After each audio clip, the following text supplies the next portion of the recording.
may take him years of practice. People would tell his story by then, he thinks. For this very reason, he practices Kung Fu every day, believing that diligence would one day make up for his clumsiness. But how exactly should his story begin? Maybe...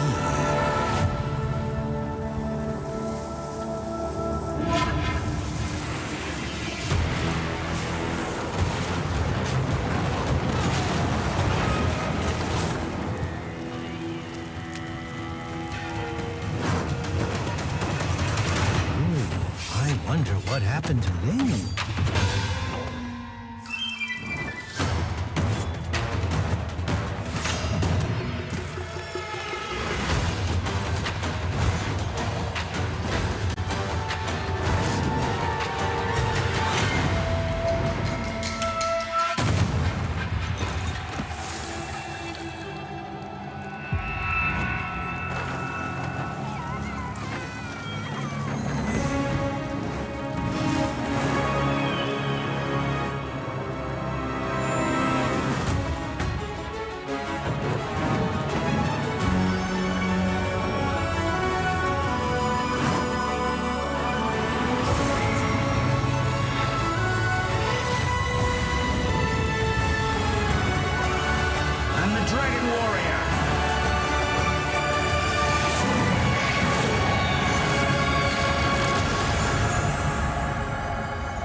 Maybe it all begins in a dream?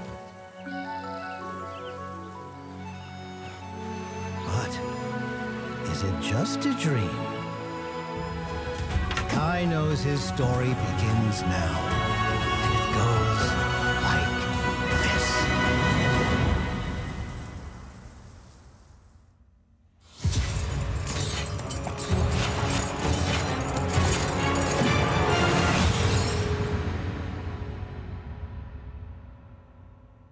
Feeling powerless with limited choices? Not anymore. Because with Smart's new Power All 99, I have the power to do what I want! With 8 gigabytes for all sites and apps, I have the power to play, to watch, to share, to stream, everything! Plus, Only TikTok gives me the power to stay on my FYP and Only Text power to stay in touch. All that power for just 99 pesos. Load Smart's new Power All 99 for the power to do what you want. Best choice I made. Load now! What you doing? Awesome's what I'm doing.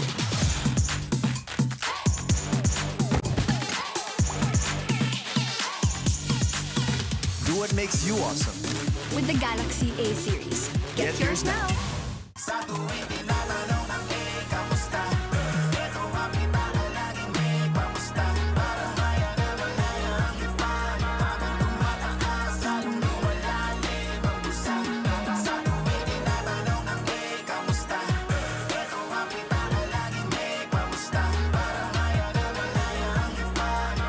Your money, your way. Your all-in-one money app. Maya, it's everything. And a bank. Uy, Big Mac! Sarap! Diretso na sa new McDelivery app for any McDo craving. May exclusive offers at discounts ka pa. Download now. Sa new McDelivery, maraming ordering options. Upgraded ang tracker at updated ka with live chat. Level up now with the new McDelivery app. Uy, iced coffee! Just tap for sarap! Everyone has the chance to discover and be discovered on TikTok. Powerful voices, rising stars, unique creativity, insightful educators. We're welcoming a new generation of TikTok creators. You've heard our stories. It's time to start yours. Create, share, be discovered on TikTok.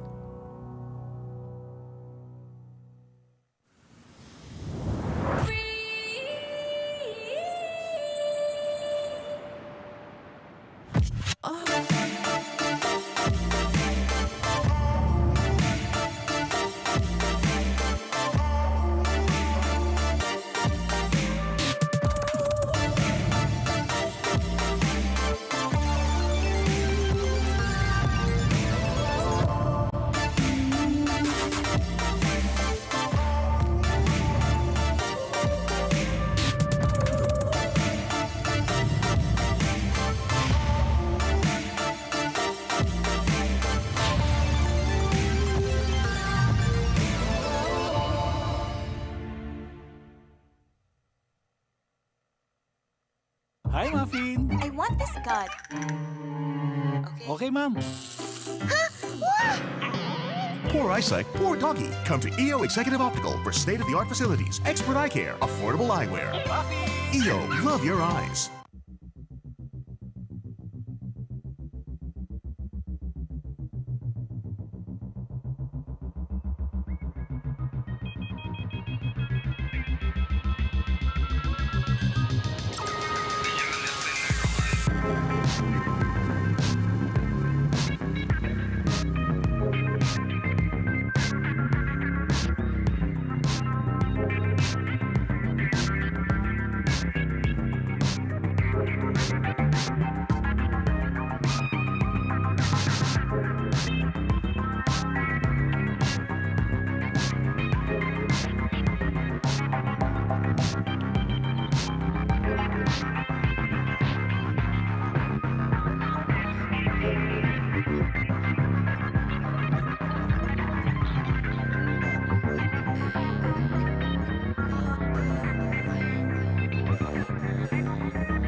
Hyperblend? What on earth is Hyperblend? Thrilling as Brawl.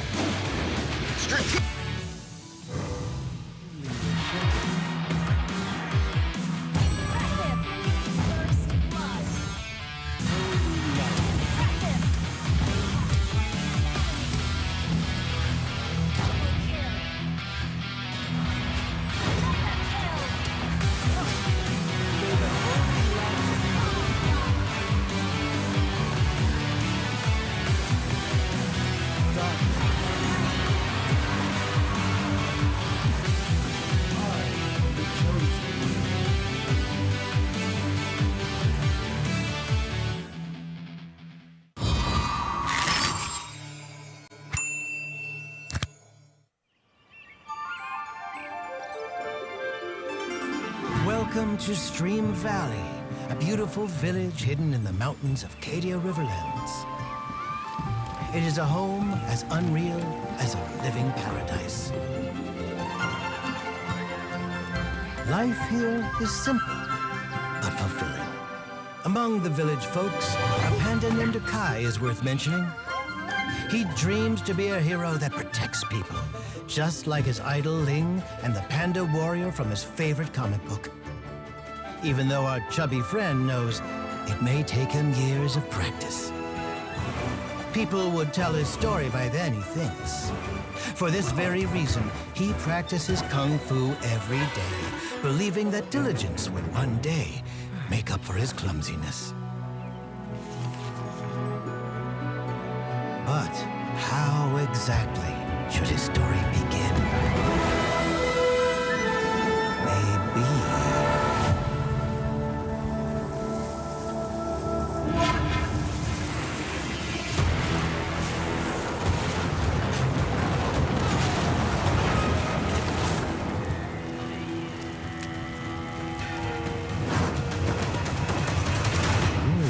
I wonder what happened to Ling.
Maybe it all begins in a dream?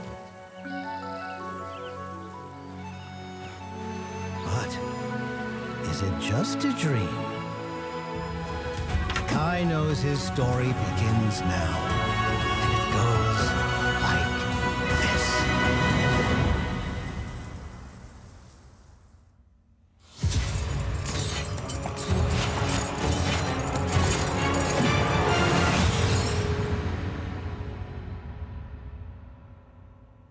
Feeling powerless with limited choices?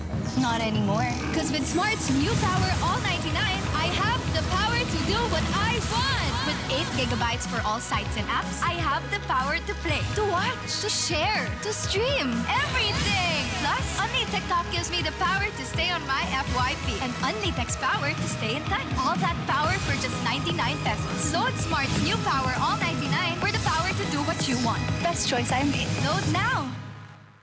What you doing? Awesome's what I'm doing.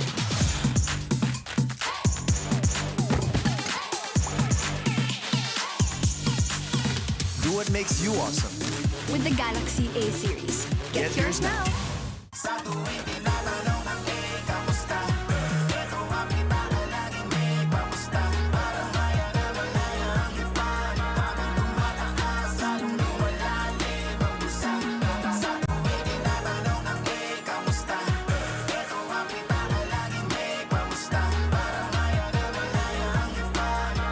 Your money, your way.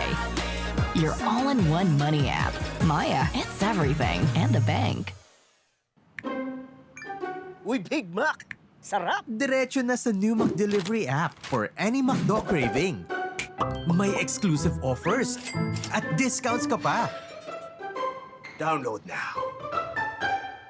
Sa new McDelivery, maraming ordering options. Upgraded ang tracker at updated ka with live chat. Level up now with the new McDelivery app. Uy, iced coffee! Just stop for sarap. Everyone has the chance to discover and be discovered on TikTok. Powerful voices, rising stars, unique creativity, insightful educators.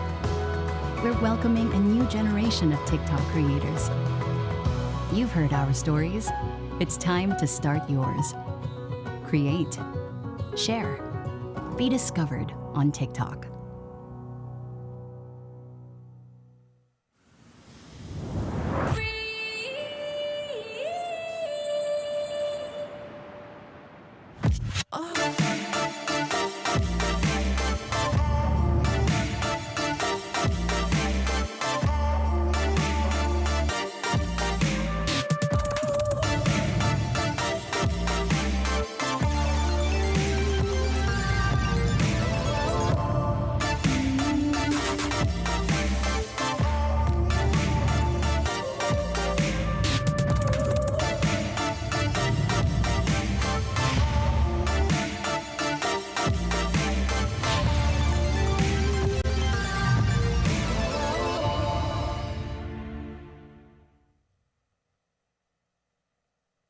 Hi, Muffin! I want this god. Okay, ma'am. Poor eyesight, poor doggy. Come to EO Executive Optical for state-of-the-art facilities, expert eye care, affordable eyewear. EO, love your eyes.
Hyper Blend?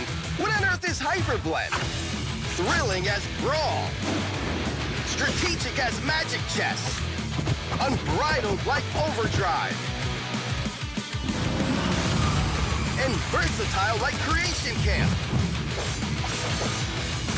Hyper Blend, another great game mode from MLBB. 50% skill, 50% luck, 100% fun. Skills and equipment, unlimited strategies. Heroes, skills, combinations are up to you to decide.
Unique and strong heroes with a variety of fun and powerful skill sets. Awesome is the new mode, Hyper Blend.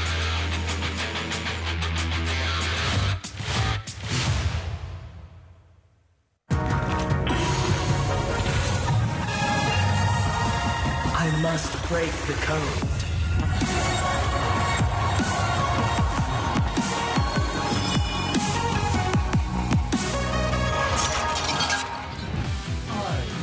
Chosen one. Bathed in the holy light, I am only a shepherd.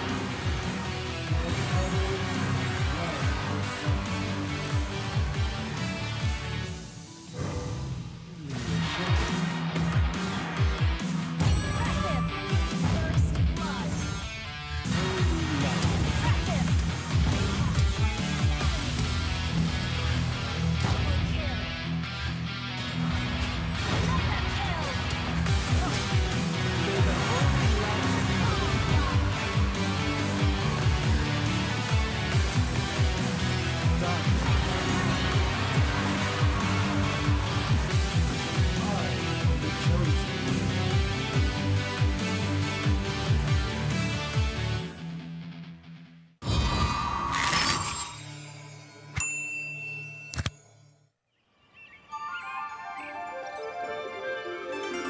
Welcome to Stream Valley, a beautiful village hidden in the mountains of Cadia Riverlands.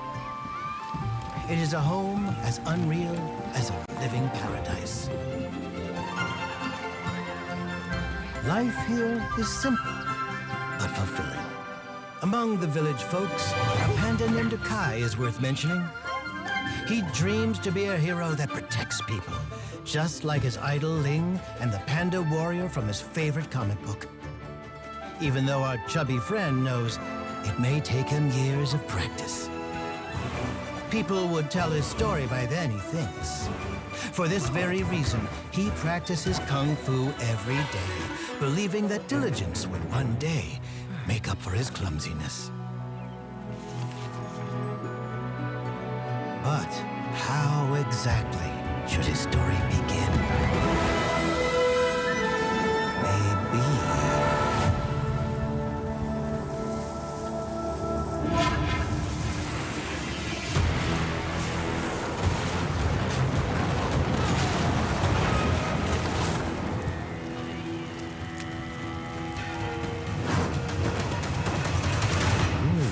I wonder what happened to Ling.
Maybe it all begins in a dream? But is it just a dream? Kai knows his story begins now, and it goes like this.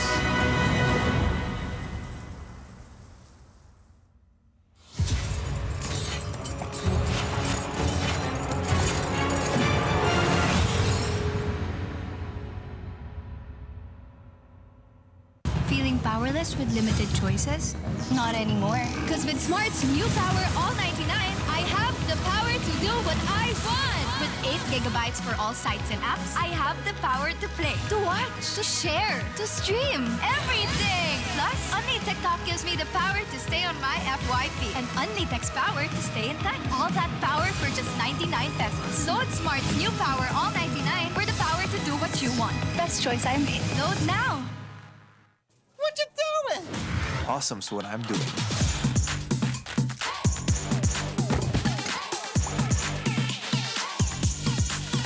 Do what makes you awesome. With the Galaxy A series. Get yours now.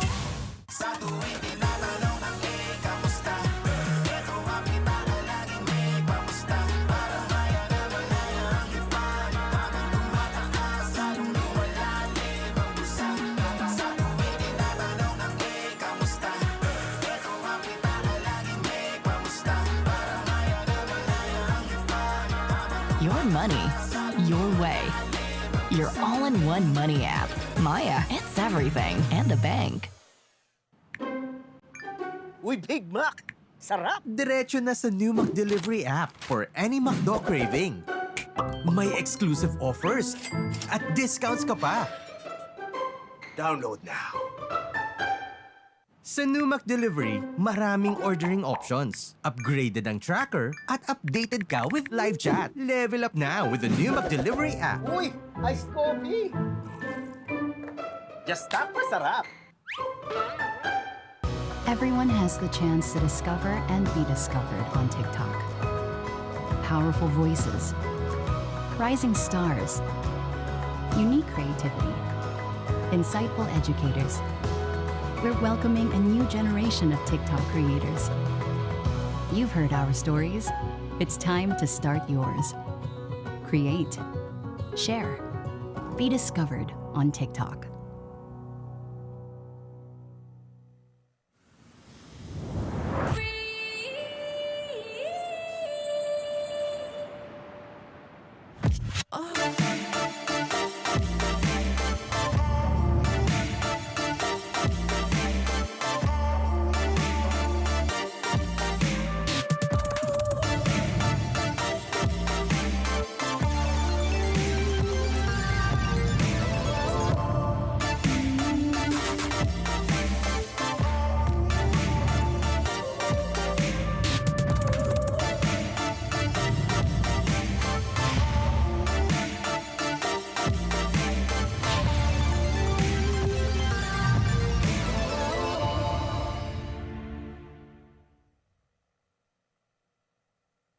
Hi, Muffin! I want this god. Okay, ma'am. Poor eyesight, poor doggy. Come to EO Executive Optical for state-of-the-art facilities, expert eye care, affordable eyewear. EO, love your eyes.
Hyper Blend? What on earth is Hyper Blend? Thrilling as Brawl. Strategic as Magic Chess. Unbridled like Overdrive. And versatile like Creation Camp. Hyper Blend, another great game mode from MLBB. 50% skill, 50% luck, 100% fun. Skills and equipment, unlimited strategies. Heroes, skills, combinations are up to you to decide.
Create unique and strong heroes with a variety of fun and powerful skill sets.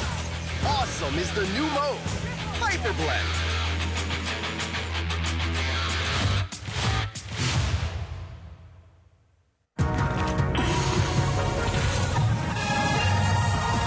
I must break the code.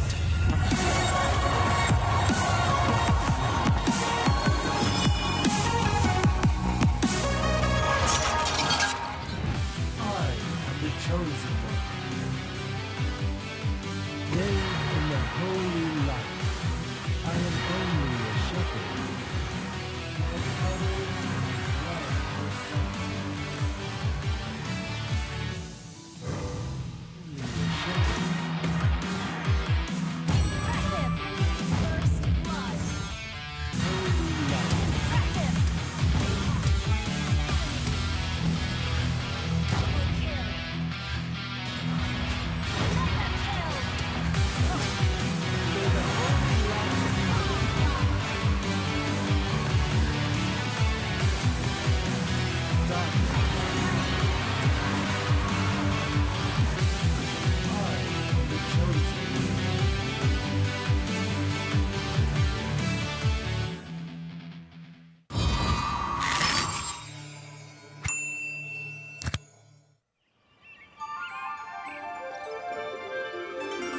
Welcome to Stream Valley, a beautiful village hidden in the mountains of Cadia Riverlands.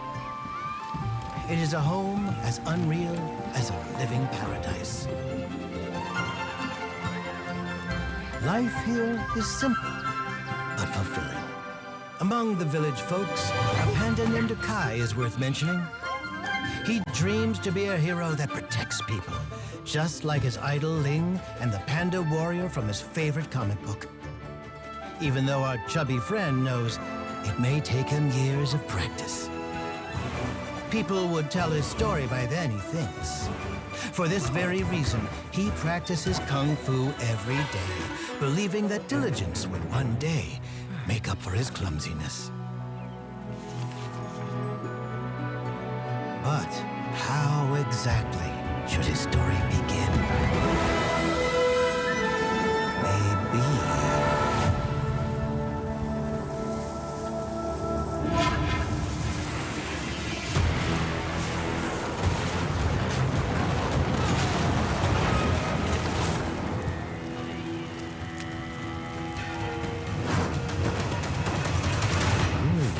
I wonder what happened to Ling.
lang natitira. Pero yung showstopper, siyang masastop ngayon dahil 3 ang kalaban niya.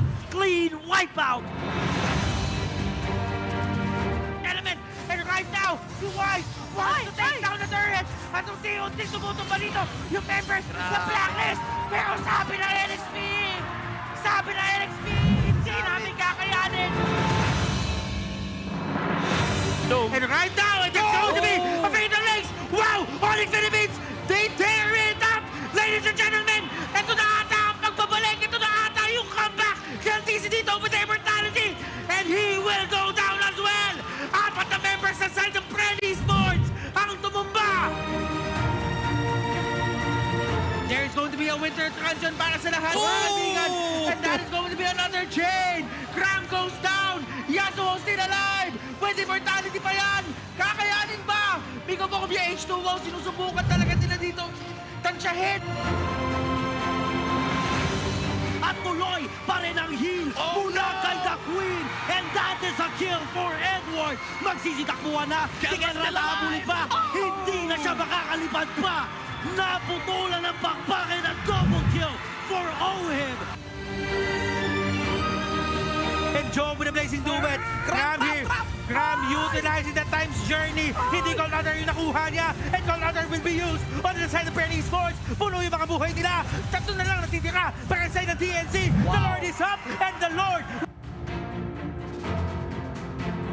pa rin. Si Carl TZ pwede maipit sa gitna. Si Let's Boy pa. Ang mapapatumba. Nets is still alive. Pero si Benny Cutie ay makakalipad pa. Si Super Fritz at Rapidot na lang. Sabi niya, saan ka pupunta?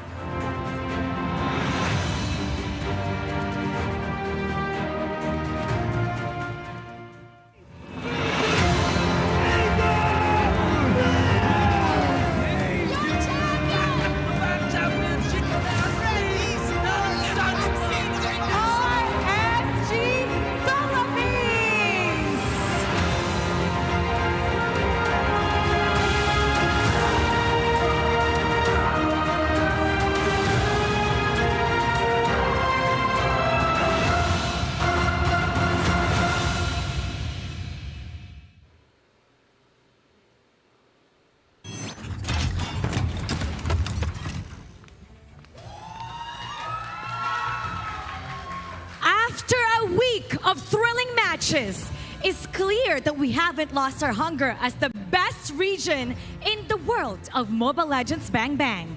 We have rookies and veterans alike coming together in this most competitive season yet.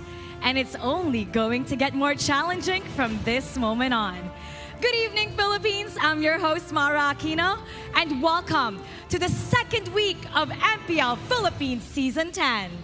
First, we'd like to thank our sponsors who made all this possible. The 10th season of MPL Philippines is brought to you by our official telco partner, Smart, the Philippines' fastest 5G mobile network, based on analysis by Ookla of speed test intelligence data Q1, Q2 2021, and Q3, Q4 2021. Ookla trademarks used under license with permission. Our official sponsors, Samsung, awesome is what I'm doing. Maya, it's everything and a bank. And McDelivery, your ultimate game day buddy. And our official content partner, TikTok. Our partners in esports, Secret Lab, EO, Executive Optical, and Sneak Attack. And to assure the equality and fairness of our games, MPL Philippines Season 10 is supervised and monitored by the Games and Amusement Board of the Philippines. At ngayon, para malaman natin ang mga aabangan natin ngayong Week 2, let's throw it over to our courtside reporter, Sana. Again, thank you so much, Mara. The level of competition is already heating up, but we are just getting started. Welcome, everyone, to the 10th season of MPL Philippines, and we are now at our second week with our live audience. Love the support coming from these guys. Pero bago tayo magsimula sa mga laban natin ngayon, if you guys don't mind, please, thank you. Isa sa mga nakita natin is of course day number 3 na naging matapang at gitgitan talaga ang ating mga naging laban where we managed to see Bren Esports triumph over TNC Pro Team 2-0 para ipakita na talagang Bren lang malakas. Habang sa kabilang serye naman at pinakahuli sa nakaraang linggo, nasaksihan natin ang umpisa ng pagkapanalo ng Echo against Onyx Philippines. 2-1 as the loud and proud Orcas managed to push themselves further into the winning column. But this time around, adjustments are gonna be of utmost importance, lalong-lalo na sa apat na koponan na makikita natin ngayong gabi. We have 2 series for you guys na tsak aabangan ng ating mga MPL fans. For the first one, will the Phoenix rise from the ashes like they always do? Or will RSG, being the Raiders that they are, reign on TNC's parade? GG RSG o TNC always rise? It's RSG Philippines versus TNC Pro Team later on in just a few minutes. Pero syempre, hindi rin naman magpapahuli ang ating huling serye ngayong gabi because this is a series that revolves around the story of working hard until your idols become your rivals. At para kay Kyle TZ, happy birthday by the way, this is not just an ordinary series. This is not just an ordinary matchup because this is against the icon, his idol, the world-renowned Carl TZ, and the question will impose. There are 2 junglers na ngayon ay namamayagpag sa larangan ng Mobile Legends and the MPL, but only one can claim victory. Will it belong to Bren Esports or will Echo secure the victory? That is gonna be for later at 8 p.m. And I'm sure na handang-handa na rin ang ating live audience. Can I hear some energy from you guys? Live audience, come on, let's go! Love the enthusiasm and the energy from our audience right now. Kaya naman may mga gusto rin akong makapanayam coming from the rest of the members. Most especially dito sa RSG side. I know you guys can hear me, so when I say GG, you know what to say, right? GG?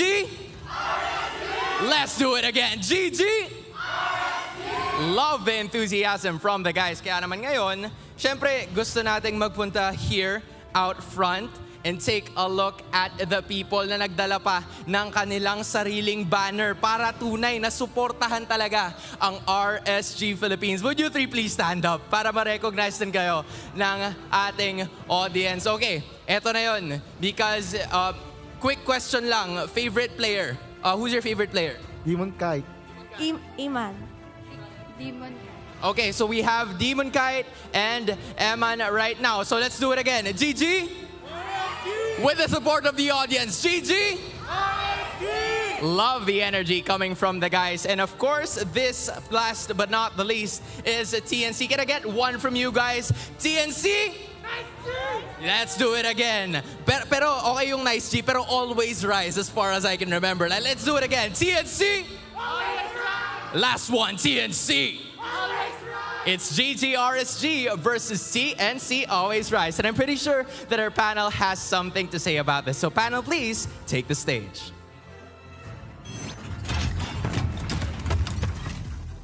Thank you so much, Sana, and welcome to the Panels Lounge. Now, to learn more about today's game, makakasama natin ngayon, Butters and Rockhart. Hi, guys! Hello, hello, hello. Kamusta? And it's great to be back dito sa panel desk natin. Well, actually, lounge. Lounge! Ang ganda ng lounge. Rockhart, ang cool naman na tayong live audience. I know, right? And I really like that we are back on the panel, but we're back on the lounge. And we're very comfortable. And once again, we can talk about the games that we love to watch every day. And it's so nice that also now we have a courtside reporter. So Sana is the newest addition. May backup ka na. To the team. So ngayon, siya yung magbibigay sa atin mga inside scoop kung ano nga ba yung dapat maganap ngayon with behind the scenes para sa ating mga players. And it's so nice we actually hear the thoughts of our players as well. Mm-hmm. And alam mo, yung interaction yun talaga yung hindi mawawala kung paano sumuporta yung ating mga audience, kung paano mag-respond yung mga players dun sa suporta na pinapakita nila. Nakakamiss, like, remember all the way back from season 1 eh. Like, ito yung mga namimiss namin. Remember when we were on SM Mall of Asia Music Hall, it was really fun. And that's what it feels, a little bit similar that we had from before. And now, Rockhart, Butters, it's time for our Smart Power All community feature. Mm-hmm. And syempre, Power All with Smart's new power, all 99 with 8GB for all sites. apps, and only TikTok, plus only text to all networks. Isipin mo, all that power for 7 days for just 99 pesos. Kaya, load now. And of course, if you want to join us, post on social media a photo of you watching the stream using a mobile phone with hashtag lakas natin to and hashtag smartpowersmpls10. And pwede kang ma-feature sa ating show. So, isang featured person every day will get a chance to win a special skin courtesy of Smart. So, we will announce the winner during the last match of the day. So, kailangan manood kayo. Stay tuned.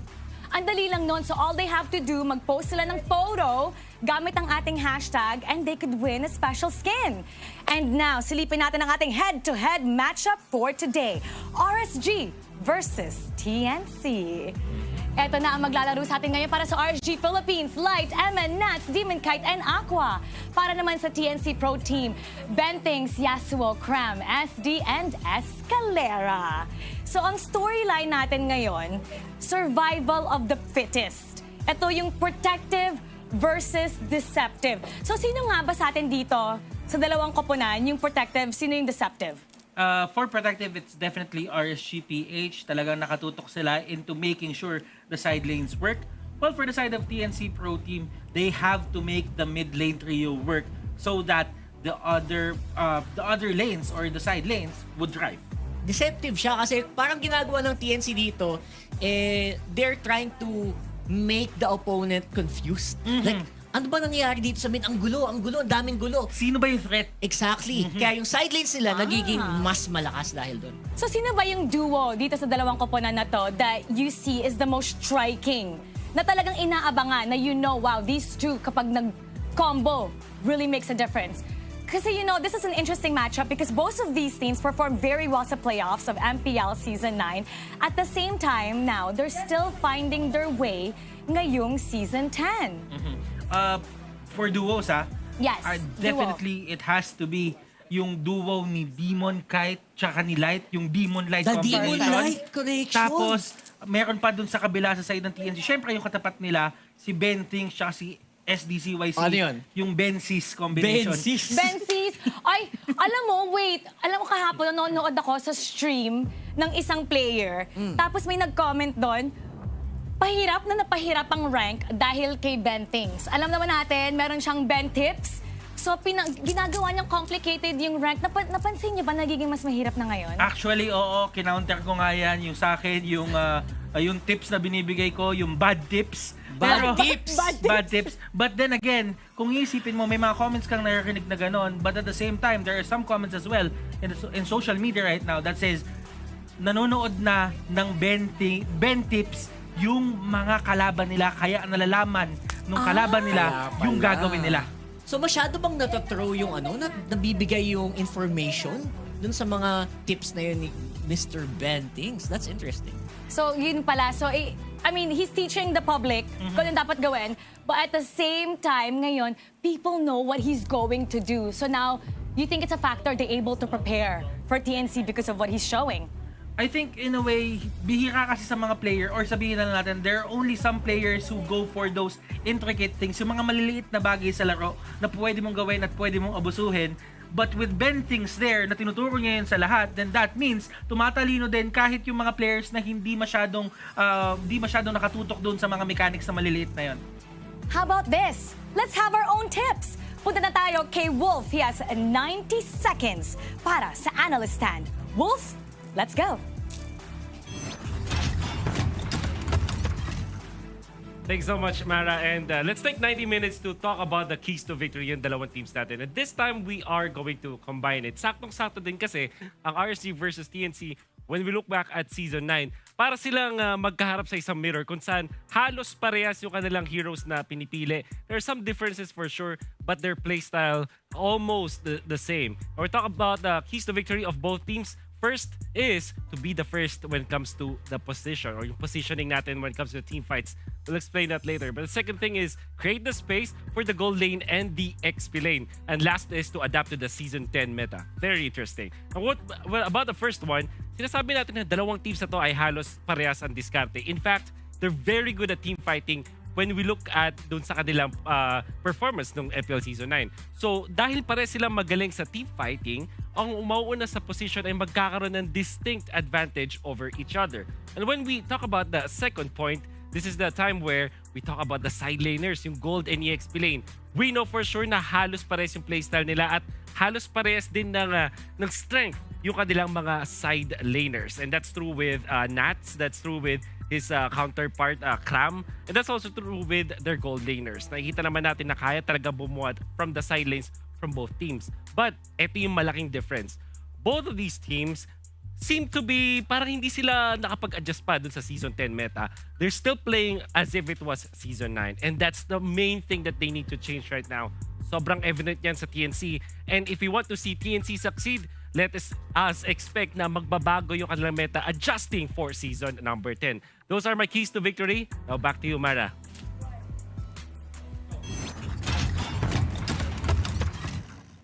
On point ang ating analyst stand, 90 seconds. And now, punta na tayo. Bago natin kilalanin ng ating team actually, let's talk about it a little bit more. Ikumpara natin, kasi alam mo parang may nakita akong kakaiba ngayon sa TNC at sa RSG. I mean, we know that they were doing really well sa Season 9. Pagdating, I mean, there's only been one weekend so far. But what did you notice was a major difference sa kanilang mga performance? Well, the biggest thing that I noticed about TNC specifically is they're very similar to their Season 9 performances. Walang pinagbago halos for their playoffs, pero interestingly enough, it's really not working out against the teams na meron tayo ngayon. Is it because, Butters, parang iba na yung meta natin ngayon eh? Dati parang Season 9, meron tayong mga tank jungler, pero ngayong Season 10, parang pansin ko, kanya-kanya na. Even the emblem, parang naalala ko meron tayong fighter emblem last time, no? So, would you say, ibang-iba na yung meta kaya hindi pa sila nakakapag-adjust, perhaps? I would say yes. Definitely, these two teams, sila talaga yung nakinabang doon sa Season 9 patch natin, yung meta natin. But then again, looking at it, it seems to me that hindi pa sila nakaka-move on doon sa phase na yon. I would say na yung patches na binigay sa atin ng ML throughout yung off-season natin, parang hindi naman ganun kalaki yung pinagbago. But then again, there are certain mechanics na binago nila kaya na-hurt yung playstyle na itong dalawang team na to. Give me an example. Definitely, for TNC, definitely, it's going to be that yung pag-pull or yung pag-invade, yung pag-delay sa jungle ng kalaban, hindi na siya ganun ka-impactful na babalik yung buhay nung creep sa full HP. So meaning, hindi na nila kaya gawin yung 3 beses i-delay yung kalaban, yung katulad ng ginawa ni Bentings before. So, yung arsenal nila parang nabawasan ng onte. Well, actually, major part yun ng arsenal nila. So it's a minor thing sa patch, but it makes a lot of difference kasi yung sa mga methods na ginagawa nila. So okay, kasi ang TNC, they finished in a really good spot last season. And of course, RSG being our champion. What do you think they need to do now? Especially ngayon na hindi pa natin gaano kakapa yung meta. Iba-iba yung emblem, iba-iba na yung mga diskarte, kanya-kanya ng flavor ginagawa ngayon. So what do you think they need to do to maintain that good standing that they had from last season? Carl? Well, in fairness naman, most of the things that they're doing right now, tingin ko on point. For instance, week 1 and week 2, throw everything you have. Lahat ng mga bagong gusto nyo subukan, ngayon yung nagawin. You'll definitely see if other teams will pick it up. Diba? May mga times na gagawin ng isang team tong bagay na to, tapos biglang susunod-sunod na eh. Kita kasi ng ibang teams na sobrang effective. So I feel like they can just keep doing what they're doing. For TNC, try that really cheesy 4-man protect 1, and for RSG naman, just be consistent. And now, Carl, Butters, it's time to introduce the team for this match. Let's welcome the players for TNC and RSG.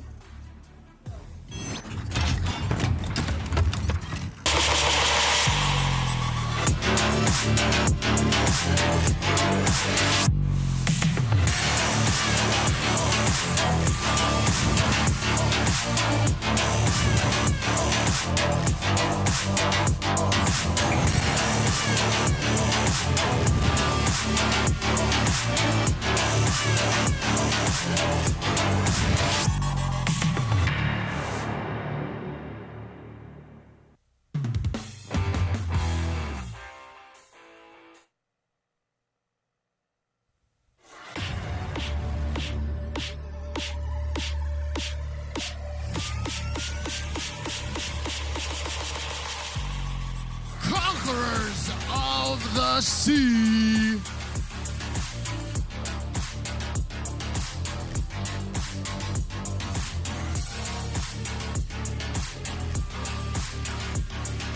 Making their way to the stage.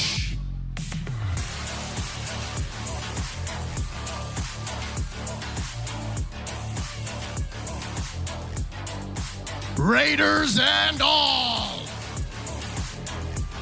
behold, Aqua, Kenji, Demon Kite, Hammond, and Light. RSG Philippines.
Last season's Super Rookies taking a podium finish, setting the scene ablaze.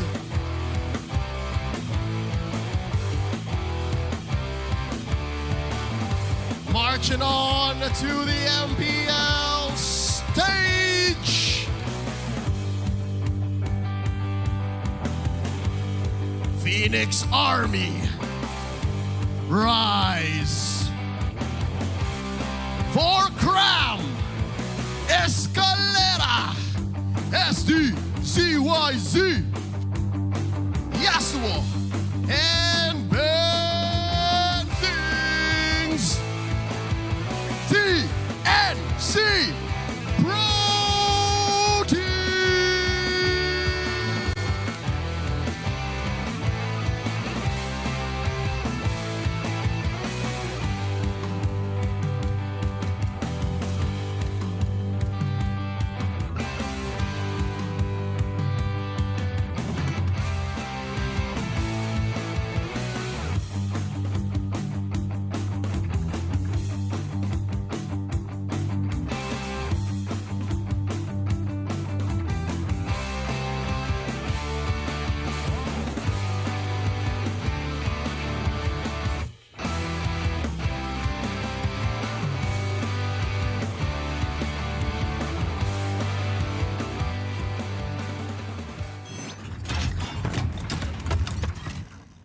Now, everybody watching at home, you have one task: to be sure to win a Samsung phone. Watch out for the Samsung Awesome Value Prediction. At some point dito sa laro natin, a poll will show up and you will only have until the timer runs out to comment your prediction on who will achieve more objectives: Demon Kite or SDZYZ.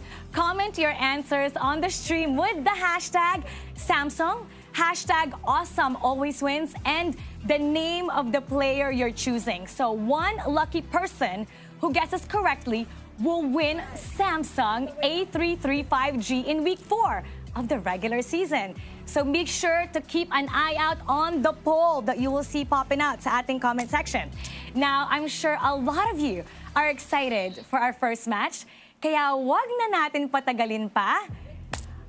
Pag-usapan natin muna ang magaganap ngayong araw na to, TNC versus RSG. Now, from what happened dun sa week 1, what are we expecting that inihintay natin, yung gusto natin makita sa dalawang koponan? I want to connect this doon sa nakita nating entrance nila. Hindi pa sila naglalaro talaga dito. They're serious about this. I really think that for week number 1, hindi sila naging masaya doon sa kanilang naging performance. But coming into week number 2, game face na tong mga players natin. Nakita mo naman yung pagpasok pa lang nila, walang kakulit-kulit, talagang serious yung dating nila. Pero Carl, do you feel like, for example, sa panic ng RSG Philippines, do you think it's kasi after winning the championship and they had a long break, do you feel like may time para mag-adjust pa? You know, I have a lot of faith in of course, the management of RSG. I'm sure na na-stretch out na nila lahat na kailangang stretching. And it's all about implementation na lang at this point, in my opinion. Now let's see how RSG Philippines and TNC adjusted after their first week. Casters, pasok.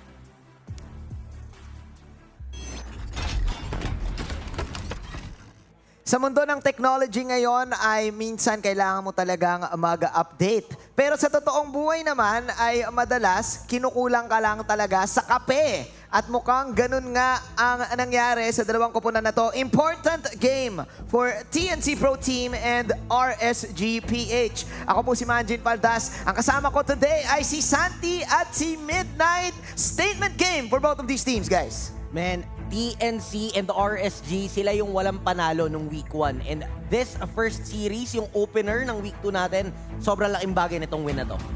Medyo may struggle din talaga for these two teams, no? It's a time wherein they have to face that there are a lot of creativities that are happening in MPL Season 10. Although, ang ironic kasi dito is sila din mismo yung nagdala ng change na yun last season. Biglang nag-flip yung ating standings last season ay itong dalawang koponan na to, yung low-key, Nag-apoy na. Na nag-apoy. Phoenix Army. Ang Phoenix Army at talagang eyes on the prize. RSG Philippines, meron akong tinatawag, di ko alam kung nag-agree kayo sa akin, meron, hindi kasi to curse eh, meron akong tinatawag na the championship jitters, kumbaga eh. Kasi kumbaga may ano kayo, may champion kayo eh. So parang may part siguro na first game natin, champion tayo. May ganun sa akin. Agree ka ba dito, Midnight? More like parang yung mindset coming into MPL S10, not the same as nung previous season. May actually, onte, no? May onte. May onti talaga. And ang interesting kasi dito, RSG, alam nila yan. Si Coach Panda, ilang beses niya na ginamit na example sa mga interview niya na iba yung tamis nang hinahabol mo yung championship na wala kang pinanggalingan. Kapag nag-champion ka na kasi, natikman mo na. At gusto ko bumalik dyan. This is the same situation of Coach Panda right after manalo nila ng championship nung Season 3, Archangel. And then, nung pagpasok nila ng Season 3, ay nagulat sila, biglang nagsilakasan din yung mga teams. For sure, natuto na si Coach Panda sa experience na to. At for sure, nag-flip sila ng mindset about this. At mukhang babaguhin nga nila itong kanilang laruan. Pero speaking of bago, Santi, about TNC naman tayo, 2 series na sobrang lungkot ng naging kanilang performance. Any thoughts about this team? Yung pagiging textbook TNC kasi talaga, yun yung nakikita nga natin para nagiging problema nila na parang since last season, meron silang a certain playstyle na lagi nilang ginagamit and mukhang dahil textbook nga yung paglalaro nila, mukhang nabasa na ng mga teams na nakakalaban na dito sa MPL. Gusto ko rin ma-elaborate itong textbook na to. Ano ba, do we see things? Kasi napansin namin last week midnight na kahit na ganun yung bagong lineup ng TNC, yung culture, ang ibig ko sabihin, yung kanilang theory, pag tinori mo yung lineup nila, parang 4 protect 1 pa rin. Gagana pa rin ba itong 4 protect 1 na to? Or kaya naman nila, pero parang nabasa lang talaga ng team? I think it's not about the strategy kasi a lot of the teams are running 4 protect 1. For example, Blacklist, they sometimes run 4 protect 1 strategies. Yung Ube strat, diba? And more so than that, yung problem kasi ng TNC is that yung textbook nila, yung pagiging disiplinado, yung pagiging aggressive, and yung pag-pick ng mga hyper-aggressive lineups, ito yung textbook naman sa perspective ng ibang team. Kumbaga, sinabi mo nga textbook, di ba? Ang dali ng basahin. So yun yung danger ng TNC ngayon. And I think it's not just about the strategy, it's about how you present this gameplay to the teams that you are facing. Kailangan mo mag-adjust talaga. I like it na parehas na nag-a-adjust na to. Nag-adjust na rin ang jitters, nag-adjust na rin sa bagong environment ang dalawang koponan. Pag-usapan natin ang mga players. Shotgun ni Eman. Protect Eman at all costs versus the deceptive plays mula kay Yasuo. Ang sarap pagmasdan ng laning matchup na to, no? Ako bilang isang Marks Manjin. Bobby Tricks. Ay bigla ka talagang may elib pagdating sa mga praise lane nila. Diba? Tapos magkakaroon ba ng agawan to? 1-1, Beatrix, the usual na pinapakita sa atin? Pwede. I think yung Beatrix din talaga. Since si Yasuo, kilala siya sa pagiging paggamit nung kanyang Beatrix. And of course, Eman, di ba? So, posible magkaroon ng agawan doon nga sa na-mention mo, Manjin, doon sa 1-1, sa Beatrix. Pero I think, dito rin papasok yung playstyle differences. Nasabi nga lang, protective versus deceptive. Yung RSG, parang nakikita natin na talagang pinoprotektahan nila si Eman. While for TNC, parang binibigyan nila dito ng mga certain skirmishes para makaligtaan ng kalaban la, ay, andyan pa pala si Yasuo, anytime pwedeng pumasok. Sakto, pinag-uusapan natin yung Beatrix kasi kitang-kita last week na tina-target ban si Yasuo. Even if nung playoffs ay siya ang tina-target ban. First, 2 marksman ban kay Yasuo, and then may times pa nga na ninanakawan siya ng hero. Ito na ba yung way talaga to get the Phoenix Army? I think it's two things. For one, it's been the marksman of the meta, of MPL actually. Parang ito na talaga yung gold standard pagdating sa mga gold laners, no pun intended. Pero the other reason is talagang kailangan mong pigilan yung key player ng bawat teams. And ang dami yan. Specifically to RSG and TNC, itong dalawang to, they're really dependent on the pacing of their gold laners. Kaya actually silang dalawa, pag tinignan mo, di ba, medyo 4-protect-1 silang dalawa. May hari talaga sa isang lineup. Even if nakita natin si STZYZ na nag-init ng Season 9, if you look back to the dominant games na nilalaro ng TNC, it's mostly been Yasuo leading the charge kapag dating sa late game. Yun yung doon na pumapasok yung nakikita nating fundamentals, yung discipline, the way you close out the game. So I think it's the key ingredient. Kung gusto mong pilayan talaga yung mga team, kailangan mong puruhan yung mga importanteng core players, and it just so happens that ito sa dalawang team na to, talagang gold laners yung pupuruhan mo. Base sa sinasabi mo, Midnight, kung ito-total mo yung mga nangyari last week, parang ang taas ng emphasis ngayon sa side lanes na talaga. Nagkakaroon, kasi na-mention dito ng panel kanina na yung mga jungles ngayon ay may kanya-kanya ng hybrid build, may kanya-kanya ng strategies pagdating sa kanilang mga emblems, pero yung setup ninyo sa pagpapalakas ng marksman ninyo or ng gold or XP ninyo, this is probably yung importante talaga ngayon na kailangan fokusan. You have Kenji right now also playing para sa side ng RSG. Something new, Bira natin muli makita si Kenji. Ang tagal na ni Kenji. Season 1? Tama ba? Season 2? One of the few players that have been present in all MPL seasons. Kenji is a really great mechanical player, and I think advantage to RSG kasi you're adding an element to the surprise against TNC, and also you add the flexibility, yung variance of play na makukuha mo from this guy. Kasi remember, si Kenji, isa sa mga players na napakalawak ng hero pool. So I think magiging ingredient yun for RSG. Clutch time Kenji. Ay, napapanood mo dati yan Oo, si Kenji talaga. Parang madalang man natin siyang makita in the previous seasons, pero alam natin yung pwede niyang i-add dito sa team na to. Yung pagiging veteran niya, yung guidance na kinakailangan din nitong RSG sa ngayon dahil nga kakakuha lang nila ng talo sa past week. Ang dami na rin naging achievement si Kenji, a SEA Games gold medalist, si Villa. Yan yung kanya apelido, si Villa. With Santi, na sinabi niya na ang daming mga heroes nito. You have Joe on the side lane. Yun yung classic sa kanya. Mga glue, high-loss. So may binago talaga yung RSG sa kanilang lineup, and maybe to get Eman going. But now we need to talk about TNC. You have Ben Things versus Light also. Nagiging trend ngayon ang Ben Tips. Real talk talaga yon. Real talk. Real talk talaga. Ben Tips sa TikTok. Real talk talaga. Pero may ano ba to? May kinalaman ba itong mga basic tips ni Ben Things siguro? Oy, grabe. May pasabog. May pasabog si Light no? Yeah, go.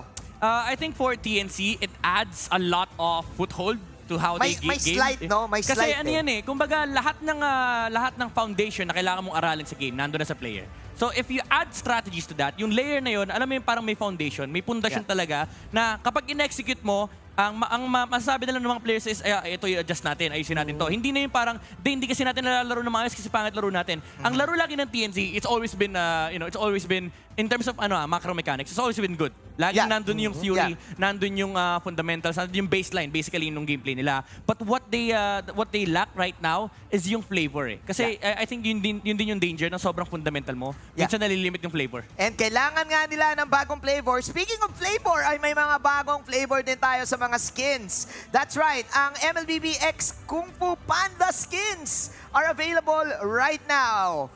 Join this event from August 20 to October 18 to draw these exclusive skins. Akai Kung Fu Panda, ay nako, fan na fan ako niyan. Si Ling, si Lord Shen, at si Tamos, si General Kai. 50% off on the first draw, times 10 times, and receive guaranteed General Kai na Tams.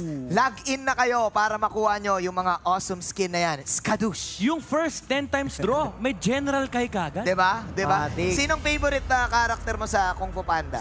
Si Po din eh. Talaga si Po. Yung si Po sa'yo. Ako si Master Ugwin. Ako sakto. Ugwe. Iba yun, player yun. Ako sakto, ang favorite ko si Lord Shen. Si Lord Shen. Si Ling.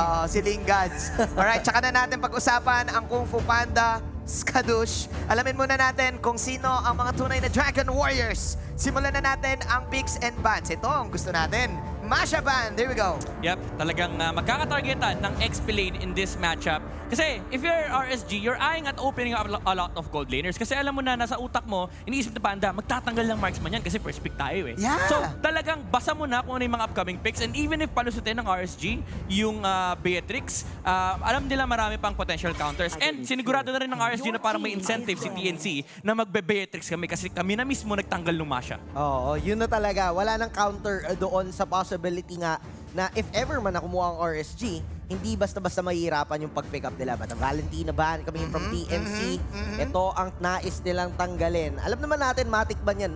Hindi yan gaano nakakalusot talaga sa mga picks natin. Pero yung trend natin na nakikita ngayong Season 10 is yung Faramis. Makikita nga ba natin siyang i-pick or ibaban? Na pwede ding i-first pick ngayon ng side ng RSG since sila ang blue side.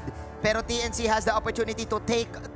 Mukhang pwede pang i-open yung Faramis. Pero interesting to. Hindi ako nakakita ng mga marksman. Ayan na, binan na. Finally. Gusto ko sana sabihin yun. Magpa-prio ban ba ang RSG ng Beatrix and 1-1? Both games, ginamit to ni Yasuo last week. Pag hindi Beatrix, 1-1. Yeah, very interesting approach coming out from RSG. I feel like alam na nila yung gold lane matchup dito. Kasi kapag pinalusot mo yung 1-1, definitely marami pang options for RSG. Number 1, nandiyan yung Clint, yung usual na nagiging answer nila versus the 1-1. And historically speaking, no, very successful din yung Clint versus 1-1 matchup kasi yung range factor, yun yung kailangan mo intindihin. But second of all, yung RSG, they're eyeing at other potential matchups dito. I think it's a good time to reintroduce si Eman kasi usually nakikita natin talaga siya sa mga hyper-aggressive gold laners and lagi sumasama. Pero hindi pa natin nakita yung Claude. Eman di ba? Although nakita natin last season, pero parang hindi ito yung go-to hero ng RSG, which is something that TNC needs to watch out for kasi alam na natin yung Claude nagiging dominant na rin ngayong MPL Season 10. Ang bilis pa mag-farm, because of the Blazing Duet na pwede mong spam. Carry is also in the pool right now. Nagulat din ako, parang bumabalik yung Carry. Yung favorite mo yun. Favorite natin yun. Number 1 ako dun sa Barangay 120 eh. Bobby Tricks talaga. Alam niyo na, mga taga Barangay 20. Barangay 120, alam niyo na. Pag nakita niyo, Bobby Tricks. Bobby Tricks number 1. Pero bumabalik din yung carry pick. I like it na nagkakaroon talaga ng emphasis sa mga gold lane. Nagiging masaya sila lahat ngayon. But there you go. Ang daming inopen ng RSG. You have the Julian ban right now for the team. And now TNC really thinking about their next ban. Any thoughts on this? Santi, meron ka bang masasuggest na ban?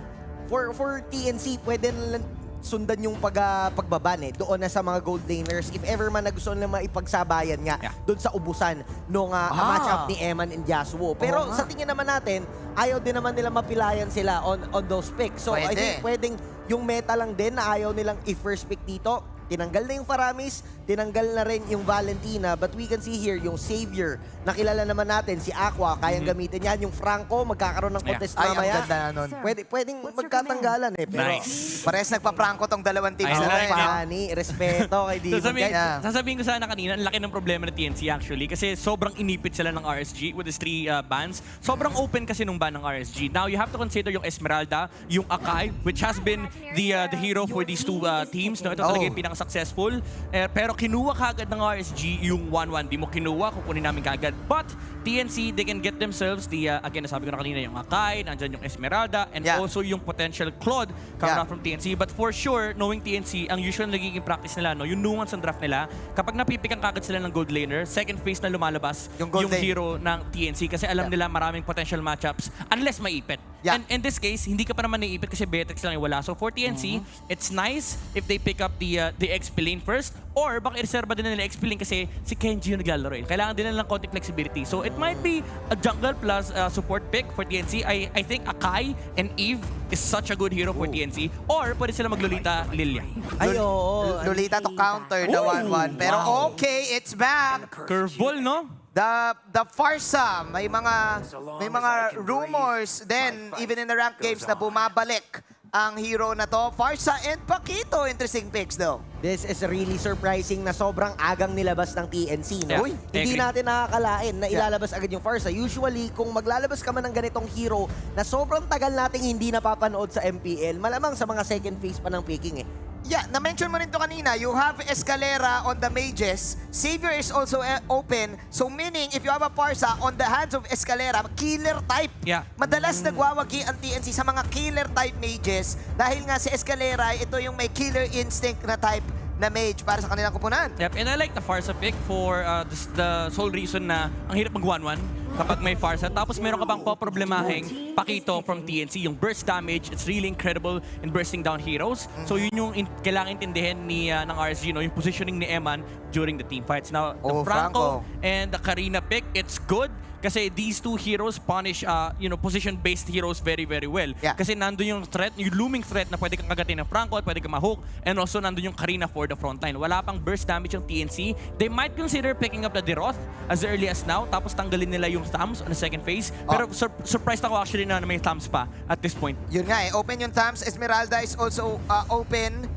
Savior is also open. I like it. Kung ikaw sa kupunan ng RSG, ang ganda rin. Pwedeng kombohan pa ng extra. Itong Franco, pero there is your Lolita pick para side ng TNC. Alam nila na dadating itong mga long range combos na to. Oo, and yung bulwark lang enough na yun na pangharang dun sa Iron Hook na pwedeng ibigay, and even yung damage na pwedeng i-deal nitong isang 1-1. So isang bulwark lang, parang masasabi mong pag sa'yo ikaw yung napunterya nung crossbow of Tang, maka-cancel out mo na siya kaagad. And alam ng TNC posibleng iban itong Lolita sa second phase. So sabi nila, secure na natin sa third pick. Alam din nila kung paano laruin yung Franco. That's why pinili na rin nila yung Lolita. Bumabalik na talaga ang Lolita sa meta ngayon. At sobrang commendable ang mga Numino Blast players. TNC really thinking about their bad. Thumbs, I open. Yep, Side Thumbs, lane sa Dirot, kinitay. Esme, I feel like TNC kaya nila piniling kunin kagad yung Lolita aside from the reasons na nabanggit natin. Kasi alam nila sila din yung first pick ng second phase. So nagkakaipitan na. RSG, if they're eyeing at the XP lane matchup, kailangan magkatanggalan dito kasi yung Thumbs tsaka Dirot open pa. Pero also yung Akai. Pwede rin i-XP lane to for both sides. And ang kinagandaan ng lineup ng TNC is medyo flexible pa. Yung first pick nila, no, yung Paquito pwede pa maging XP lane. So it's hard for RSG to determine the XP lane matchup. So it might be better for them to just let go of these heroes. Ang problema lang is yung Dirot baka lumusot sa TNC. So that might be something that they need to consider. But then again, kailangan sa second phase, hindi ka makipag-ipitan kasi ang dami pang option ng TNC. Napaka-interesting na nag-iipitan sila sa XP lane. So we're talking about Dams, we're talking about Dirot. Pero gusto ko lang sabihin, namimiss ko rin ang Cho side lane. Ay, oo. Nakakamiss din. Hindi natin alam. Parang malayong hula para sa akin. Dahil nandito si Kenji na naglalaro. Classic clutch time Kenji. Pero yung mga last man pansin nga natin, RSG, they're targeting the heroes of SDZYZ. Hindi nila tinitingnan niya, nasabi mo kanina Midnight na flexible yung Paquito, pwedeng XP, pwedeng jungle. So, ang tinatarget nila dito ay baka mag-Balmond pa to si SD. So, pwede lang targetin talaga lahat ng possible picks pa. Yung Akai na na-mention mo, pwede ring i-pick up ng TNC yun. But for the last ban of TNC, will this be a Deroth ban para nga doon sa pag-cancel out kay Kenji.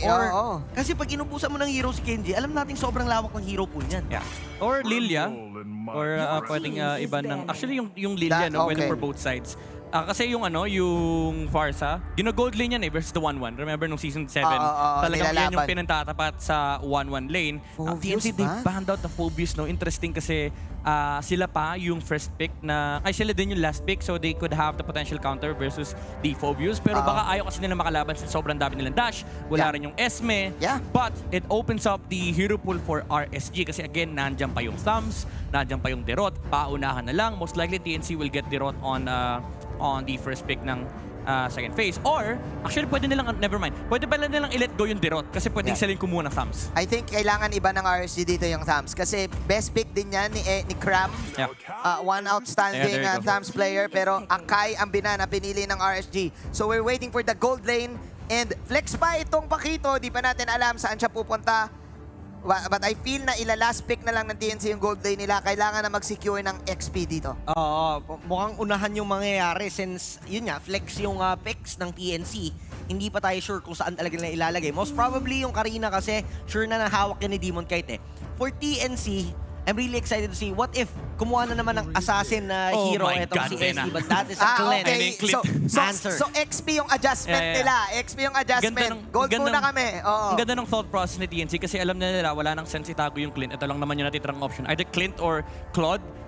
Parehas naman maganda against 1-1 and also kailangan mo tignan yung XP lane matchup. Now RSG, they have to consider what they want to pick. Do they go for the Thumbs or do they go for the Dirot? Actually, Thumbs is the better option. It can sustain versus the Lolita, Clint, and also the Pakito. And yung Dirot kaya niya sa lane matchup. So I think RSG is eyeing for that. And also pwede sila mag-supplement ng either Lilia or Eve and that completes the teamfight presence of RSG. So ito yung mga magagandang option for RSG but also they have to consider nandiyan pa yung Savior. Yun nga Savior is good, I think, para sa koponan ng RSG. Pero Lilia also, to combo up with the Franco. Kailangan nila ng pag-combo dun eh. Uy! Ruby. Uy, si Cogs! Interesting. And sabi, Kenji Ruby. Iba talaga, no? Iba talaga ang pool niyan. Flex talaga eh. Ngayon, ito ang tanong ko. Flex ba tong Pakito? Pwede pa tayo makakita ng Pakito jungle in this game? Mukhang mahirap eh, no? Dahil sa crowd control. Pero for the last pick, I'm really excited to see if ever man, yun nga, yung SDZYZ assassin ulit. Yeah. Kasi pansin natin, hindi binaban eh. Parang alam ng RSG na mukhang nasanay sa Demon Slayer tong si SD. Hindi to mag-a-assassin. Pero ang kailangan kasi ng TNC dito is kunat. Isang makunat na hero. Either i-jungle nila or i-XP lane. Yung Pakito, di na gumata. Actually, yung Thumbs and Baksha sounds good. Pero okay! Nagbabalik! It's assassin time! It's assassin time! There you go! Oy, wait! Interesting. Gusto ko lang sabihin, si Yasuo, knowing him, isa to sa favorite heroes niya bago pa siya nag-gold lane. So hindi pa natin alam kung saan mapupunta itong mga roles nila. Pero yeah, it's interesting. Nakita tayo ng mga Hayabusa jungle assassin build lately. So finally, TNC, meron silang onting adlib sa textbook nila. Oo, mukhang ito na nga yung sinasabi nating pagbabalik. Na nasanay tayo masyado doon sa parang yung nakasanayang patch nga na Demon Slayer, Makuna, tanky junglers na utility. But now, if ever man, ang may hawak nitong Hayabusa ay si SDZYZ, mukhang masaya panoorin tong matchup na to. Yeah, di lang makapaniwala na hindi pinansin si Thumbs. Sa laban na to. Sa laban na to. Ito actually yung nung nagre-review ko kanina, sabi ko, tatlong heroes ang kailangan mo tignan dito eh. Yung Thumbs, yung Esme tsaka Beatrix. Yes. Si Esme lang yung tarang contender talaga. Yes, and it goes to show Midnight na yung mga teams talaga natin ay pinoprove tayo na okay, dyan kayo nagkakamali guys. Meron pa rin kaming mga baon, meron pa rin kaming mga dala dito sa MPL at eto na nga, here we go, SDZYZ. Siya ang pipili ng Hayabusa at si Cram ang pipili ng Pakito in this game. SDZYZ, lumalayo na siya doon sa identity niya na paggamit ng Demon Slayer. Ngayon naka-high and dry. Mukhang solo kills yung hahabulin niya dito sa matchup na to. Well, Demon Kite, siya ngayon yung naka-Karina, Demon Slayer. Would this be a tanky Karina or yung magic damage na? Most likely yan yung magiging tank Karina kasi again, RSG, meron silang 1-1. What you need to do with 1-1 is have this incredible front line para ma-enable mo lalo yung 1-1 during a team fight. Now, TNC, ang magiging problem nila dito, if ever, is yung sustain nila versus RSG kasi may burst damage yan coming out from the Kagura of Aqua. Alright, so we're now looking at the side lane matchup. Nakakamiss makita si Kenji on this Ruby. Remember those days? Season 6, nung Omega pa siya, mga sustained side talaga. M2, M2 Kenji. Together with Doshi and everyone, yung mga setups. Gusto ko lang sabihin, yung isa sa mga pinakamatagal na game ng MPL, Season 5. Season 5. Ang hero ata ni Kenji ay Ruby. SGD versus Onyx. Kalaban Onyx. Either Ruby or Esmeralda. Makuha Yun yung mga picks nila Yun yung, nun. yung may Kimi, Hanzo. Oo, yun yung mga picks nila nun. Pero ngayon, sabi nila dito sa MPL Season 10, ibalik natin. Sumubok tayo ng bago, mabagal ang unang rotation sa first 2 minutes ng laban na to. Wala pa gaano nga nagko-commit talaga doon sa mga gang. Sumilip kanina ang RSG sa may bandang ibaba. Pero mabuti rin na hindi nila tinuloy kasi nag-abang yung TNC. Inalagaan din nila si Yasuo na parang nag-aantay lang sila kung sino yung magpo-first move. But now, securing the position on the Turtle Pit, Escalera and Bentings, makikita nga lang siya ng payong ni Aqua. So ngayon, may idea ang RSG na maaaring nagtatago lang yung TNC dito. So let's see kung sino mag-uumpisa. Ayun na. Uy, galing naman ng shield. Bentips. Ni Bentips, alam niya yung gagawin ni Light. And to look at the matchup, Bentix and Light, former teammates to eh. Sa TNC, magkasama na sila, pero agawan turtle ang mangyayari. Ngayon si Bentix back away, pero papasok. That is a secured turtle coming in from Demon Kite. Si Light dito makakagat pa ng isa, and the first blood will go to Kenji. Bait lang pala yung Iron Hook. RSG, finally, nakakuha ng turtle sa laban na to. Yeah, TNC, they didn't really communicate well with regards to taking down that turtle kasi pagpasok ni SDZYZ, medyo late na rin na pa. Force siya na gamitin yung kanyang shadow kill and hindi abot yung retribution rin siya kasi lumayo yung RSG and nakuha ni Demon Kite yung turtle. Actually, nakatulong pa nga sa Escalera for RSG para makuha nila yung turtle sa blue side. Yung laban na yon ay 4-on-4 Nagwa 1-on-1. Yung dalawang gold laners doon sa bottom lane. Wala kami pakialam sa nararamdaman nyo. Basta kami, nagpa-farm kami. We're talking about this earlier na nasa kanila ang bola. Nagkamali ng silip si SDZYZ. Hinatak pabalik ni Kenji. And the follow-up damage coming in from Aqua. Karay. Iron Hook coming in from Light. May flicker pang kasama, may kagat. Andito na rin si Demon Kite. Saan niya pupunta? Hindi enough yung hampas mo para iligtas ka. Double hook setup for the side of RSG. Gumugusto pa ng onti si Cram pero mukhang wala nang mangyayari. May sight mula kay Kenji. May my goodness! Sa pa! Hook after hook. Tapos si Evan nililipat pa. Namarkahan siya and that is a crossbow of tang ni Eman. Nakikita natin yung difference dito when it comes to the lead. Talagang dominating ang RSG ngayong early game. RSG is back with their form. Di pa tapos sa anti-nawal pa nila si Bentings pero may bulwark. And RSG, again, complete aggression all over the map. Alam nila, lamang sila sa sustain and damage at the moment. By the way, gusto ko lang sabihin, ang hirap nung ginawang layering of skills ni Kenji tsaka ni Aqua kanina para mapatay nila yung Hayabusa. Yeah, ito, pwede, kung merong Hook City, dinadala tayo ng pupunan ng RSG sa Dahila-hila village. Walang galawan. Walang galawan Dahila-hila dulce. Parehas may hila at parehas may pang burst. Yun nga ang ganda nung combo nila. Alam na alam nila yung mga hero picks na pag may nahukman sila, kailangan enough yung damage. There goes the bulwark pero hindi magiging enough yung pagsilip ni Bentings dito para i-contest yung turtle. RSG really dominating this game. Yeah, this is now TNC trying their best na maibawi yung kalamangan ngayon ng RSG. Protector Hook, Sans! Ito na ata ang bawi nila. TNC nagabangan talaga ng perfect moment. Demon Kite naiipit ata sa gitna. Aqua with a follow-up. Yan yung overturn. Kakayanin nga ba nila? Dalawa laban sa luwang mangyayari. Pero TNC pa ang mapapaback away mula sa pag-abang nila.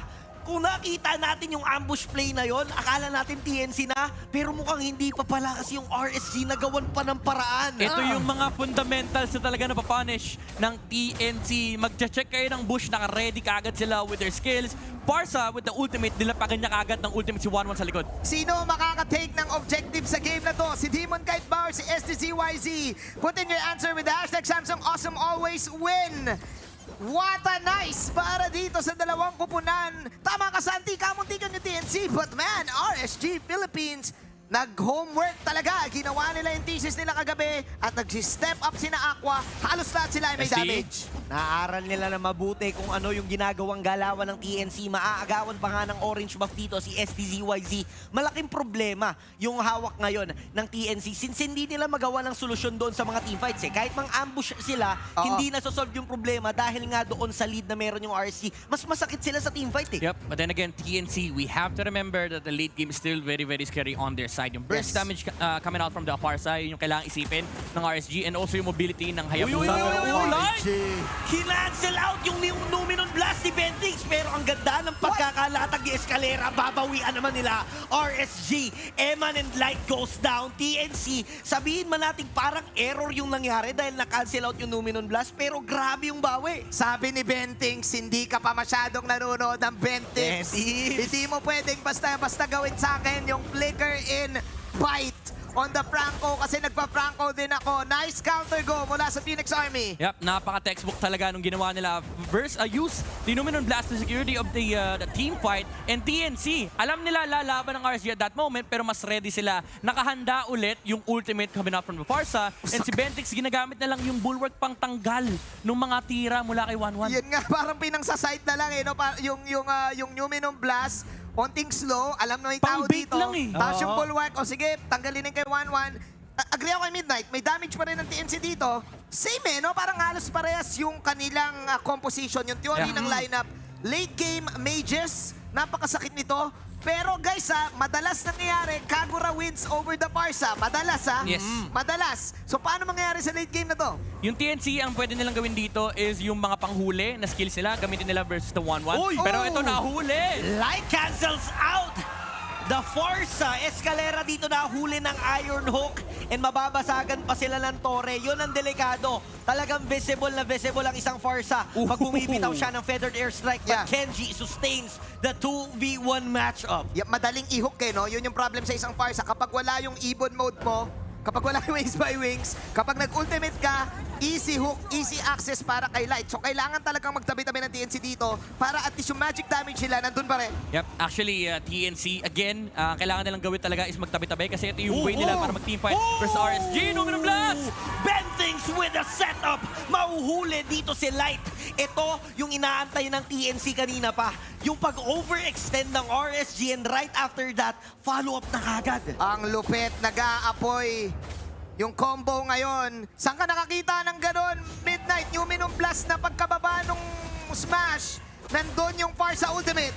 Ngayon, si Kram naman ang natatargetin. Ito yung trade na nais kunin ng RSG. They secured the kill. Kaso lang yung TNC. Walang hinga. Walang hingaan itong laban. Susubok ang TNC sa bottom lane daw. Mirror. Yun ang plano sana nila. Pero ang ganda rin ng response ng RSG. Na-depensa mode kagad. So parang nagbabasaan. Parang chess match itong laban na to. Alam mo tawag ko rito, Santi. Ano? BMA. Bawal mag-analyze. It's just team fight after team fight. There is your bulwark shield pero may hook. Yun lang talaga yung difference maker sa laban na to. Meron kang instant kill, instant pick-off. 2 hook options para sa side ng RSG. Yun yung single target na advantage ng RSG nagagamit nila wisely kasi parang alam na alam nila kung kailan talaga papasok. Parang nasasabi na ni Light na, uy, tama to. Tatama tong hook ko kahit hindi pa tumatama. Tsaka ito na yung confidence play coming out from RSG. Even though they've committed 2 failed team fights, kasi ready si TNC, alam nila at some point mahuhuli nila ang RSG na hindi naka-ready. Now, TNC, they are already scared of the bushes near their base. Kasi alam nila, anytime pwedeng pumasok si Aqua, pati na rin si Light with an initiation coming out from RSG. Base sa pagkakaintindi ko, Midnight, sa sinabi mo, ang may hawak na manibela, RSG. So kailangan ng TNC dito, kailangan ng TNC dito ng precise timing para bumawi. After ng hook, hintay, cooldown, and then go. Kailangan lagi silang ready. Kung ang ginawa nila kanina, dapat lagi silang ready. Pero RSG, hindi nila pinapahingi. Bato lang ng bato ng hook.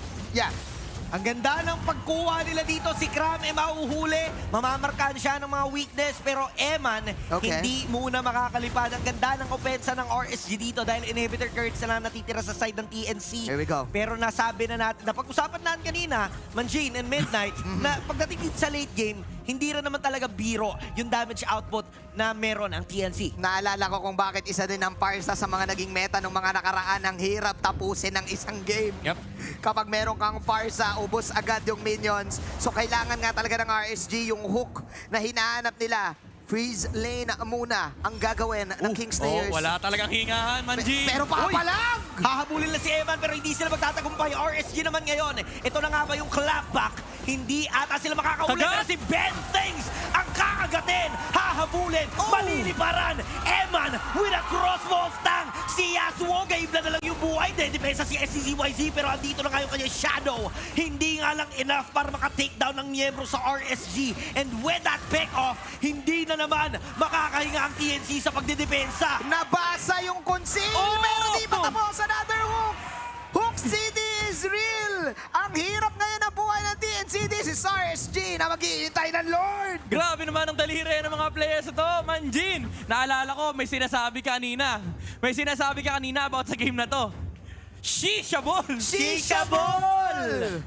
Mapapashish ka na lang talaga. Akala ko yun na yung conceal play. Pinag-usapan natin to, hintay cooldown and then go tayo, prepare tayo. Pero prepared din ang Raiders doon sa conceal play na yun.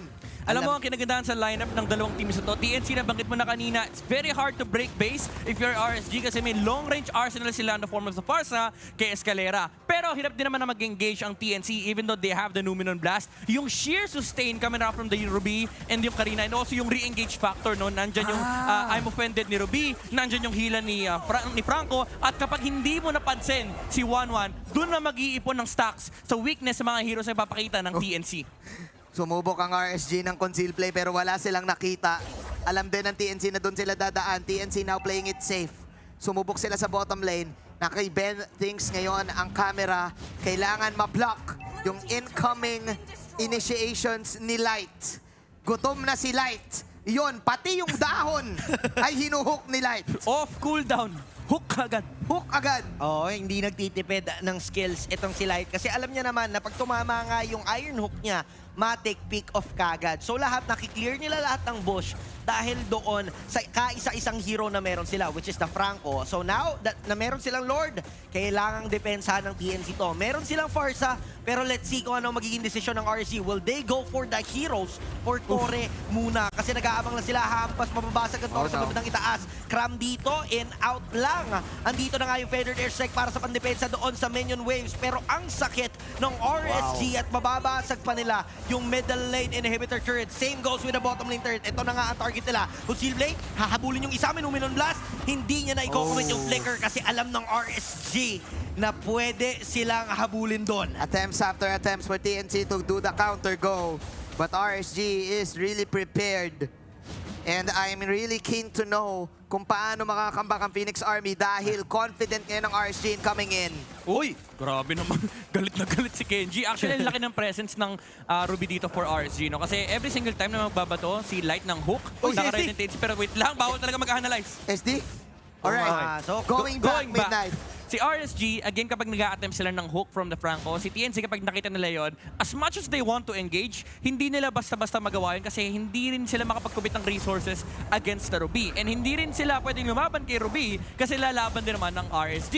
So parang wala kang choice. Kapag nag-hook si Franco, hintay mong pangit yung pwesto ng Ruby. Conceal play! Kenji goes in! With a eye of a feathered play! May feathered airstrike na isasagot si Escalera pero mapapatumba si Cram! Kompleto pa yung kabila pero walang mauhuli dito si Benting sa kanyang setup pero tuloy pa rin ang depensa. RSG ngayon, itutuloy pa nga ba kasi nga meron silang minions na paparating mula sa ibaba pero alam nilang medyo delikado. So mukhang pwede silang pumunta doon sa ruta na safe muna. Lord muna tayo. Nice raid mula sa kupunan ng RSG. Hindi natin in-expect yung raid conceal na yon. Raiders na Raiders. Raiders na Raiders just to get one to set up this Lord.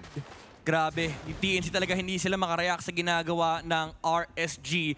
Yung instant initiation, no hesitation whatsoever, yun yung nagpapanalo sa RSG. They're not afraid to commit a mistake. Even if it's a mistake, iko-commit nila. And I think yun yung nagiging recipe ng RSG right now versus TNC. Kasi every single time na papasok sila, all in eh. Yeah. All in RSG is the name of the game, lalo na kapag Franco ang kanilang gamit. Hindi nila mapapanalo ang MSC Championships ng basta-basta lang. Re-respetuhin to ng TNC. They're now preparing for the Lord. Kalahati ang buhay ng Lord. 20K. TNC, apat sila. But look at Aqua's position in the minimap, ladies and gentlemen. Manlilikod pa si Aqua. Yung Blast? Yung Blast, may mahuhuling isa. Mapipick off kabal na Immortality Pop. Pero yung Lord ay makukuha ni Demon Kite. Paalaga naman sa may badalikuran. Pero ang ganda ng pwesto ni Aqua. Ito na nga yung kanyang ginawang pag-intercept mula sa backline. TNC ngayon na magsisitakbuhan. Kenji, palit kay Escalera at kay SD. Kailangan nila dumibensa pero Cram holding off members from RSG. Hahabol pa nga ba pero andito yung Lord nagmamarcha sa gitna. Aqua on the flow, 4-0-5. The low-key savior of RSG doon sa teamfight na yon. Ito na nga ang talagang push na inaabangan lang. Cram na pa-overextend pero baka lang din kagad. Andito yung mga uppercut pero pwede nang basagin ng RSG yung base. At unang punto si makukuha sa seryeng ito. Mr. Low-key, Aqua on this Kagura. Finally, the Raiders makakuha ng 1 puntos. Ang ganda ng laban na yon. Shishable talaga, Manjin. Shishable. Napakaraming shish moments. Ang lupit na pinakita ng mga players natin. Super commendable yung ginagawa ni Light and pati na rin ni KNG protecting. Ito yung essence ng 4-protect-1 ng RSG. You don't protect your teammates by just protecting them. You protect them with aggression. And yung aggression na yun, yung walang nagisagot ang TNC, kaya naman nakakuha sila ng malupit na momentum. I like it na naging disciplined enough din ang RSG doon sa final team fights. Napaka-interesting kasi alam nila yung positioning, alam nila saan man pupunta ang TNC. Commendable ang TNC sa laban na to. Lahat ng movement sila precise, pero mukhang mas na-outwit lang sila ng kupunan ng Team RSG. RSG, yung pagpasok ni Kenji sa game na to, itong series na to, sobrang laking bagay. Nakita naman natin yung mga decision-making na meron ng RSG sa ngayon. Yung tapang nila, parang sobrang confident nila sa pagpasok sa mga team fights. Sila yung lagi nag-i-initiate, alam nilang lamang sila, and never nilang binitawan yon. Mahirap mag-push sa isang Farsa, no problem pa rin naman. Ang ganda nung ginawang play ni Aqua dun sa kahuli-hulihan. Tsaga habang ikot yung ginawa niya. Ang layo, ang layo. Ang layo nung hinikot niya. Ang layo ng positioning niya, ang layo nung ikot niya, to the point. To the point na nahuli niya lahat ng mga nasa likuran. Minention natin na mas mauuna talaga ang Kagura sa isang Farsa. Parang given the hits nung hero mismo at nagawa yon ni Aqua sa game na to. It was a game na back and forth. Pwede sanang mapunta sa TNC yung laban na yon. Pero I think na mas yung manibela kasi nasa RSG. Sila nagdidikta lagi ng laban at hindi nakakuha ng, well, isa lang ang TNC. Isang outplay lang and then after nun, dire-diretso na ang RSG. As much as I would have loved the confidence to pick the Hayabusa, it's one of the hardest Hayabusa's game you'll ever play. Kasi yung ano pa lang yung Ruby pa lang problema na. Yung Kagura actually problema din yan. Kasi kapag wala kang shadow, parang ang hirap lumapit kasi pwede ka i-burst and also pwede siyang lumayo from your range. Kasi hindi naman din ganun kadali patayin si Kagura. Some might argue na pag nahuli mo siya with the shadow, patay kagad yung Kagura. But that's a Kagura na hinahabol mo. Hindi pa ito yung key member ng RSG. And also add to the fact na may Ruby yung si Kenji, no? Talagang every time na papasok ka, nandyan yung ikot, yung bawal ka talaga gumalaw. Tapos kapag bumalik ka, pwede ka pa niyang habulin with a flick and I'm offended. Game changer, I'm offended. Tapos Kagura yung overturn. Kenji is back at it again with this Ruby. Na-mention kanina to ni Santi na hindi ka pwede makapag-target ban kasi ang daming XP lane ni Kenji. At iba rin maglaro si Kenji pagdating sa XP. Hindi to yung usual na nakikita natin na aggressive XP laners. May may street smarts. Kumbaga si Kenji maglaro. Oh, yung gulang, yun yung meron siya eh. Yun yung meron siya na parang through experience talaga natin na masasaksihan. Nakita natin yon sa game na to and definitely kailangan ng adjustment dito ng TNC mula doon sa match na yon na parang nakikita natin yung Hayabusa pick nga mukhang mahihirapan gaano. Kasi laging tina-target, pansin ko lang, ni SDCYZ would be Eman, yung 1-1. Pero parang hindi natin gaano nakitang na-utilize yung high and dry. Sinsama-sama yung RSG. So yung extra damage sana na pwede niyang ibigay, talaga nawawala lang. Kasi parang ang plano ng RSG dito, game plan nila na mag-stick together lang. Honestly, parang hindi nga magmamatter dito yung choice ng emblem ng TNC. It's really more how they compose their lineup and yung last pick material nila. And unfortunately, it didn't go the way that they wanted to play the game. Kasi again, super aggressive ni Light on this Franco. And add to that, yung damage factor, no, na baka kulangin si TNC at some point kasi ang daming sustained heroes ng RSG. Not sustained na tulad nila Esmeralda, nila Thams, but more like sheer HP. Kasi nilalaki ng HP nila Karina, nila Franco, nila Ruby. Si Ruby actually napakadaya kasi kapag nakuha niya na yung first item niya na Hasklo, kahit 10% HP na lang yan, kapag na-eye mo fa naging tatlo, babalik talaga yung buhay niyan. And yun yung naging playstyle talaga ni Kenji. For the longest time, this is how Kenji has been playing for the teams na nilaruan na niya, no? Lagi siyang yung willing i-offer yung sarili niya. And I know personally, Midnight naging coach, in a way, naging analyst ka rin for Kenji. At talagang ganito ang playstyle niya. Medyo hybrid na XP talaga ang dating, no? Ang motto niya sa buhay, pag namatay ako, swerte. Ganon ang motto pag na buhay. Pag napigilan ko sila, much better. Kaya siya binansagang clutch time Kenji dahil sa mga clutch moments na kanyang pinapakita sa mga laro. Napaka-interesting din do. Pansin ko sa game na to is ultimate heavy ang lineup din kasi ng TNC. To the point na mas madaling mag-reset ang kupunan ng RSG in that game. Kaya alamin muna natin analysis ng laban na to. Ibato na natin sa ating analyst.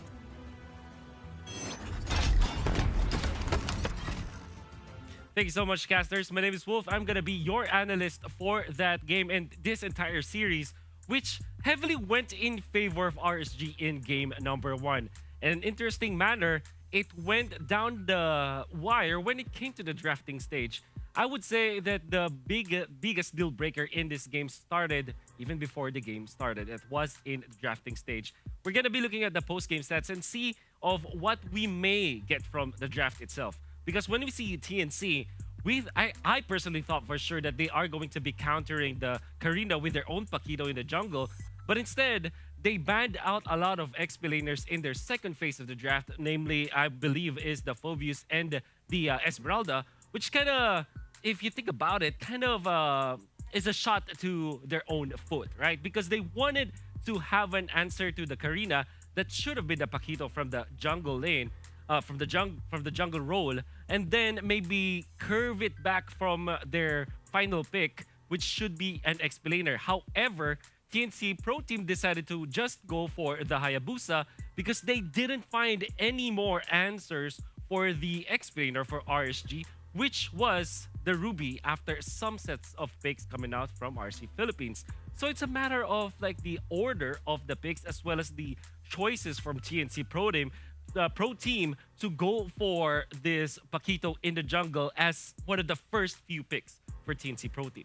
Again, shooting themselves in the foot with this kind of draft. When we look at RSG Philippines, this is them making it so that it is a textbook kind of draft, right? They have all of the things that they needed against TNC Pro Team. They have all the picks that they wanted to get, and they got all of the comfort picks that they needed as well, with Aqua getting the Kagura, as well as this 1-1 pick coming out from Eman, which, by the way, went for a second item, second picked a Wind of Nature. Might have sold it afterwards, but after his Corrosion Scythe and Boots, we saw that Eman, as the 1-1 for RSG Philippines, went straight for the Wind of Nature so that he'll have 20% more attack speed versus TNC Pro Team, as well as the fact that he can team fight now versus this Clint. Now, this is very important because we know that TNC Pro Team, they picked up this Lolita as well as this Farsa and this Paquito. So in a way, they wanted to fight in the early stages of the game. That is also proven by the fact that they went for the Clint. We know for sure that the Clint is almost always picked if you want to control the early game. Unfortunately, if we look into the draft, the control of the early game did not belong to TNC, despite them having a good draft, or at least a draft that should be tailored towards the early game. That is because of this Clint. Now, when we look back to the second item timing coming out from the 1-1, which he got around 8 minutes and around the 7 minute to 8 minute timing, when he already has this Wind of Nature, it meant that whenever there's a duel between the 1-1 and the Clint, almost automatically RSG will win it just because of the fact that they had an early pickup on the Wind of Nature. And this graph that you're seeing right now is also the best picture on how to describe how RSG was able to control this game. Now let's look at the MVP of the match, which is Aqua with his wonderful flank play at the last moment of the game, which also is a very good pick for the side of RSG Philippines for many reasons. One, it is great to burst down the enemy heroes of, burst down the backline heroes of RSG Philippines. That we can see they picked up the Farsa as well as the Clint. And these two heroes really struggle from mages with high burst and high assassination potential. And that's what we saw in the last clash as well. Aqua was able to just get to the backlines, be patient in the bush near the Crammer's bush of this, the orange buff of TNC. And he was able to just completely wrap around and destroy the formation eventually of TNC Pro Team. As well as the fact that this Kagura is just perfect against some of the other heroes of TNC. Like, for example, the Paquito will be able to burst him down and maybe just poke the Paquito to the point where if he doesn't have the combo, if he doesn't have a way to dash out of the place, the Kagura will be able to burst him down. This fourth pick, Kagura, coming out from RSG Philippines was just the perfect pick for their composition because it answered a lot of the problems that were posed by them. That were posted by TNC themselves. Now we look back at the game. It's definitely one-sided by RSG, and it started from the draft, and they're controlling the early game, their itemization, and how they managed to win against TNC. That's my analysis. I'm gonna be throwing it back to the casters.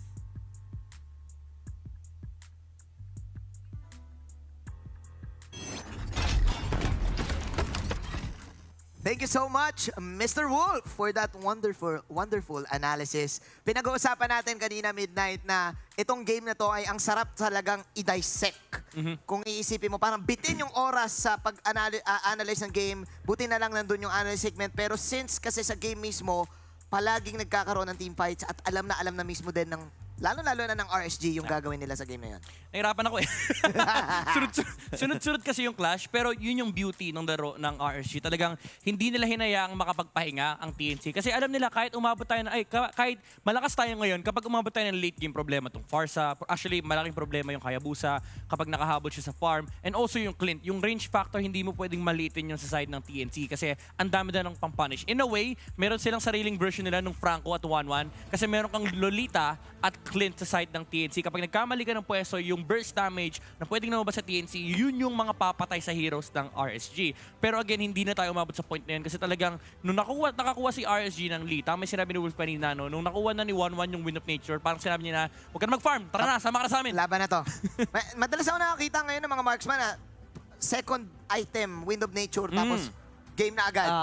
Gera na agad. Wala na silang paki dun sa next damage. Unang damage lang, goods na. Tapos aasahan mo na lang din yung mga kampi mo, di ba? Ganun na lang din yung mangyayari. Napag-usapan din sa game na to is all about the draft. We were talking about the Hayabusa last pick para sa side ng TNC. Santi, familiar ka dito bilang isang tank, tapos may Hayabusa ka nakatapat, di ba? May Hayabusa ka nakatapat. Anong mindset mo dun? Parang ang kailangan mo lang talaga, isi-save mo yung skills mo. Yung crowd control na meron ka para doon sa moment na pagpasok niya. Kasi ang role talaga doon ng assassin is to kill your squishy teammates.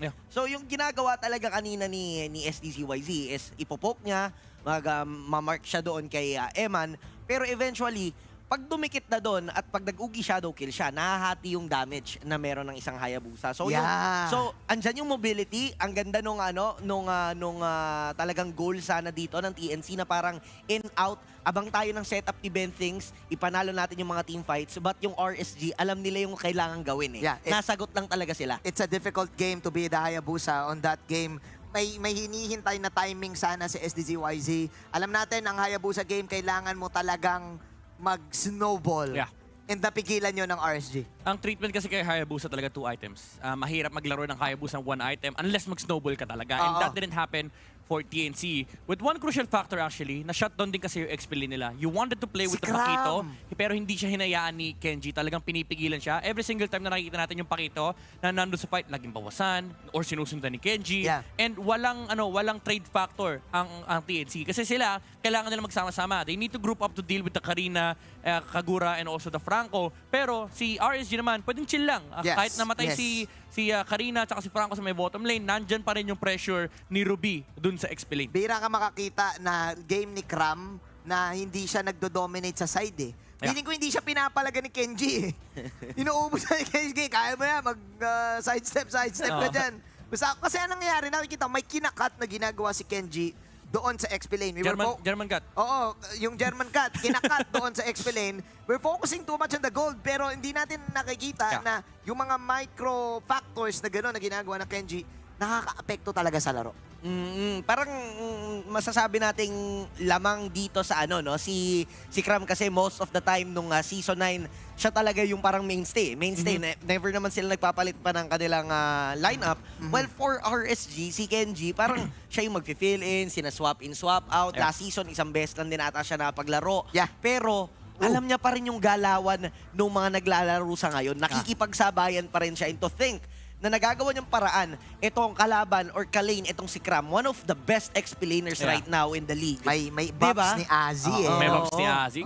Ganun kasi talaga si Kenji for the longest time. Kapag, again, kahit off-meta, basta nakita niya maganda, pwede niyang gamitin. And nung binan pa lang si Esmeralda, feeling ko may nagsasabi na sa utak niya na parang maganda ruby dito Kasi yung mga natitirang XP laners, mga melee na kailangan dumikit sa'yo at di nakakapag-regen. Even though yung thumbs, siguro yun yung exception. Pero parang nagtiwala na lang kasi ang ganda rin naman yung option nung kunin yung ruby kanina versus the Clint, the Lita, and then the Pakito kasi wala talagang papatay sa kanya. Even the Hayabusa had a really hard time. If you're a Pakito and a Hayabusa user, alam mo kung gano'n ka mahihirap patayin si Lolita, lalo kapag naka-Festival of Blood and naka-Hasklo. Ang hirap nun, ang hirap na feat nun. Now, we're seeing Coach J na nagsa-strategize na for game number 2. Usually, nakakita ko kapag may Franco yung kalaban mong ginagawa madalas ng game 2 ay ninanakaw yung Franco. Si Bentix ay isang Franco user din. Diyan nga ata nagsimula yung Bentips eh, no? Kasi may mga pangalan yung mga bush niya eh. Dito ka sa bush na to.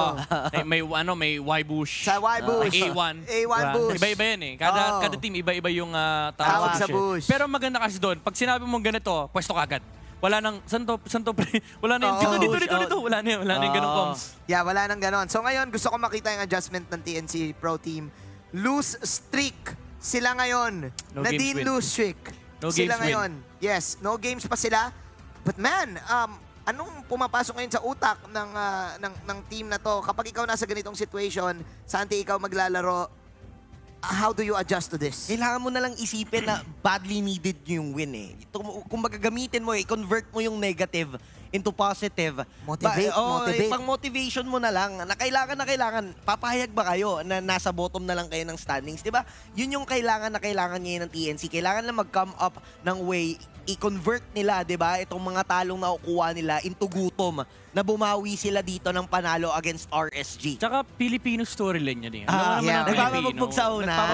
Kasi meron di ba yung linya nga dun sa burst nila, Loki, nag-aapoy ang Phoenix Army. Baka hindi pa sila lumiligam-gam.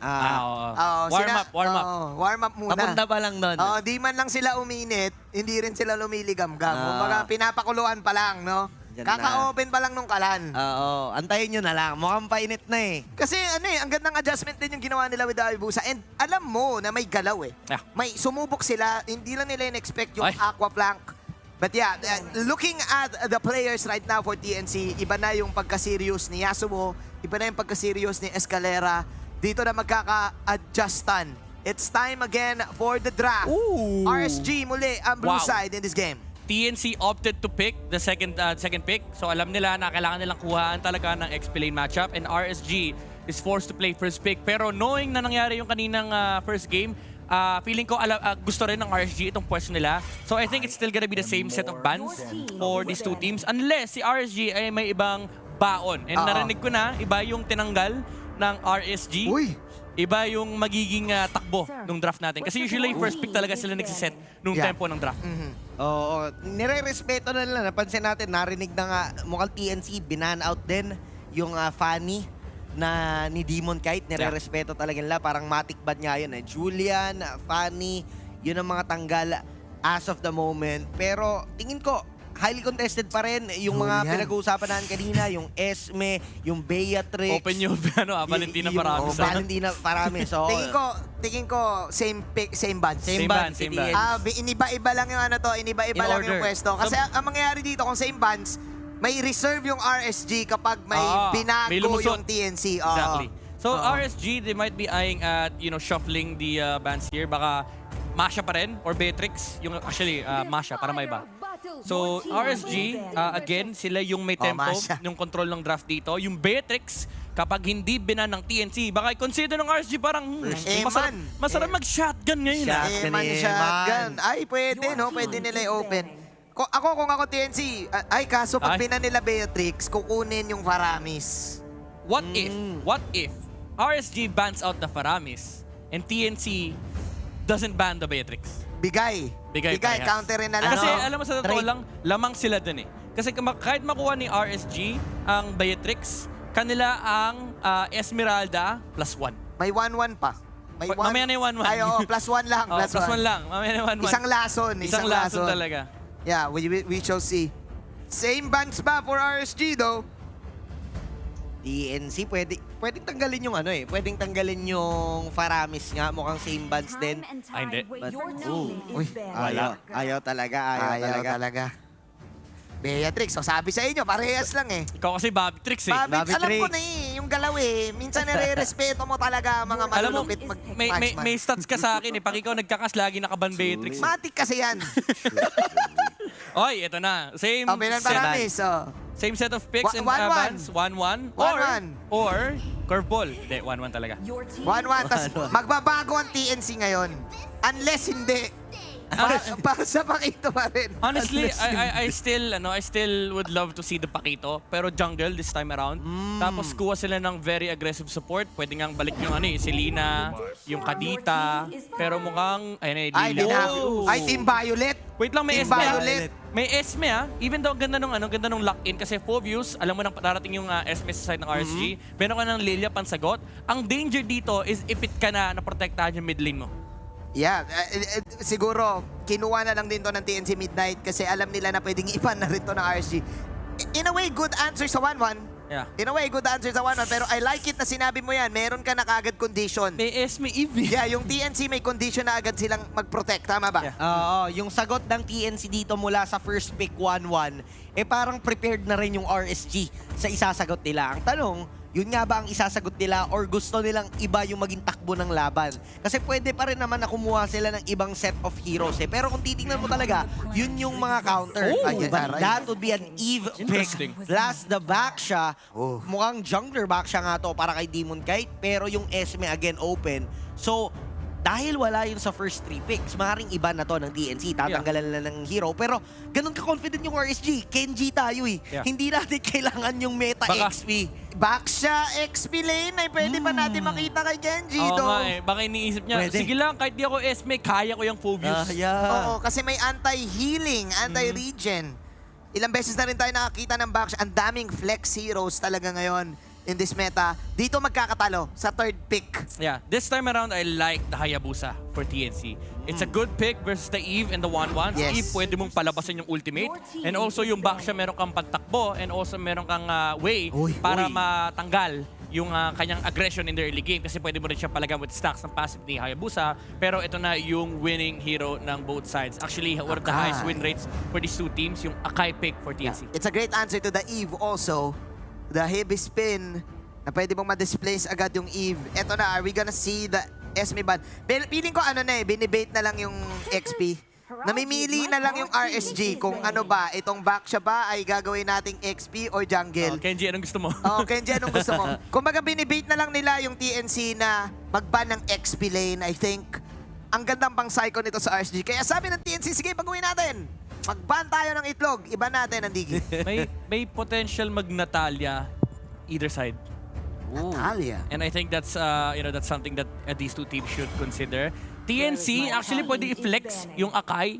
Nalalaro din to ni Bentix. Pwede pa sila kumuha ng jungler on the second phase. Ano ba yan? Binan. Sabi ko lang. Nakatunog, Santi. Nakatunog. Narinig si narinig si Midnight eh. Yeah. Excited sana ako eh. Kasi ang ganda ng Natalia dito eh. Yeah, pero yung Eve tsaka 1-1 dead agad. Alam mo naman, fundamentals eh. Fundamentals, Rise. Fundamental Rise. Sabi niya, naisip ko na to bago pa isipin ng casters. Oo nga eh. Kaya nga binan eh. Kaya nga sila MSC champs. Oo nga eh. Ayan, ay! Tinatanggal si Kenji talaga. Kenji. Tinatarget talaga si Clutch Time Kenji. Well, Binan ng kabayo. May glue. Glue? Para sa Lilia, do. Ang ganda. Ang ganda nito. Na, I remember the times na pag na may Lilia, glue ang sinasagot in a way. Ubusin mo yung bombe. Siya yung didikitan mo. Yeah. Kumbaga magagamit ka ng ulti para palayuin yung Lilia. And bawal siyang tulungan ng mga kampi niya. Kasi pati yung kampi niya dadami ng glue. Ang nakakatawa doon, kapag nag-black shoes ang Lilia, nandun pa rin yung glue. Kasama siya. Nandun pa rin yung glue. So it doesn't matter saan ka pupunta. Tingnan natin kung pipiliin yan, Midnight. Respeto din talaga. Gets sila na pwedeng i-flex yung Akai. So binan pa rin nila yung Ling from RSG. Tinatanggalan nila ng Assassin Heroes kasi nakita nila yung Hayabusa eh. Posibleng ano na nga talaga, SDZYZ Assassin is back. So yung Akai, pwede nga nasabi mo kanina Midnight, tank ni Bentings, di ba? Sobrang flex nitong mga hero picks nila. But now, madami pang choices ang TNC. Hindi natin alam kung saan nila ilalagay itong mga heroes na to. Most probably, SDZYZ with Akai, XP itong Phoveus, mid lane. So wala pang hero si Yasuo. Feeling ko Claude. Yasuo Claude na to. Yasuo Claude na to, boss. DHS, good on the back shot. Can go with the Eve. Kailangan mo kasi lagi ng someone na manglilikod eh. Oh, diba? Kailangan mo ng someone na manglilikod eh. Kung marksman ka, kung marksman ka kasi, pipiliin mo ano kaya yung mga pwede kong panlikod dito. Eh, likod. O, diba? Pero may Franco nasabi ko lang, may Franco May ulit. purify naman. Ang RSG. Ang dilemma nila dito kapag nag-purify, kawawa sila dun sa 1-1. Kasi hahabol-habulin lang sila ng RSG. May wind of nature naman. Pero interested ako kung anong kukunin actually ni Kenji or kung siya na ba ang back siya. If ever that's the case, I think ang dami pang option for Demon Kite. Nandiyan pa yung mga Lancelot, yung iba pang junglers. Actually, yung Hayabusa pwede nilang kunin. Sila naman yung kukuha ng assassin, no? And actually, magandang sagot nga yan para doon sa paghabol doon kay Claude din. Kailangan nila ng answer sa Claude eh. Pero last 2 picks for RSG. For the Lolita. Nayoreno sila. Classic eh. Classic Kenji eh. Nabanggit kasi yung German cat kanina eh. Nayorenos is back. Walang pinagbago! Wala nang meta-meta. Kung anong hero ni Kenji, yun na yun. Yung Bren. Uranus, Ruby. We're back to the M2 era. The M2 era ni Kenji. Let's go! Yung mga hero na pinipick ni Kenji, nakasulat na, pirmahan na ni Kenji yan eh. Oh, ilisa mo na. Sino to? Hayabusa. Hayabusa pa din. Hayabi. Maganda kasi dito eh. Maganda yung Hayabusa in this game. Pwede mong stackan yung back siya. Kaya mo siyang palagan actually kasi meron kang escape. And also, nandyan yung ultimate pa rin camera from the 1-1. Napaka-interesting nito. Hindi ko na mawari pa ang pwedeng mangyari in this game. This is TNC na kailangan manalo na. Kasi kung hindi, maapektuhan na yung kanilang masasayko na sila kumbaga sa next few games nila. RSG also proving something na hindi lang kami basta-basta champion. Kami ang defending champions. Alam mo, Manjin, mahirap to naranasan. Naranasan ko to personally. Naranasan mo na 6 games talo, sunod-sunod. And medyo mahirap talaga mag-reset. And I think this game is something that TNC really needs. Direly needs actually. Kasi right now, kalaban mo ang RSG. Ito yung proving ground mo eh na, guys, kaya pa natin. And I feel like they have the capabilities to do so. Maganda yung draft nila. They have the Claude. As you said earlier, maganda siya against the draft of RSG. And also, nandyan pa yung Hayabusa. 3 sprint! Gusto magsitakbuhan. Sino yung nakatatlong yung TNC. Papalag to. Walang purify. Magpapainit to. Magpapainit. Eto na. Ayan ang classic. Yan ang vintage Bentings. Sino makakakuha nito? Sabi ni Demon Kite. Sige, hello. Tago mo. Tago mo. Hello. Tago mo yung ba? Hello. Akala ko naman makakakuha si Bentings doon. But Demon Kite securing the purple. Alright. Pag-usapan natin. Gusto kong malaman to. XP lane. Cram versus Kenji. Uranus versus Phoveus. Sinong lamang dito? Alam mo, sobrang ganda ng Uranus pick. Not because Kenji is playing it, but because of the fact na si Uranus yung parang inherent answer. Hindi counter, pero inherent answer against the Phoveus. Kasi ang gagawin lang ni Uranus dito, every time natatalon yung Phoveus, didikitan niya lang, i-slowin niya, i-stackan niya. Kapag lumipad, okay lang. Kasi meron pa siyang ultimate din eh. So kayang-kaya niyang habulin yung Phoveus kahit saan siya magpunta. Parang kung iisipin mo mabuti, yung game 1, si Cram naghahanap ng laban. Yung Phoveus, ganun din. Sige, Phoveus ako para kapag laban tayo. Pero pinili ni Kenji, passive. Ayaw niyang iwan si Kram eh. O, kaya mo maglaro ng Uranus kahit nakapikit ka eh. Pindot ka lang first skill, second skill eh. Spam ka lang ng skills mo, tapos habulin mo na yung target mo. Kahit yung tito natin na nag-ML, yan favorite eh. Yan yung mga type ng hero kahit 200 MS, malalaro mo. Kahit lag ka. Sige, laban lang tayo. So, ibig sabihin, sinay ko ni Kenji yung si Kram na, hindi naman ako lalaban. Hindi lalaban. Basic lang. Basic lang. Akala mo ha? Oo, parang ganun yung nangyayari. Tingnan mo, gutom na. Gusto na ni Kram eh. Balagbag na si Kram eh, Si Kenji, kumuha mo, nagbi-minions lang, no? Basic sabi ni Kenji kasi basic lang naman ang ML eh. Masyado nyo kasi pinapakomplikado eh. Si Eman ata habulin la, SDZYZ hindi magko-commit, Yasuo hindi magiging successful. Doon sa gang nila si Kenji ata dito possible na ipitin. Pero hindi pa rin nila mahuli. Ayan na. Walang damage din. Inattempt nilang ipitin. Sabi ni Kenji, okay, sige, ipitin mo ko. Level 4 na ako. Okay na, ito na gagawin ko. Buong araw. Ang hirap ng sitwasyon ng TNC. Wala silang sagot sa Uranus. They have a Lilia that can slow him down, pero walang damage. Walang hard hold. DHS Claude, pwede. Kailangan nilang bumawi. Kung ikaw ang TNC, bawi kayo other lane. Ako kino-consider ko na itong lane ng top, dead lane na to.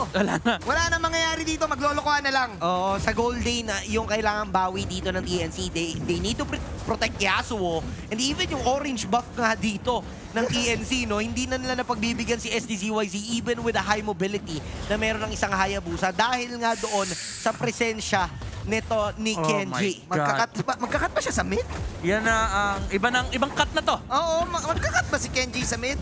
Double lane. Kung advance na tingnan mo si Kenji, okay, mamamatay si Bentings. There's your first blood. But look at Kenji in the top lane. Nauna pa sa first. Hanggang Kenji. season 12 na to. Ito lang gagawin niya. Ito lang trabaho niya. Tinayuan niya yung minions. Alam niya kailangan niya i-delay. Pero on the way na ang dalawang miyembro. Sabi ng TNC, masyado ka nang kumukulit. Here sa Ugi Shadow Kill. Andito na rin yung pagdakdak. Pero sabi ni Kenji, alam ko na yan. Walang lokohan. Kenji is back. Mr. Clutch Time Kenji. Uranus pala. Walang highlights. Yun yung nag-highlights yan. Naglakad. I-record mo na, pwede instant replay. Naglakad, tumayo. May pinindot naman. Tinanggal niya yung mark nung Hayabusa. Tatanggal yung mark. Kaya mabilis matapos yung shadow kill. Pero pag na tayo maglokon, Uranus yun eh. Parang Uranus game na lang to eh. Kailangan ng TNC ngayon, I think, Kumil, Santi, sa ibang lanes na talaga. Hindi pwedeng sila yung madeds. Hindi pwedeng masyadong magbigay pansin kay Kenji eh. Parang pag talagang sumunod kayo sa galaw ni Kenji, madidisrupt lang yung possible rotation nyo. So now, ibibigay na lang yung objectives at mag-aabang na lang sila ng tamang timing dito sa may bandang ibaba. Ayaw na tantanan yung top lane, Santi. Favorite spot eh, no? Favorite spot. Tingnan mo yung advance cut nila, oh. Advance cut. Kailangan kung ikaw ang TNC, get this tower right here, right now. Make a play dahil mauubusan lang sila ng lane. Ayan na. Grabe! Pinasok na yung base. Wala na. Tapos na. Ayan na. Dinoble lane na. Dinoble lane na. Kawawa naman si Aqua. Wala nang lane. Walang minion si Aqua. Walang minion si Aqua. How can TNC survive this? Si Kenji sumali na sa TNC eh. Sumali na siya. Nag-try out. Ayan, pati yung minions nire-recolan. Nire-recolan yung minions doon sa base na TNC. Hinintay din next wave. The highlight of the game, minions nire-recolan.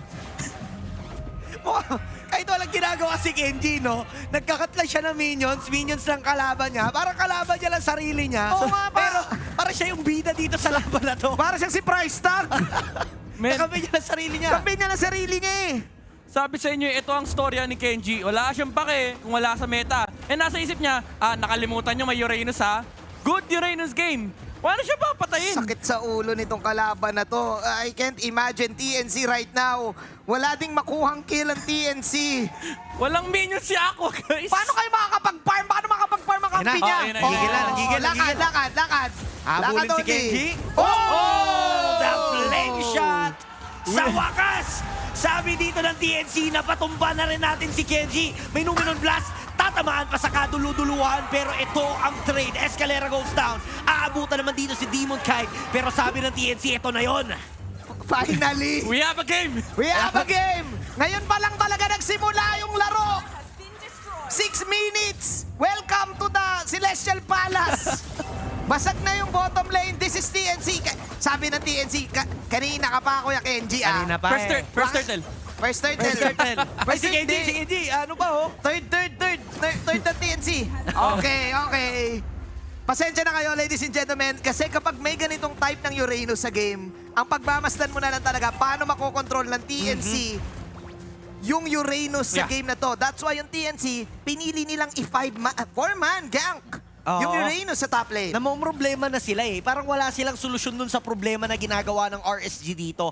Talagang nagiging effective yung paggamit nila kay Kenji na merong space ang RSG na mag-roam around, makapwesto doon sa other lanes. But now, TNC, nasolve na nila yon. Hindi na gaanong nag-overextend si Kenji. So now, TNC, kailangan na lang talaga nila ng magandang execution dito pagdating doon sa mismong crash. Nakuha naman na ng TNC yung mga iniintay nila. Actually, it's not that they don't have any answers, but they're waiting for the answers. Kasi yung DHS kailangan talaga ng Claude. Now, ang ganda na nung naging sagot nila, nilagay doon nila yung Claude sa may top lane. Kaso ang problema, sabi ng RSG, sige, si Kenji, ako na bababa. Lipat lane. Ako na mag-a-adjust. And ang masakit pa rito, kinuhaan pa ni Demon Kite ng purple of SDZYZ. Ito ata yung ipit na inaantay nila. Maabutan niya ba? Makakalipad? Pero mukhang kampasin lang. Eman, makakatakas at makakalipad with a crossbow of tank. Pero ang giti yung mga dakdak ni Krang. Babawi nga ba sila? Pero mukhang aabutan pa nga sa kaduluduluan. Pero palit buhay lang dahil nga mati-takedown din siya. Pero si Kenji sabi niya, nako, habol na naman ako. Lito lang ang kalaban.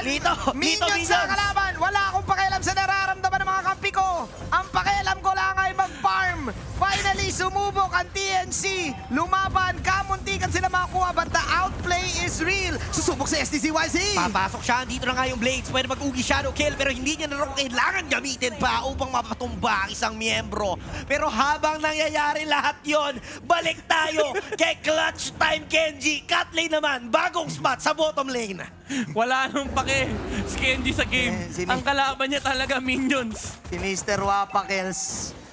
Pero at least nakikita na natin na yung Hayabusa, may function talaga siya in this game. Kaya niyang patumbahin si Demon Kite, no? Even the back siya, under the ultimate, kayang-kaya niya pag umabot yung stacks sa 4 na stacks, no, for TNC. With the Ogi Shadow Kill, enough yung damage nila alongside the Lilia to punish RSG. Pero up to this day, wala pa rin silang sagot ni Kenji. Yung DHS can burn through the HPs though. But then again, yung regen. But then again, if you're Yasuo, kailangan mo rin ng position. TNC, they badly need this team fight. Kumbaga, ang villains ngayon ay RSG because of this lineup, and TNC, desperate attempt to counter this. They should conceal. Tatago lang sila, pero alam ng RSG, narinig ata, andito yung Numinon Blast, walang mahuhuli. Pero naipit na dalawa, Bentings here. Mukhang kaabulin na nga si Eman. Andito yung bawi nila, pero that is a good trade. Yasuo with a blazing duet. Ito yung palaga na inaantay nila. SDZYZ, ma-follow up na. Demon Kite dito maaabutan pa. The Ugi Shadow Kill. Mapapatumba yung 4 na miyembro, pero sabi ulit ni Kenji, bahala kayo dyan. Finally, nag-apoy ang TNC. Sasagot si Escalera. Wala na rin siyang pakialam kay Kenji. Bahala ka, minions ang kalaban. TNC Pro Team getting the Lord. 4-on-5 talaga ang laban na to. Umaapoy na ang Phoenix Army. This is the time for TNC to fight. Again, nakikita na natin why their heroes work. And alam nila hindi rin aabot si Kenji doon sa laban na yun kasi nakita nila yung huling pwesto ng Uranus before the fight. Pero eto naman yung problema next ng TNC. Even though you now feel that you're advantageous pagdating sa team fight or clashes, yung Uranus sasama na next time. Yun na, parang naisip ng TNC na, ayaw sumama ni Kenji. Sige, 4-on-5 na lang. Papalaga na namin kayo head-on and hope for the best to win. May items sila, may capability sila to chase. May si Kram, best Pobius para against the 1-1 dito, kaya hindi rin makagalaw si Eman. So kung ikaw ang RSG, gagawin mo pa rin ba yung split na yon? Wala nang pakialam ang TNC. Sige, gawin mo lang yan, Kenji. Hindi mo naman kaya mag-push. I think this time, kailangan nang i-address ng RSG yung looming threat ni Claude on the late game. Hindi ko makuha si Yasuo. But, again, ang problema naman ni Kenji is may hawak na dominance ay si Kram. And things? Alright. So defensive mode ang RSG. Finally, TNC, nakakuha sila ng magandang space. Nakakuha sila ng advance push in this game. Ang tagal nating hinintay yun, around 8 minutes Online na rin si Yasuo. Online na rin si SDZYZ. Ano pa ang pwede nating makita na susunod? Mukhang ano na lang sino na lang unang mag-commit ng error talaga makakapitalize ng isa't isa. Kasi nga yung items nila dito enough na, yung gold lead kanina ng RSG bigla na lang nawala dahil nga doon sa teamfight na naipanalo ng TNC. And now, na sumasama na itong si Kenji, dito natin makikita yung difference. Kung malaking factor nga ba talaga yung kawalan niya doon sa teamfights at makakapag-zone out nga ba siya ng mga members sa bandang likuran. O ganun pa rin yung magiging takbo. Since yung TNC alam nila kung kailan yung tamang pasok, ang ganda ng chemistry na meron ngayon ang TNC. May burn na damage, escalera din dito though. Tapos DHS, paulit-ulit natin sinasabi yan. There's your conceal. TNC, uy, tatarget si Kenji. Si Kenji, kanina ka ba? Kenji!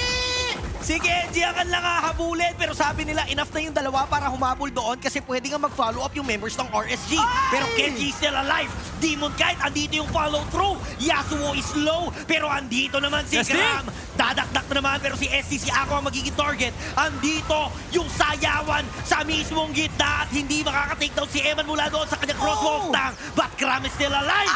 Dakdak lang ng dakdak. SDZYZ out of nowhere. Bigla na lang pumasok, pero Gamelan lang yung mga buhay. Yasuo with the perfect timing of the PMIN plus the blazing duet. Si Kenji na lang ang natitira dito sa battlefield bandang baba habang si Demon kahit naman ay may ipit pa. Andito na ang TNC. Lumalagabla pero si Aqua meron ding real world manipulation na ika-cancel out kagad. Pero si Kenji buhay pa rin. Ako! Si Kenji buhay pa rin! Si Kenji yung tinarget sa laban na yon, siya yung ginang sa laban na yon, tapos bandang huli, siya yung buhay.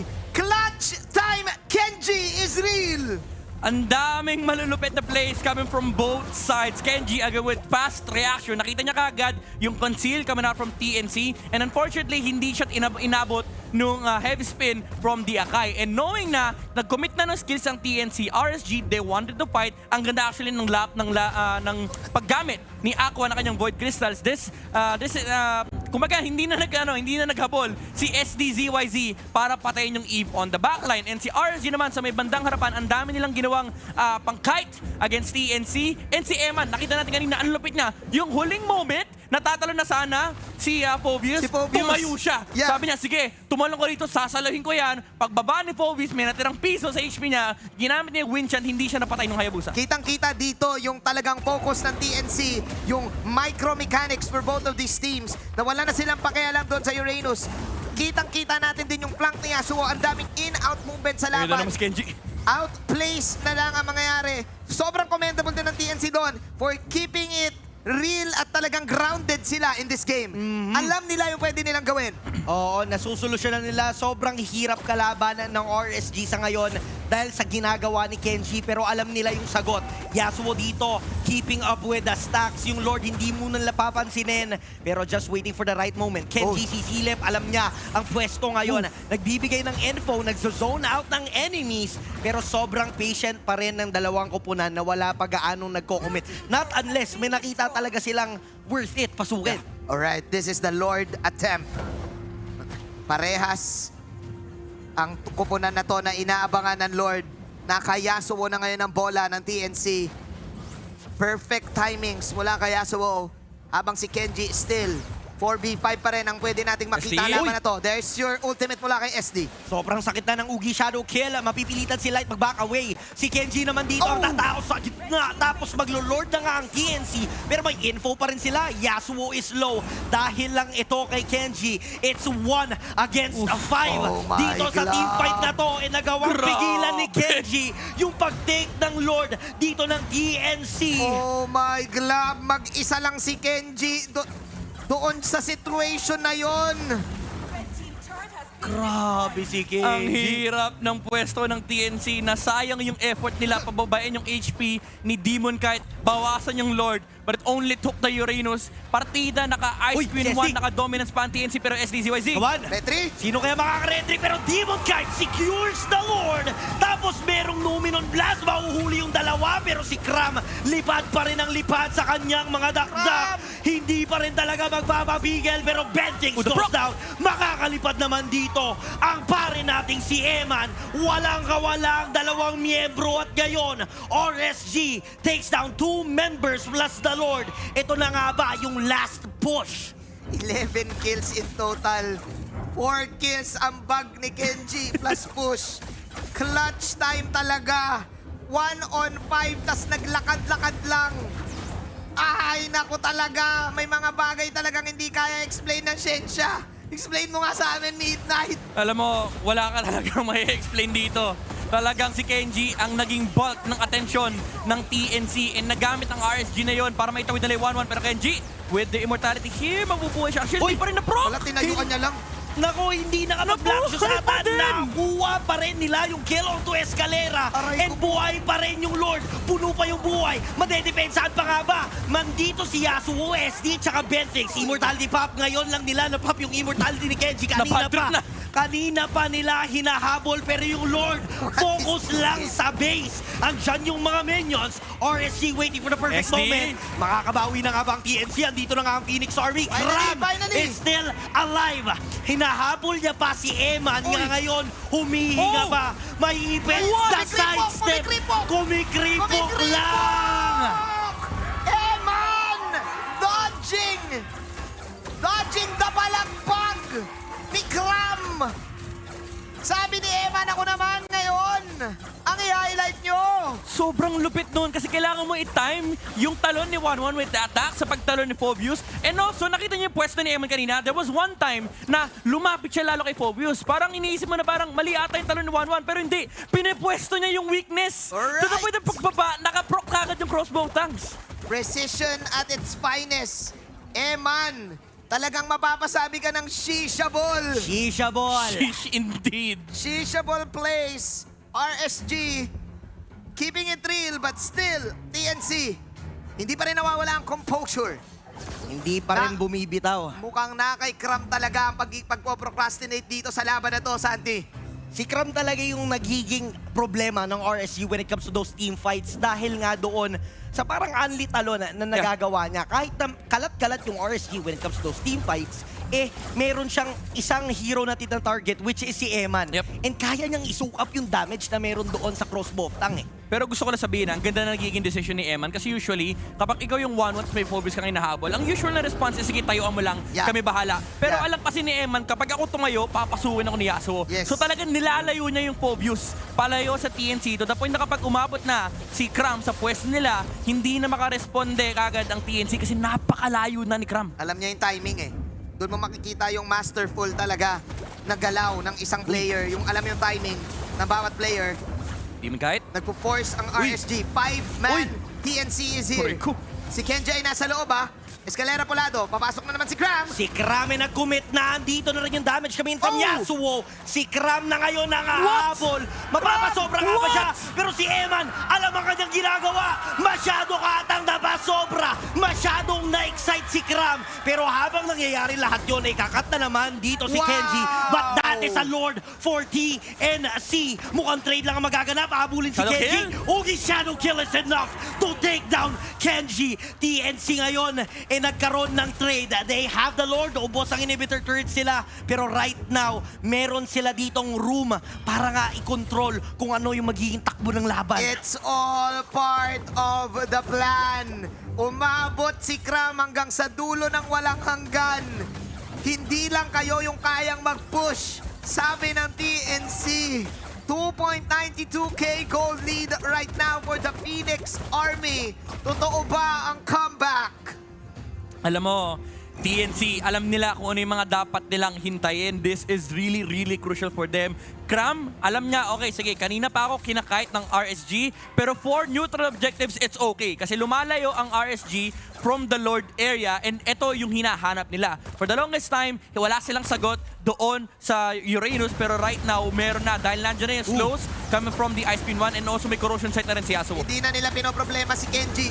Nakay Cram na ngayon ang bola. So willing si Kram mag-sacrifice talaga to get the space that they need. Bakit mo nga naman lalabanan yung 4-on-5 kung pwede namang box outin ko lang yung 1-1 tapos mag-take tayo ng objectives? Ito nga yung maganda sa ginagawa ng TNC. Sobrang patient nila, willing sila mag-take ng risk as long as meron silang makukuha in return. And now, with that kind of mindset, nakukuha ng TNC yung control sa laban na ito. Kahit nalugi sila right from the start, now, ubos man ang inhibitor turrets nila, nasa kanila ngayon ang kalamangan dahil nga doon sa damage output na meron sila. Demon Kite actually, hindi niya nagaanong nasusustain yung damage na meron yung TNC. Full items na itong mga members ng dalawang kupunan.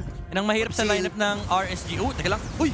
Si Demon Kite! Naipit! Naku po! Immortality buff nga ba? Ayun na nga ang follow-up at hindi na nga aantayin pa dito. Yasuo goes in with the Blazing Duet. Kaso nga lang, may Winter Truncheon play mula kay Kram and the outplay coming in from TNC. Tuloy pa nga ba? May minions sa paparating mula dito sa mid lane. 2-for-1 trade lang ang nangyari. Ito na yung inaantay nila kanina pa. Yung moment na maghihingalo ang RSG. Nasa TNC na ang kalamangan. After ng mga early stages na pagtitiis, pogi, na kay Kram ngayon ang susi. Box out lang pala. Sabi ni Kram, kanina ko pa hinahanap yung laban na to.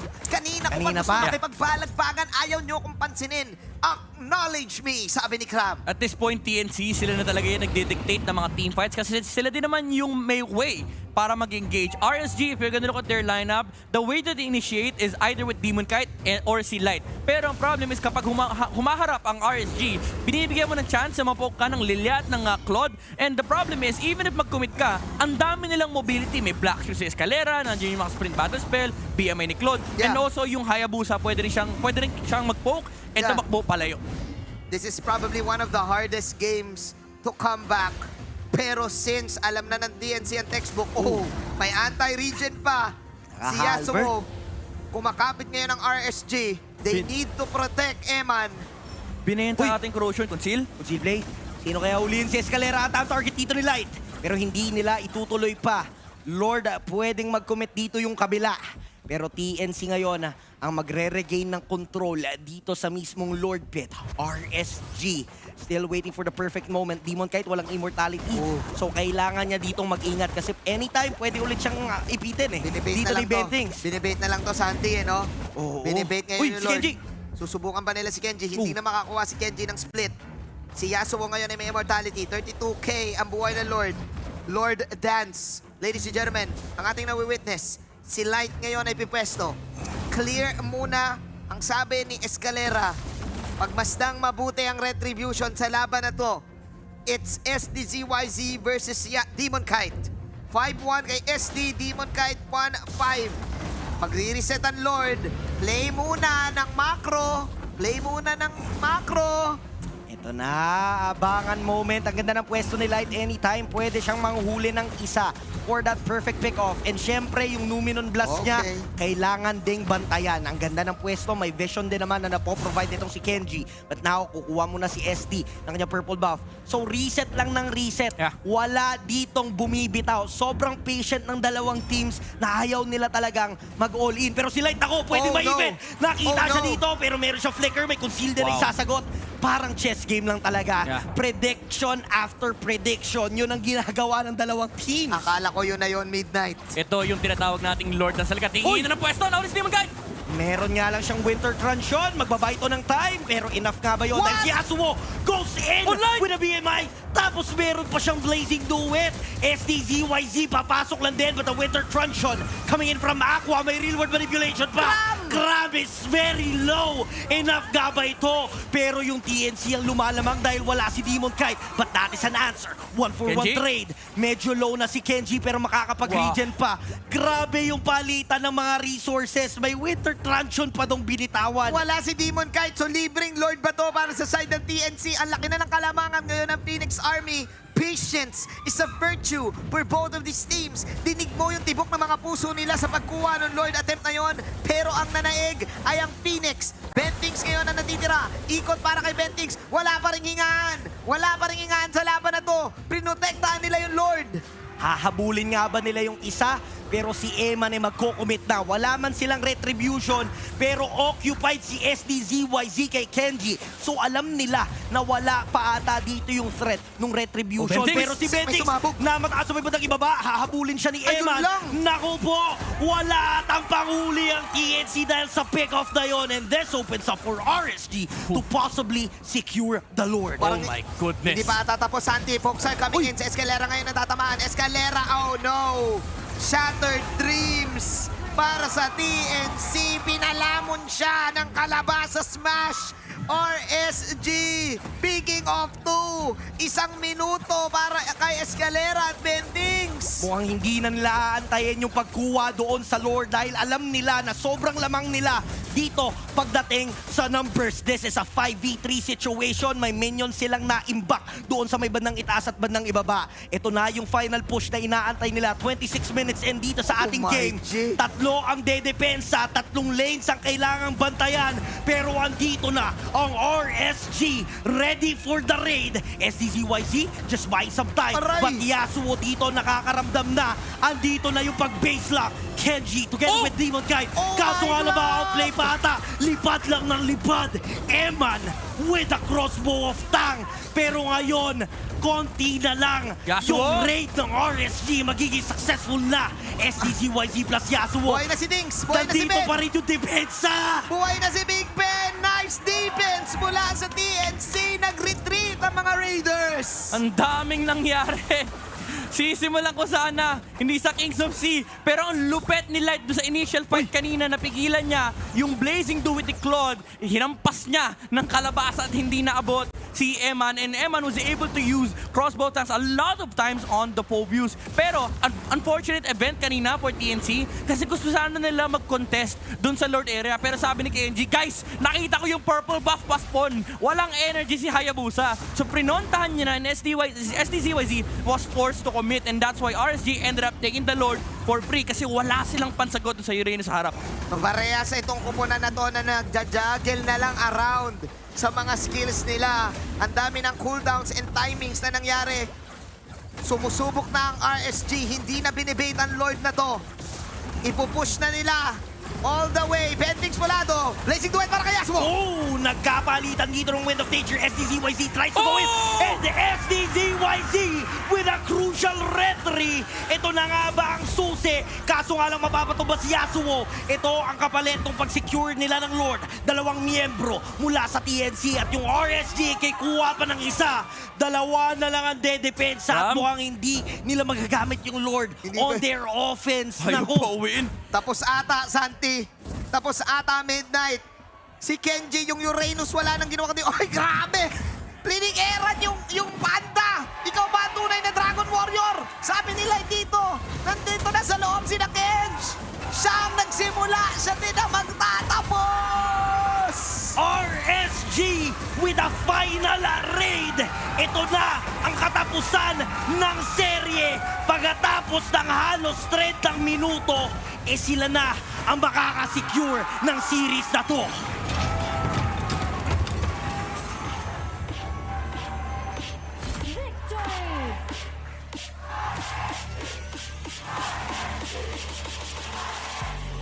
Much wow! At talagang shishabol ang ipinakita sa atin ng game na to. Commendable movements mula sa dalawa. TNC trying to do a comeback. Pero still, yung MSC champions. Mr. Kenji, clutch time talaga.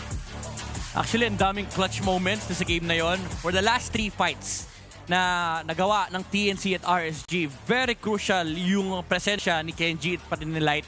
Si Light yung nagpumipigil sa Claude na makapasok na mag-go yung 1-1. And si Kenji naman yung nag-hold ng backline. And again, I have to go back to kanina, pagtawid ni Kenji, kasi usually kapag explain ka talaga, magzuzone ka talaga eh. Pagtawid niya, nakita niya, guys, may nagbibilang na purple buff. Yeah. Nakita niya si SDZYZ, wala ring energy. So medyo mahihirapan talaga si SDZYZ mag-commit dun sa fight na yan. And yun yung naging go signal for RSG to burst down the Lord. Mind you, wala sila sa pwesto, tinitignan lang nila kung lalabang ba ang TNC, and buhay din si SDZYZ, nasa vicinity siya. Pero sabi niya, guys, hindi ako kaya niyan. Ako na mismo aharap, and yun yung moment na na-take ng RSG, yung momentum pabalik sa kanila. At ito rin yung mga type ng games. Ito yung mga type ng games na kailangan mong huminga, maririnig mo talaga yung bawat calls. But looking at TNC right now, tignan mo kung gaano sila ka-devastated doon sa game na yon. Nagmamatter na yung mga late game shot calls. Even yung play-by-play ay mabibitin. Tama ba, Santi? Nakakabitin yung mga ganong type ng play-by-play na walang sabog.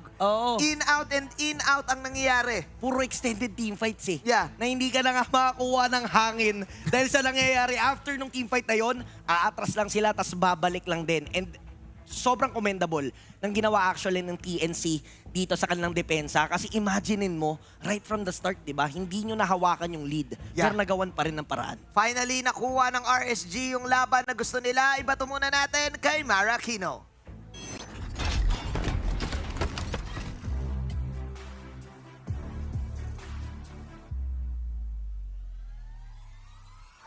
Kenji, welcome back! Ang tagal ka naming hindi nakita. Alam mo, parang may napansin ako, iba yung playstyle mo kumpara sa other XP laners. Let's talk about your playstyle at paano siya naging susi sa pagkapanalo nyo ngayon. Paano? Bali yung playstyle ko dinidepende ko lang sa hero na gamit ko. Tsaka sa kung ano plano namin as a team. Yeah, pansin ko rin, hindi mo hinihintay si Light mag-set. Ikaw na mismo. That's very good. And okay, how is it like to be back ngayong season 10? And you did so amazing. Sobrang saya kasi nakalaro ulit. Tapos sa harap ng mga fans. Yan. Sobrang saya. Sobrang saya, lalo na harap ng mga fans. GG! Wow! Aqua, this question is for you. Alam ko mahihain ka. Silent Assassin. Game 1 pa lang, nung nagkagura ka, we were so wowed the way umiikot ka, yung mga position mo. Grabe, sino nagsha-shot call nun? Ikaw ba? Or may nagsasabi sa'yo na umikot ka? Hindi, bali po, gumagawa po ako ng team play sa team namin para manalo kami. Gumagawa po ng mga clutch. ng mga play po. He's so good. Alam mo ba, even in real life, kahit sa MSC, he's very, very quiet. Pero kita nyo naman, yung impact niya sa ating laro, well done always, Aqua. You're like one of, talagang yung susi sa nagaganap natin dito. Light. Okay, let's talk about yung mga pagbabago nyo ngayong week 2. So after nung loss nyo, nung week 1, ano yung mga pinag-usapan nyo to change things around to make sure na this time, you're a lot more effective as a team? Yung binalik lang po namin yung dati namin ginagawa, parang di na kami sumabay sa meta, parang ginawa na lang namin kung anong ginagawa namin dati, kung saan kami nananalo, then nag-work naman siya sa TNC, kaya yun, maganda. Speaking of meta, gusto kong tanong sa perspective mo. Kasi parang iba yung meta ngayon eh. Hindi na katulad last time na meron tayong mga assassin jungler. Ngayon, what do you think in your perspective yung nagiging meta ngayon sa Season 10? Siguro po talaga, focus na lahat sa objective, parang ganun. Kaya kumuha sila ng tank junglers para makapag-secure ng turtle, then pass jungling din yung mga tanks na nakapag-spam ng skills. Kaya yun yung meta. Pabilisan lang ng rotation. Thank you so much. It's so great to see you guys succeed, our champions from Season 9. Give them a round of applause. And now, let's break things down a little bit and head on over to our analyst stand.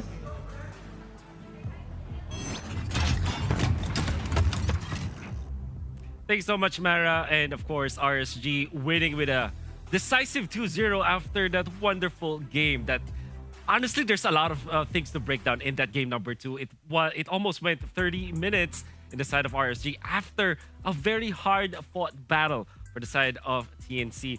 Now, surely there are a lot of standouts in that game. Surely we can talk about Kenji and him going back to RSG and playing again for MPL Season 10. We can see how Light was perfect, how was performing perfectly. But I think the main MVP, at least for myself, is definitely Eman. And we're not going to be even talking about how he was able to just finish off the game with this wonderful play. Even his itemization is just so perfect in this game. Now, I want you to understand that the metagame dictates right now that Phobius is a natural counter. And not only an answer, a counter to the 1-1, just because of the fact that 1-1 has a lot of dashes. In fact, 1-1's passive is called Tiger Pace, and it's literally a dash. It should have been feeding a lot of ways for the Phobius to use his ultimate. So naturally, you are actually countering the 1-1 with the Phobius. And this is a good understanding coming out from TNC picking up the Phobius. But here's one thing that I want you to understand. There is a counter to the counter. Phobius can be countered by the 1-1 as well, come the mid game and the late game through attack speed items. If you look at the description of the Tiger Pace, which is the passive of the 1-1, its speed of dashing is scaling when 1-1 picks up attack speed items. So you can see the itemization of Eman. There is the Corrosion Scythe, there is the Wind Talker eventually, and the Demon Hunter Sword. 3 items that give him additive percentage of 90% bonus attack speed in the mid to the late game. Actually, Eman, before picking up the Wind Talker, he actually went for the Wind of Nature first before actually selling this particular item. And this is of a lot of importance because you have to take note, even with those 3 items, Corrosion Sight, Wind of Nature, as well as the Demon Hunter Sword, you only have about 60 or 70% additive attack speed bonus. The sweet spot when you want to counter the Phobius is to get about 80%. And with the Wind of Nature, if you sell your Wind of Nature and buy this Wind Talker, you now have a total of 90%, which is more than enough to actually time your Tiger Pace when the Phobius goes down with the Demonic Force.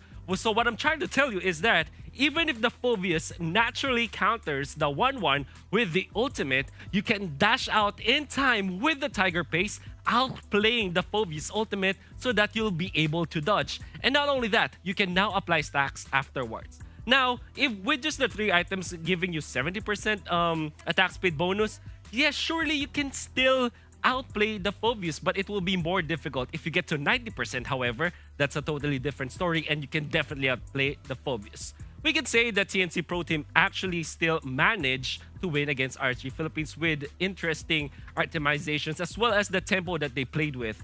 When you saw that Yasuo, the Claude, was able to get his Demon Hunter Sword, his DHS, he actually transitioned into the lane of the Uranus. I believe that this is TNC's good way of actually trying to manage how RSG was able to contain the economy. And you can see that, in fact, after the first Lord Take, which went in favor of TNC, they managed to pull it back or actually control the game. However, definitely RSG still got the game after controlling the Phobius afterwards, because what they did was to make sure that whenever the Phobius pops his ultimate, surely Cram was an immense amount of problem for RSG. It was a big problem for RSG. But come the last team fight, we can see that TNC, unfortunately, were so separated against each other to the point where the strength, the inner strength, the innate strength of TNC's lineup of grouping up together to outmatch the team fight of RSG PH wasn't present in the game after all. Then we fast forward to the last clash where everyone from TNC just got separated from each other. Now we could see that the Lord was taken out before the 28-minute and 40-second mark, which means that if this happens, whenever this happens when there is a Lord killed, the Lord will respawn in the nearest, the 5 seconds after the nearest minion respawn. So if it's killed before the 10-second mark of that minute, the Lord will spawn at the 15-second mark. So for example, in this case, the Lord was taken out before 28:40, which meant that at 28:45, the Lord will immediately spawn. And that really went in favor of RSG, because when TNC got the last hit on the Lord with the retribution coming out from the Hayabusa, Eman was actually there to pop the ultimate after he's already got the stacks. He popped it onto the Hayabusa, killed him off, and then now when the Lord was taken out, RSG was able to manage the lanes because the Lord respawned way too early. Now let's talk about the MVP of the match. Rarely do we see an MVP with only 46% kill participation, but of course, Mr. Clutch Time Kenji was able to make it in time. He was very instrumental on how RSG was able to get some sort of lead when it comes to the economy in the early stage. It was also very crucial on how he's able to apply the vision and the split push, the lane control coming out from RSG, so that even when TNC is leading by a lot in the early to the mid stages of the game, they weren't able to end the game. Because guess what? Catch Time Kenji is always on the case. Now, I believe that we are going to be hopping into the highlights, but I just want to go back to what I was trying to say on how important it was. Eman, in the last Lord fight, although the Lord fight belonged to RSG, we saw that he was able to pop his ultimate. Now, again, going back to the highlights, it is very important to understand how much pressure the Uranus, the MVP of the game, was able to do in this particular game, because now you have a lot of attention that was drawn into this hero. Look at Eman, by the way. Even before his item timing versus the Phobius, was already able to dodge some of the demonic force procs. Of course, without enough items, he will not be able to dodge everything. But like I said, if he gets to that sweet spot of 80% to 90% more attack speed bonus, he's going to be able to dodge every single demonic force. Then afterwards, after he gets the stack, he can pop the ultimate. The only deal breaker though is that the Phobius can immediately pop the Wind of Nature, the Winter Truncheon, so that he's able to do that. By the way, Eman, after his third item, his first set of rotations, he went for Athena Shield, which is perfect because the only threat that he has in that specific moment was actually this Phobius. We're going to be hopping into the latter stages of the game. Maybe if we get into the last clash during the last Lord, you can understand how good Eman was in this game, as well as Kenji, of course, providing the vision and making it so difficult for TNC to snowball out of control in this game. TNC had so much of a lead, but they weren't able to capitalize afterwards. And we are going to see that later. You can see they tried to dive once again, Eman, but Eman was able to pop his ultimate time and time again, just because of the fact that he was able to time his Tiger pace in this game. Okay, so we are now at 26 minutes. TNC will not be able to finish this game, but of course, RSG is able to just position themselves around the Lord. Look at this. We can see that they are losing a lot of heroes. They are getting picked apart by the members of RSG PH. And this is the Lord push that we can see from the side of RSG PH. Fortunately for TNC fans out there, there's a lot of AoE coming out from TNC and a lot of discipline as well coming out from Yasuo. Look at this. Eman was able to pop the ultimate 28-36. That's 34, which was the time where SDZYZ was able to get the last hit onto the Lord. And the Lord immediately responds after this, which is very unfortunate for TNC because they already lost 3 of their members. They lost their retribution holder. They have the Lord, but the Lord respawned too fast that RSG was able to just clear out the lane, just rush through, and one-way push against TNC in that particular manner. There's so many layers in this game. I would love to talk about it more for sure because there's a lot of outplays. I mean, even after talking about RC so much, TNC made a lot of good plays in this game as well. This is such a good game to watch, and I'm just happy to be able to analyze that for you. But for now, I think we're going to be throwing it to our courtside reporter for more information. Sona, take it away.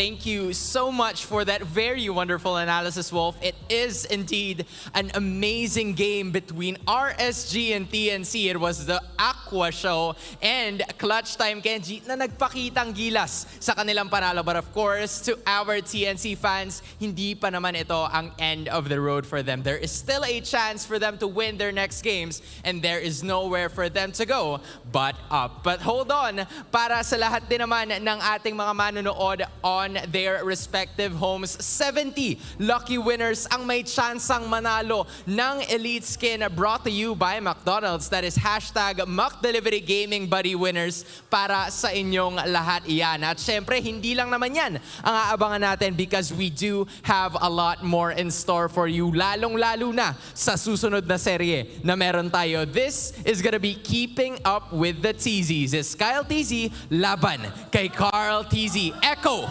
versus Bren Esports. Rinig nyo na kaagad ang enerhiya ng ating audience. Are you guys ready for it?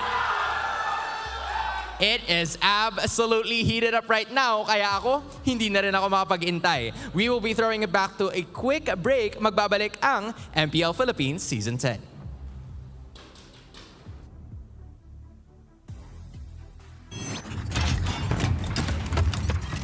Feeling powerless with limited choices?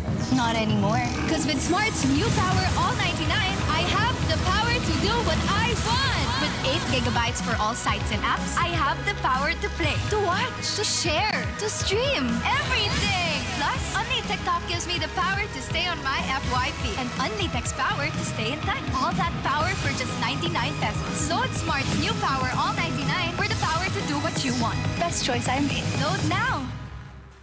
What you doing? Awesome's what I'm doing.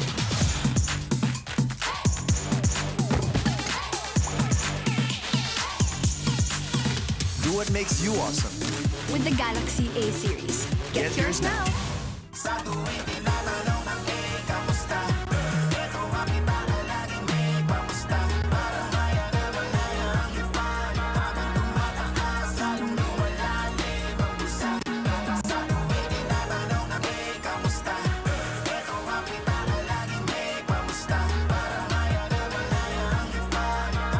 Your money, your way. Your all-in-one money app. Maya, it's everything. And a bank. Uy, Big Mac! Sarap! Diretso na sa new McDelivery app for any McDo craving. May exclusive offers at discounts ka pa. Download now. Sa new McDelivery, maraming ordering options. Upgraded ang tracker at updated ka with live chat. Level up now with the new McDelivery app. Uy! Iced coffee! Just tap for sarap! Everyone has the chance to discover and be discovered on TikTok. Powerful voices, rising stars, unique creativity, insightful educators. We're welcoming a new generation of TikTok creators. You've heard our stories. It's time to start yours. Create, share, be discovered on TikTok.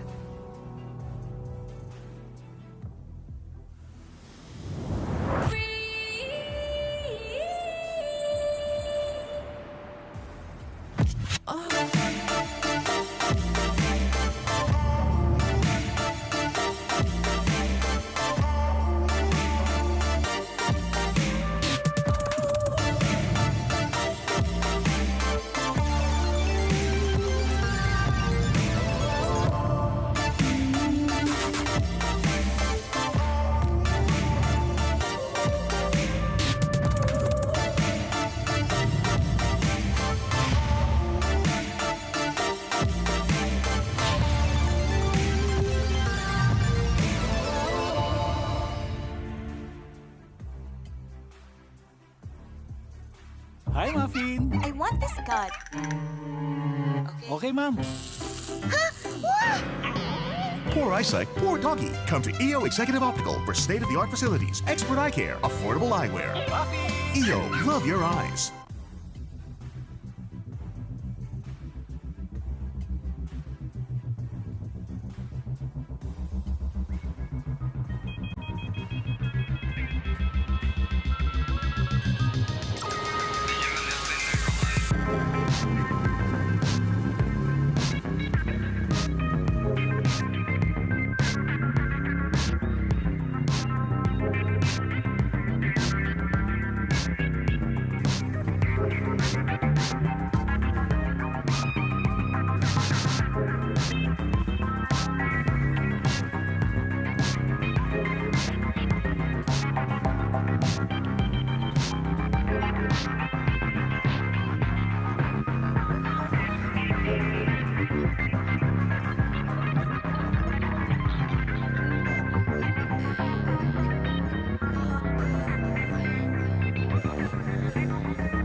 Feeling powerless with limited choices? Not anymore. Because with Smart's new Power All 99, I have the power to do what I want. With 8 gigabytes for all sites and apps, I have the power to play, to watch, to share, to stream, everything. Plus, Only TikTok gives me the power to stay on my FYP and Only Text power to stay in touch. All that power for just 99 pesos. Load Smart's new Power All 99 for the power to do what you want. Best choice I made. Load now. What you doing? Awesome's what I'm doing.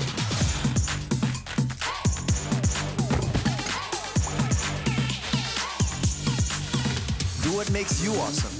With the Galaxy A series. Get yours now.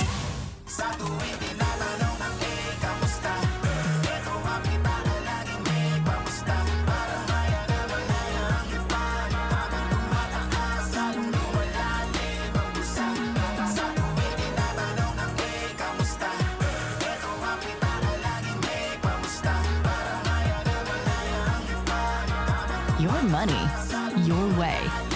Your all-in-one money app. Maya, it's everything. And a bank.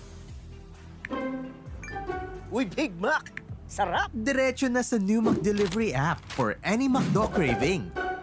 May exclusive offers at discounts ka pa. Download now.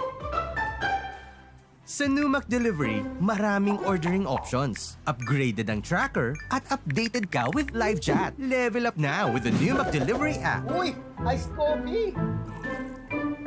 Just tap for sarap! Everyone has the chance to discover and be discovered on TikTok. Powerful voices, rising stars, unique creativity, insightful educators. We're welcoming a new generation of TikTok creators. You've heard our stories. It's time to start yours. Create, share, be discovered on TikTok.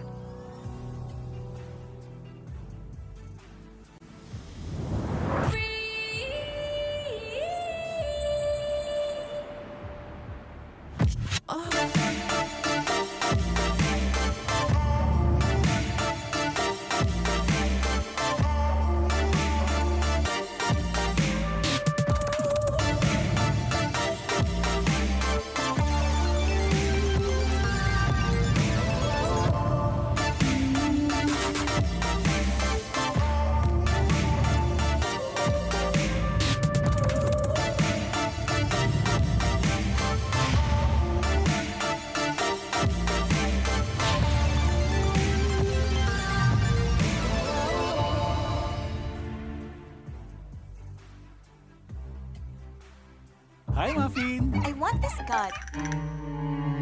Okay, ma'am. Huh? Poor eyesight, poor doggy. Come to EO Executive Optical for state-of-the-art facilities, expert eye care, affordable eyewear. EO, love your eyes.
Feeling powerless with limited choices? Not anymore. Because with Smart's new Power All 99, I have the power to do what I want. With 8 gigabytes for all sites and apps, I have the power to play, to watch, to share, to stream, everything. Plus, Only TikTok gives me the power to stay on my FYP and Only Text power to stay in touch. All that power for just 99 pesos. Load Smart's new Power All 99 for the power to do what you want. Best choice I made. Load now. What you doing? Awesome's what I'm doing.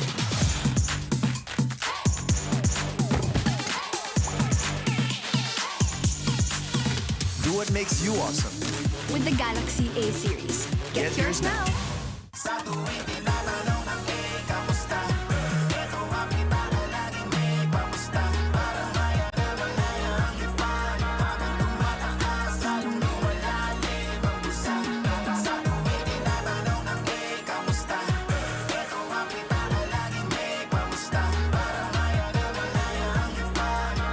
Your money, your way. Your all-in-one money app. Maya, it's everything. And a bank. Uy, Big Mac! Sarap! Diretso na sa new McDelivery app for any McDo craving. May exclusive offers at discounts ka pa. Download now.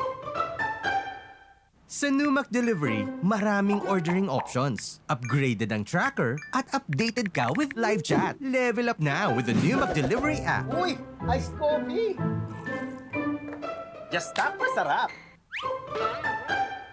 Everyone has the chance to discover and be discovered on TikTok. Powerful voices, rising stars, unique creativity, insightful educators. We're welcoming a new generation of TikTok creators. You've heard our stories. It's time to start yours. Create, share, be discovered on TikTok.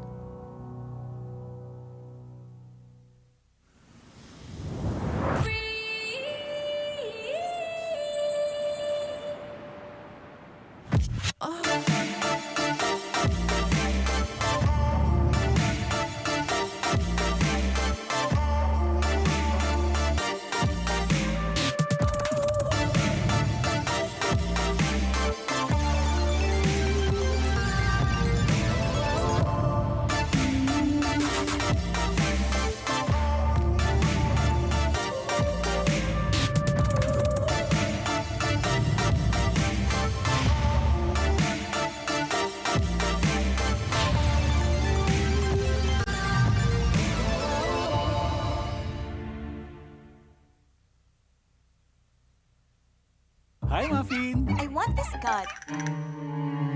Okay, ma'am. Poor eyesight, poor doggy. Come to EO Executive Optical for state-of-the-art facilities, expert eye care, affordable eyewear. EO, love your eyes.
Feeling powerless with limited choices? Not anymore. Because with Smart's new Power All 99, I have the power to do what I want. With 8 gigabytes for all sites and apps, I have the power to play, to watch, to share, to stream, everything. Plus, Only TikTok gives me the power to stay on my FYP and Only Text power to stay in touch. All that power for just 99 pesos. Load Smart's new Power All 99 for the power to do what you want. Best choice I made. Load now. What you doing? Awesome's what I'm doing.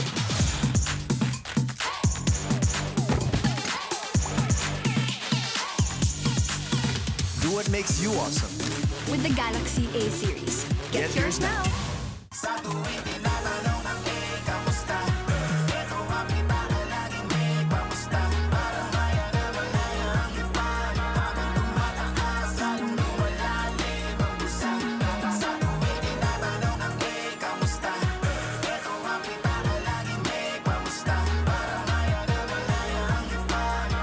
Your money, your way.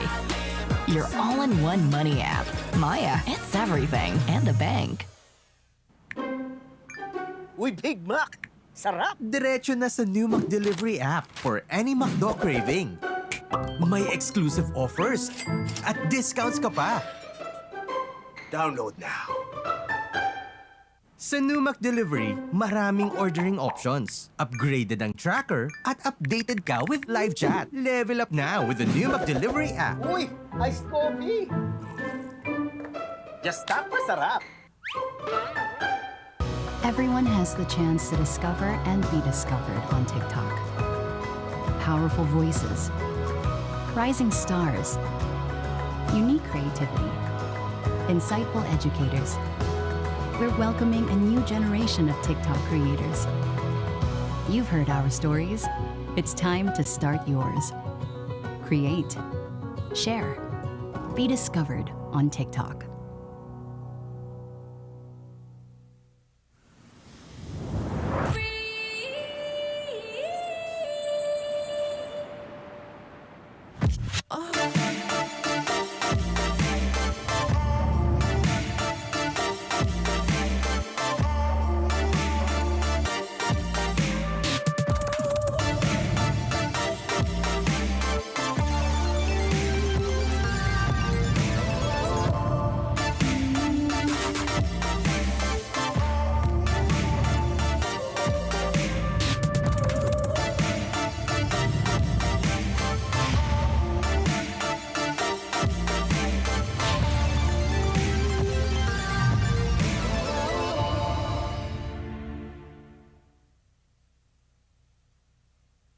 Hi, Muffin. I want this god. Okay, ma'am. Poor eyesight, poor doggy. Come to EO Executive Optical for state-of-the-art facilities, expert eye care, affordable eyewear.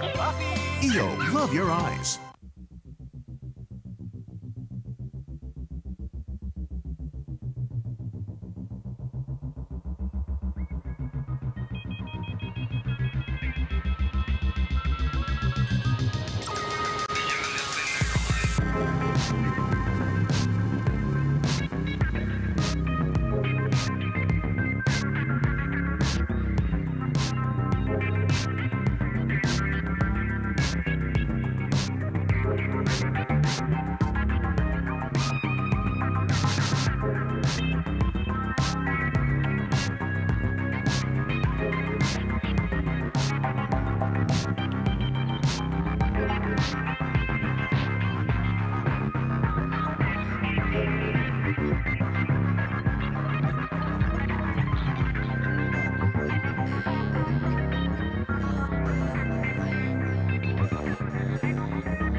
Feeling powerless with limited choices?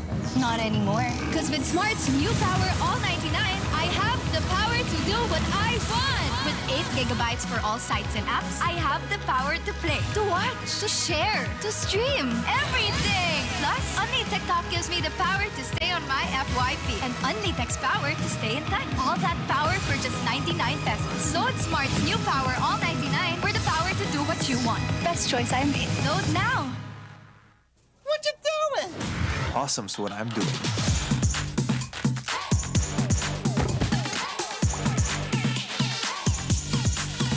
Do what makes you awesome. With the Galaxy A series. Get yours now.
finished an exciting match between RSG and TNC.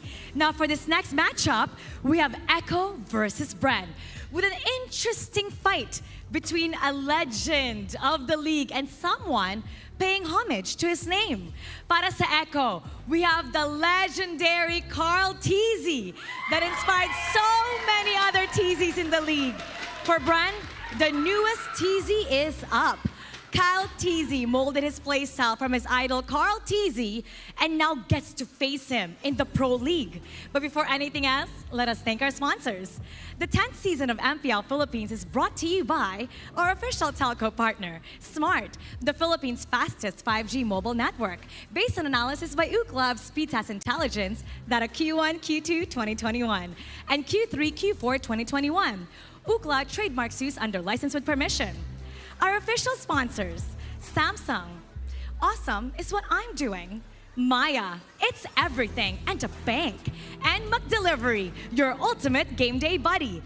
Our official content partner, TikTok, and our partners in esports, Secret Lab, EO Executive Optical, and Sneak Attack.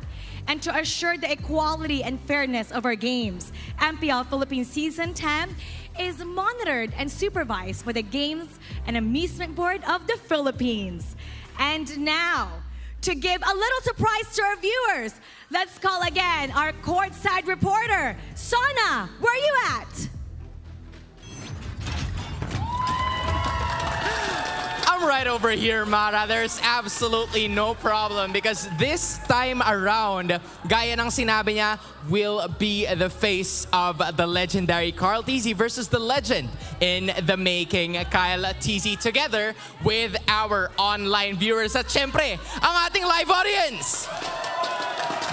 Absolutely marvelous ang energy na naipapakita nila ngayon. Naging maigting ang naging laban natin kanina between TNC versus RSG, but this time around, things are gonna be different. Ipapakita din natin ang todo-todo ang suporta natin, most especially with the Echo proud fans over here. Can absolutely feel them right now. Pero bago ang lahat ng yan, I of course want to talk to a special person sa isa sa ating mga players. Please welcome the mother of Carl TZ. Please. This is indeed marvelous. Ma'am, maraming salamat po sa pagpunta. But of course, kamusta po si Carl TZ as a son, knowing na ang dami niyang kailangan na tignan, studies, and yung paglalaro din at the same time? As of now po, si Carl, napaka-focus na ngayon sa paglalaro ng ML. At the same time po, hindi siya nakakalimot na mag-PM kung anong kailangan niya at kung pupunta ba kami dito sa venue. Ayun po, parang ganun lang muna sa ngayon. Look at that, man. Give it up for Carl TZ and Spirit, man. Go, Echo! Ibang klase ang naging suporta. Come on, keep it louder, ladies and gentlemen. Man, but ma'am, if there is any message para kay Carl TZ, I'm sure na nanonood siya ngayon, what would be your message to our jungler? Carl, galingan mo, Carl. Pakita mo sa buong mundo na Carl TZ pa rin. Woo! I'm the best! Again, thank you so much, ma'am. And again, ibang klase ang kanyang ipinakita. And because of that, you get a special something from us. And there, we finally have it. Ibang klase talaga ang kanilang ipapakita. Punta naman kaya tayo sa kabila. Kamusta kaya ang Bren? I'm pretty sure na sila ay todo na rin ang suporta. At bago pa magsimula, nakakarinig na rin ako ng sumisigaw dito eh. So please, give it up for Kyle TZ's best friend. All right. Well, it makes sense kasi best friend, brother na rin. So, buddy, kamusta? Alam ko, birthday ni Kyle TZ ngayon, kaya mas lalo ka talagang magpapakita ng iyong suporta. But how is Kyle TZ as of the moment, knowing na, syempre, nagsimula siya sa amateur and now, mapapanood mo na siya sa MPL? Masaya po. Sa amateur pa lang po, sinusuporta ko na po siya. Focus po eh. Okay. Yung sa amateur pa lang po, sinusuporta ko na po siya. And hanggang ngayon, masaya po ako na nag-MPL po siya ngayon. makapasok po siya sa MPL. And kita naman yung suporta na ipinapakita mo sa kanya. And of course, the lot of the Bren community. Let's go, Bren. Let's go, man. Okay. But before I let you go, man, parinig nga ng isang Kyle TZ chant dyan para marinig din ng ating mga fans. Kyle TZ. Oo, yung minimension mo kanina na todo sigaw talaga. Let's go, Kyle TZ! Okay, let's do it again. Walang preparation walang preparation. 1, 2, 3. Let's go, Kyle TZ! Let's go! Kyle TZ, amazing experience ang kanilang ipinakita. And of course, do not miss out on our goods for you, man. Thank you so much again.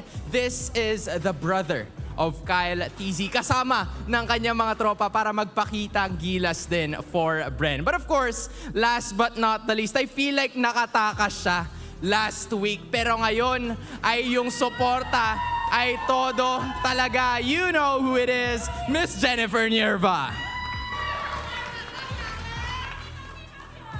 Alright, Miss Hello Jen. po. Good evening. Feel ko hindi na namin kailangan tanungin kung sino ba yung sinusuportahan mo dito. Tama ba, Eko? So now na, of course, kasama mo na si Yawi, this is, of course, a special someone of Yawi. We can't really deny that. And at the same time, how does it feel na ngayon, madalas ikaw yung pinapanood namin, but how does it feel to be in the perspective of a fan? Lalo na ngayon na namamayagpag ang Echo after their very first win. Nakaka-proud actually because I've witnessed the hard work and dedication of Yahweh and his entire team. So supporting him is really ang sarap po sa pakiramdam. And I also brought my brother and of course Tita Ye. So ang saya po. Truly is an incredible experience at nakakatuwa na nakakita rin tayo ng mas maraming suporta. But eto na yun, man. Inaabangan ng mga fans to. What is your message, of course, para kay Yawi? To Yahweh, no matter what the outcome is, I'm proud of you and I'll support you all the way. Indeed, it is Echo proud and Echo loud. Again, Miss Jen, thank you so much. Ladies and gentlemen, this is Echo. Pero syempre, bago ang lahat, we do have another one mula sa Bren community. Feel ko this time around, kailangan nating marinig yung isa sa mga fans, right? Give it up for Mr. Bren community. All right. So, sir, it is, again, we are of much gratitude na nandito ka ngayon para manood sa ating mga MPL players. Pero sino nga ba ang pinaka-sinusuportahan mo out of all of them? Sa Bren Esports, si Jom. So, friend siya nung girlfriend ko. So, that's nice. Any Jom supporters here? Siyempre, meron mga supporters ni Jom dyan. That is indeed absolutely wonderful. Pero ano yung pinaka-nagustuhan mo sa paglalaro ng Bren Esports in their very first 2 games last week? Siguro kaya nila i-maximize yung mga hero picks nila. So, nate-take advantage nila yung mga early games and rotations nila. It is without a doubt na naipakita nila yan. Once again, maraming salamat. And you also get a little something from us. Maraming salamat for continuously supporting MPL Philippines. And I do believe that is going to be the end of the panel over here para sa mga paramdam ng ating audience, because I'm sure that the panel has something else to say about the matchup for today. Ladies and gentlemen, let us introduce the panel. So panel, please, take it away. Thank you, Sana. Wow, loving the energy from our live audience. Welcome to the Panels Lounge. Kasama ko dito ngayon, Manjin, Naisu. My goodness, nice to have you guys dito sa lounge. Happy to be here. Once again, throwing back to Season 8. I am also happy to be here because Naisu is going to speak in Tagalog. Galing. Okay, and then you will be speaking in Taglish. Okay lang. Ang saya kanina nandun. Yeah. May mommy, may best friend, may girlfriend, may fan. My gosh, ang saya pag may live audience. Napaka-interesting kasi dito mo makikita yung intimacy ng relationship with the fans and ng players din sila outside of the game. Kaya ang sarap makita yung support ni Carl sa mom niya na sinabi niya na Carl TZ pa rin. So alam ng mami niya yung journey ni Carl TZ sa MPL. Tapos yung sinabi nung girlfriend ni Yawi, no, na regardless what happens, she's there to support. And now, let's announce the winner for today's Smart Power All Community Feature. Kanina nagbigay kami ng mga hashtag. Eto, ayan, congratulations! Wow. Sa nakalagay, Sundate plus MPL S10 Perfection. Di pa din kami maka-move on sa Black versus Omega match kagabi na pang-finals. Lakas natin to last week. O, ginamit nila yung hashtag Smart Powers MPL S10. At galing yan kay Joey na. Oh, congratulations! Eto din, sabi niya, success! Victory! Hashtag Smart Powers MPL Season 10. Lakas natin to. Galing kay Bonita Blair. Kasi may bagong S10 skin na. Oo na lumabas yesterday. Nakuha mo kagabi? I haven't had the chance yet. Pero mamaya. Yan. Ano lang siya, may promo, 619. May yung promo bundle. Kinuha ko yung bundle. Ito rin, nakalagay, Bren lang. Sa kalam. Hashtag Smart Powers MPL Season 10. And lakas natin to. Galing yan kay JP Resol. I love it. Pinapakita niya yung kung anong pinapanood nyo dyan. Love it. Yan ang mga winners natin ng special skin. And you guys can also win the special skin as well. All they have to do, paano nga ba, Naisu? You just have to post on social media a photo of you watching the stream from home using a mobile phone, of course, with the hashtags Lakas Natin To and hashtag Smart Powers MPL S10 and get a chance to be featured on our show, of course. One featured person every day will also win a special skin courtesy of Smart. We will announce the winner by the latter part of the show. Join na kayo. And now let's take a look at our head-to-head. Para sa Bren Esports, maglalaro. Yan ang ating mga players, si Ogwen, Jom, Pandora, Cal, TZ, Few. At para naman sa Echo, Yawi, Benny, Cutie, Sanford, Carl, TZ, and Sanji. Maganda momentum ng dalawang teams na to. Last week, Bren Esports, natalo man sila ng isang beses pero nakuha nila yung groove nila. Last time ay napag-usapan din natin na nakausap natin si Ducky before mag-start na aminado sila na ang kailangan ng team nila is confidence to make plays. And kitang-kita yon na ang taas kasi ng potential. Lalo-lalo na yung the new TZ in town. Ooh. Tapos sakto pa na may mention natin Kung Fu Panda, si Master Ogwen. So, confidence, momentum, probably makakatulong sa Bren Esports. Eto, meron kasi tayong story ngayon, keeping up with the TZs. Alam mo, Manjin, ang tagal mo nang nandito. Baka ikaw yung mag-summarize sa amin sa nangyari dito with the TZ timeline. Sige na nga, ako na yung pinakamatagal. Ikaw si Senior. Sa mundo ng ML, nauso kasi yung mga names na pinapauso. Like yung Zapno, No, yung Omai ni Omai Venus. May mga may cutie pa nga. Ngayon, si Carl, dati Carl lang yan nung pumasok siya ng child prodigy kasi 15 years old. Bata siya noon, alongside with the finesse squad. At nung nangyari ngayon ay nagtuloy-tuloy na, ang dami nang sumunod, si Flap, si Trimar, si Kurt, at ngayon yung bagong TZ, si Kyle. Dong, so Dong, nice to TZ na yung next. Nice to TZ?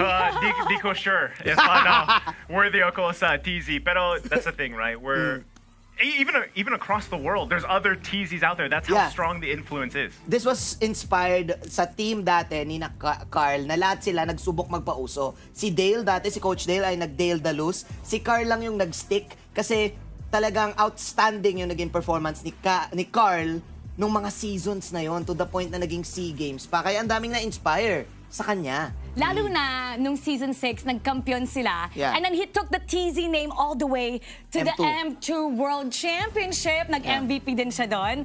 So that was such an outstanding performance. And now, let's take a look at our keys to victory with Ranmar. You have 90 seconds. Come on in.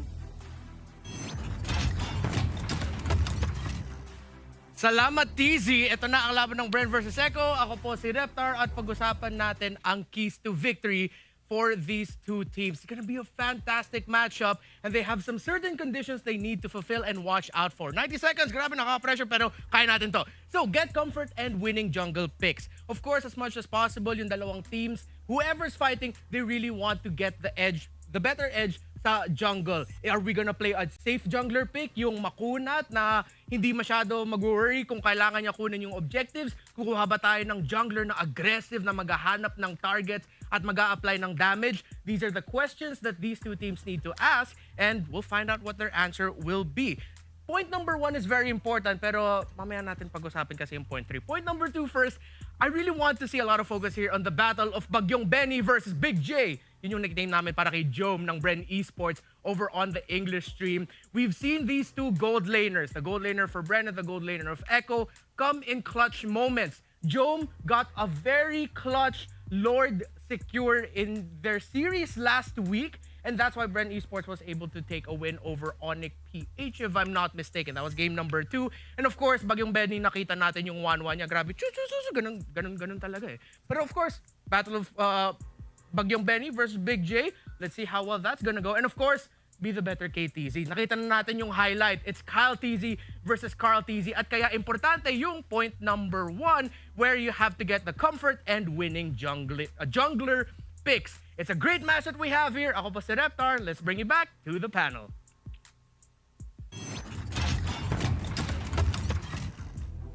Ranmar the Reptar with 90 seconds of keys to victory.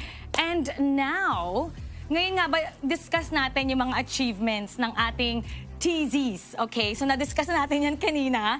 Now, let's talk about yung bago nating TZ. Wow. Kyle TZ, that's coming in ngayong season 10. Ang sabi niya, nakuha daw niya yung pangalan niya kasi pinapanood niya si Carl nung M2 World Championship. Idol niya mag-Lancelot. Yeah. Lancelot user daw siya nun. Also, hindi pa siya kilala, and he just really loved the way he played. He took that game. So how do you think this will impact him ngayon? Nakaharap na niya yung idol niya. Ikaw muna, Sir Dong. Oh, man. Because I was just going to say, you know, that's, again, how impactful basically Carl TZ was, right? He inspired like this generation of players, and that's where Kyle TZ is from. Yeah. So at the same time, you are inspired by that, but now you're going against someone that you idolized in the jungle, especially. I think there's going to be a lot of pressure there, but after the performance, even last week, I think he can pull it off. Dalawa ata ang pwede mangyari. Either ma-intimidate siya doon sa idol niya, or either ma-motivate siya, nakatapat niya na yung idol niya. Kailan ba yung M2? January 2020, 2 years ago. Ang tagal na nun. So still, for 2 years, inspired ka, at kaya din sinabing siya yung bagong TZ in town. Kasi halos same sa Bren, nasa Bren pa din. Diba? Tapos ganun pa rin, jungle, tas letter K pa. And now, nais nating kilalanin ang ating dalawang koponan. Let's get to know our teams.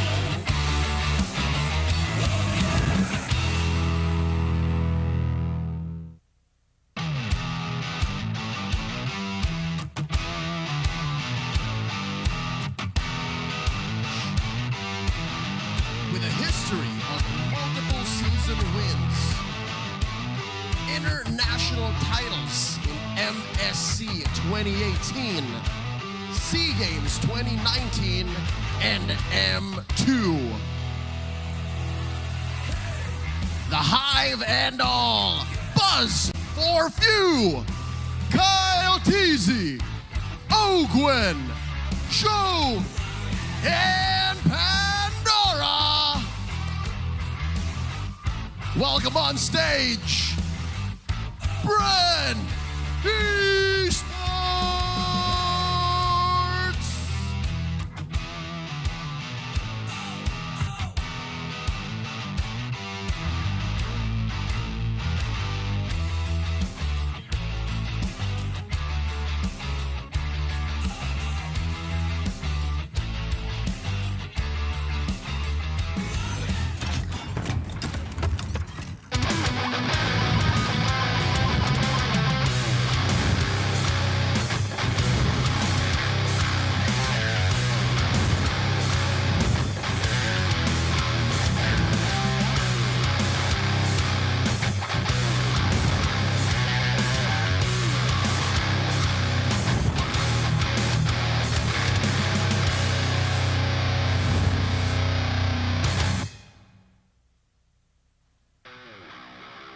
from the DNA of multi-time champions with collective experience and wisdom going as far back as before the MPL. Last season's super team is out to prove they can grow beyond the moniker.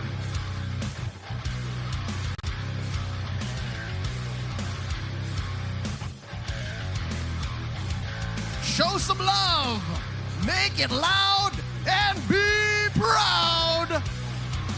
Led by Yowie, Sanford, Benny Cutie, Sanji, and Carl Teasy. Echo!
Oh my goodness, pag naririnig ko yung ating voice of God, parang feeling ko we're about to head into like a boxing fight or MMA fight or something, di ba? I think there's a lot of WWE fans. Last time si Naiso ay nag-announce. Ako Ikaw rin, din. one word lang ako, one word. Pero kay Leo, nagbago rin kasi yung entrance and confidence din ang nakita natin with the players. I like their team intros din parang parehas sila may binuhat. Oo. Tsaka alam niyo ba, lahat ng mga nanonood ngayon, pwede kayong magkaroon ng free elite skin. So if you wanna score a free elite skin, comment the hashtag McDeliveryGamingBuddy and your favorite McDo food on every MPL Season 10 stream on McDonald's Facebook page. So 70 lucky commenters will be randomly picked. So go ahead, join if you guys want the elite skin. And now, simulan na natin ang ating laban. Echo Philippines versus Bren Esports. Casters, pasok. Sa bilis ng oras at panahon, mahabol ba ang iba't ibang pagbabago sa inyong sarili? O makaya bang higitan ang sarili mo kahapon para ipakita ang bago mong bersyon ngayon? Sasagutin yan ng Bren Esports at Echo sa una nilang laban ngayong gabi. Pilipinas, nagbabalik inyong likod, OSX, sama si Butters at si ate mo Chantel para sa laban na to. Guys, kamusta kayo?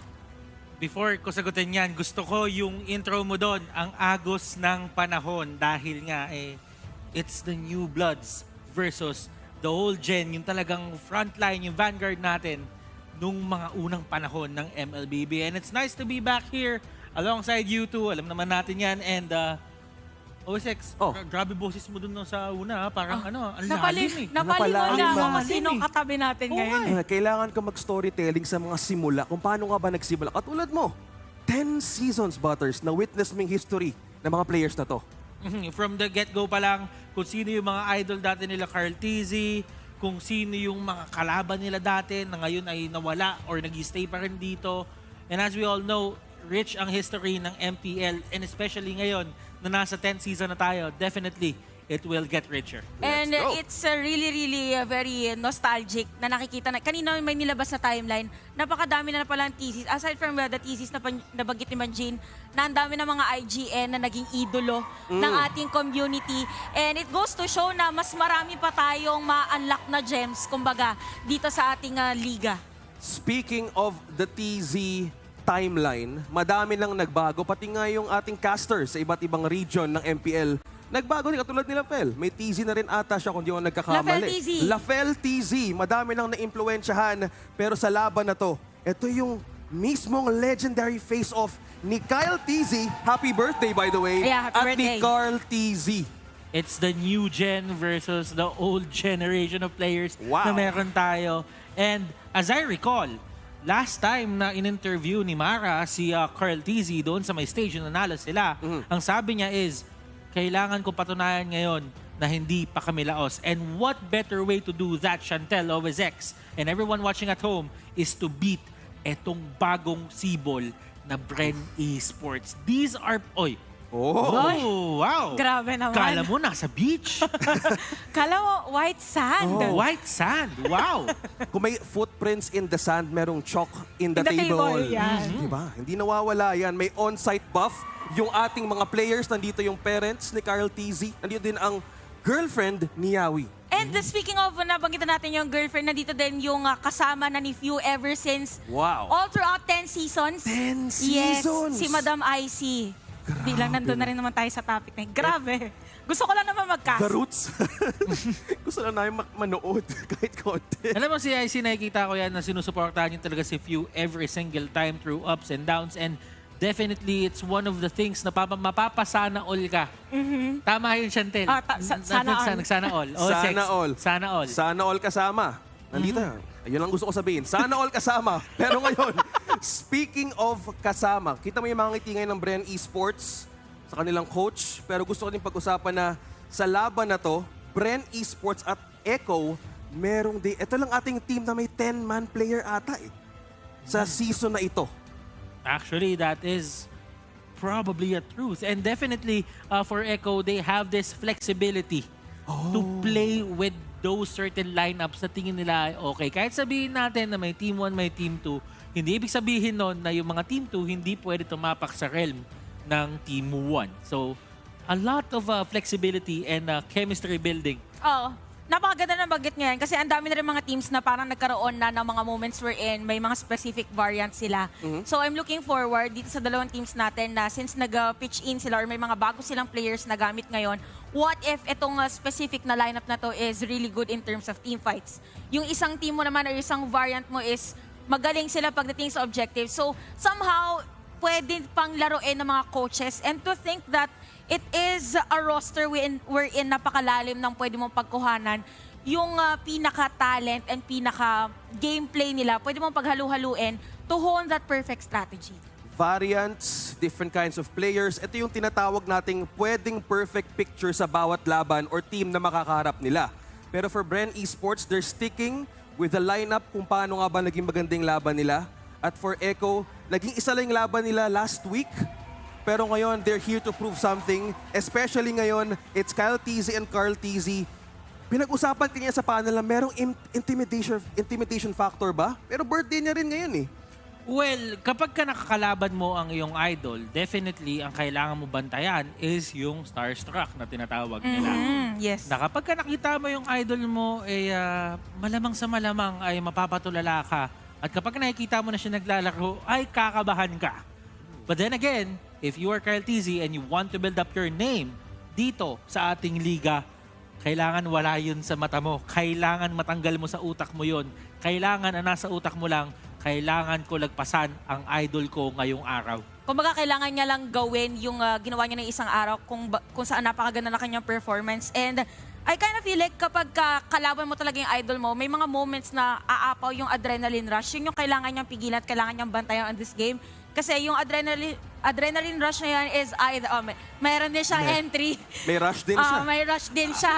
Actually, gusto ko lang i-pinpoint to. Si Kyle Tizzy, may nilagay siyang pangalan. And from all the social media posts na nakita ko nung past week natin, before mag-week number 2, parang inspired ang isang Kyle Tizzy. Wala na ating intimidation factor eh. Birthday niya ngayon, so may birthday buff, tapos meron ding... Inspired pa siya. Inspired. May inspired buff pa rin siya. Parang ganun. Patong-patong na spell na yun. It is definitely something na kailangan bantayan ni Carl Tizzy sa darating na laban. So dito natin makikita ngayon, we're about to head on sa draft. Pero syempre, meron tayong iba't ibang painit at pakulo.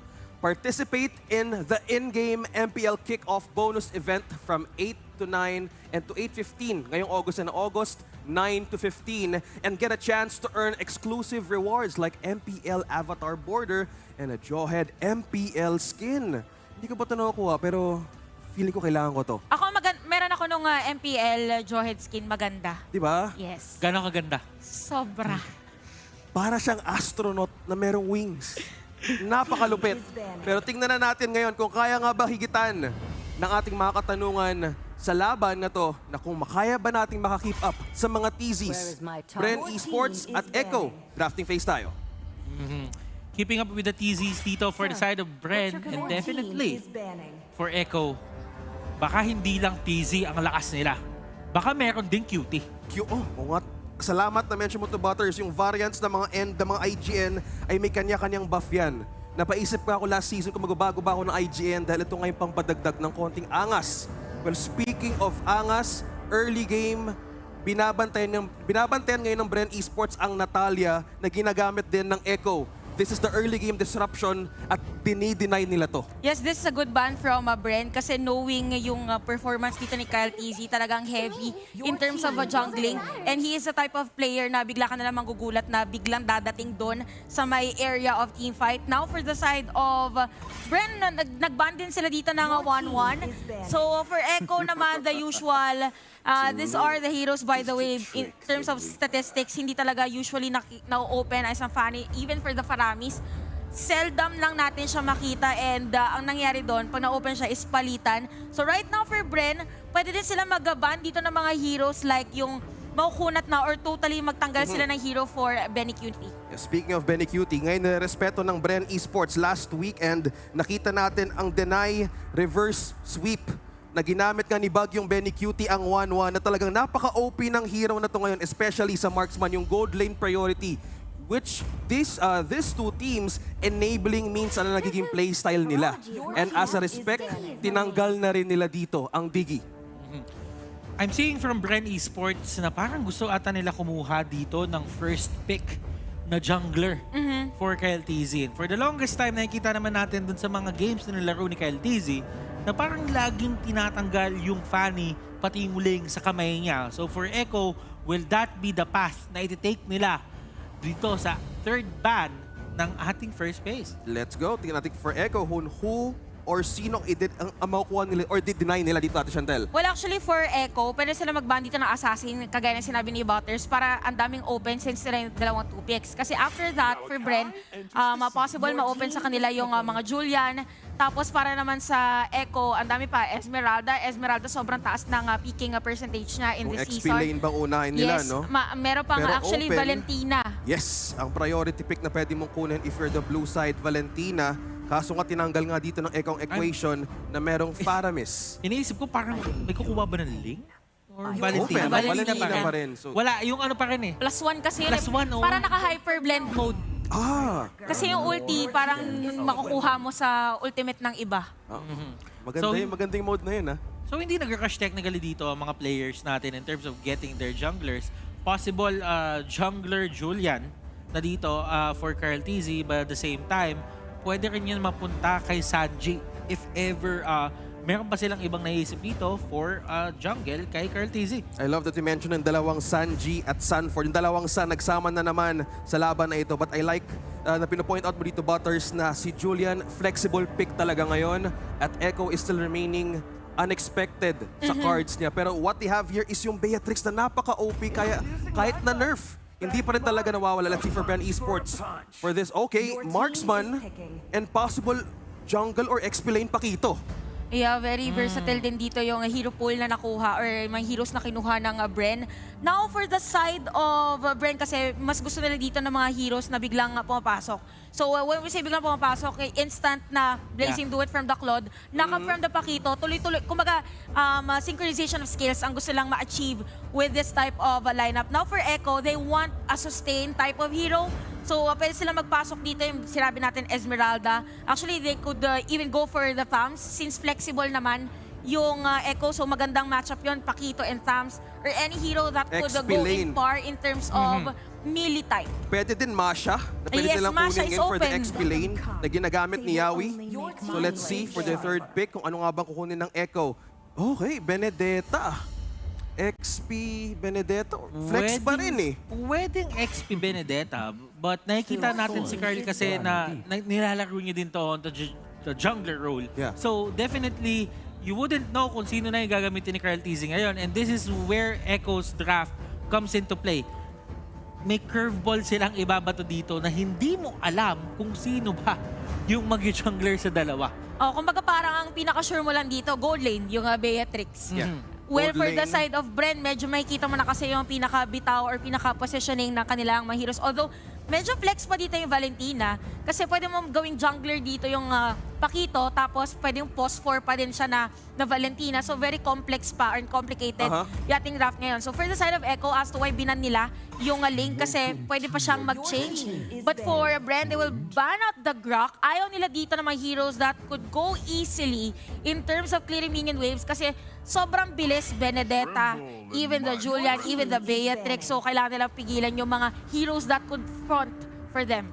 Yung tangke, no? Actually, yung tinitignan ko nga dito, parang Echo being forced to pick heroes na hindi ganun ka lakas yung impact ng ultimates nila dahil nga merong Valentina sa may kabila. And that's the kind of mind games na pumapasok kapag ka may Valentina doon sa opposite side mo, na parang ayaw mo magbigay ng sobrang gandang ultimate sa kanila, but then again, kailangan mo yung ultimates na yun para manalo ka. So, now, for Echo, hinahanap mo yung perfect balance na kukuha ka namang ulti na hindi ka kaya talunin agad, pero kayang ipanalo yung laro.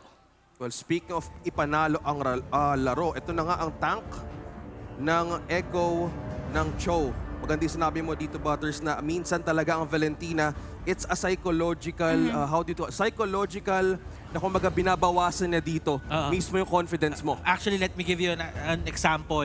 Kapag nakuha niya yung Fatal Links, technically, mas magandang Atlas na siya kaysa dun sa mismong Atlas. Kasi mas may damage pa siya eh. Pwede pa siya mag-zone, may mga dashes pa siya. So ngayon for Echo, they focused more on a single targeting. So since they have the Cho, possible maging rotation nila dito is to go for a gank after another gank, tas gank ulit para mahirapan dito yung side ng Bren. Now for Bren, they picked another hero that could go against the Cho, and that is going to be the Matilda tas Hayabusa. Perfect na magiging rotation nito. Like for example, tower dive for the Matilda, diretso ka ng shadow kill mo for the Hayabusa. So it's now about Echo having that kind of burst damager para if ever na pumasok sila, instant kill agad. So they could go for, medyo mahirap nga yung Lunox actually. Lunox na naisip ko. Pwede din Eve, although again, the Valentina. So ayaw mo ng mga AoE type of hero. So either they go for a burst that is more on the single targeting, but Kagura na may sariling pantakas, possible. Okay. Bakit maganda yung Kagura dito? Number one, madali mo mahuhuli yung Hayabusa and si Claude, definitely.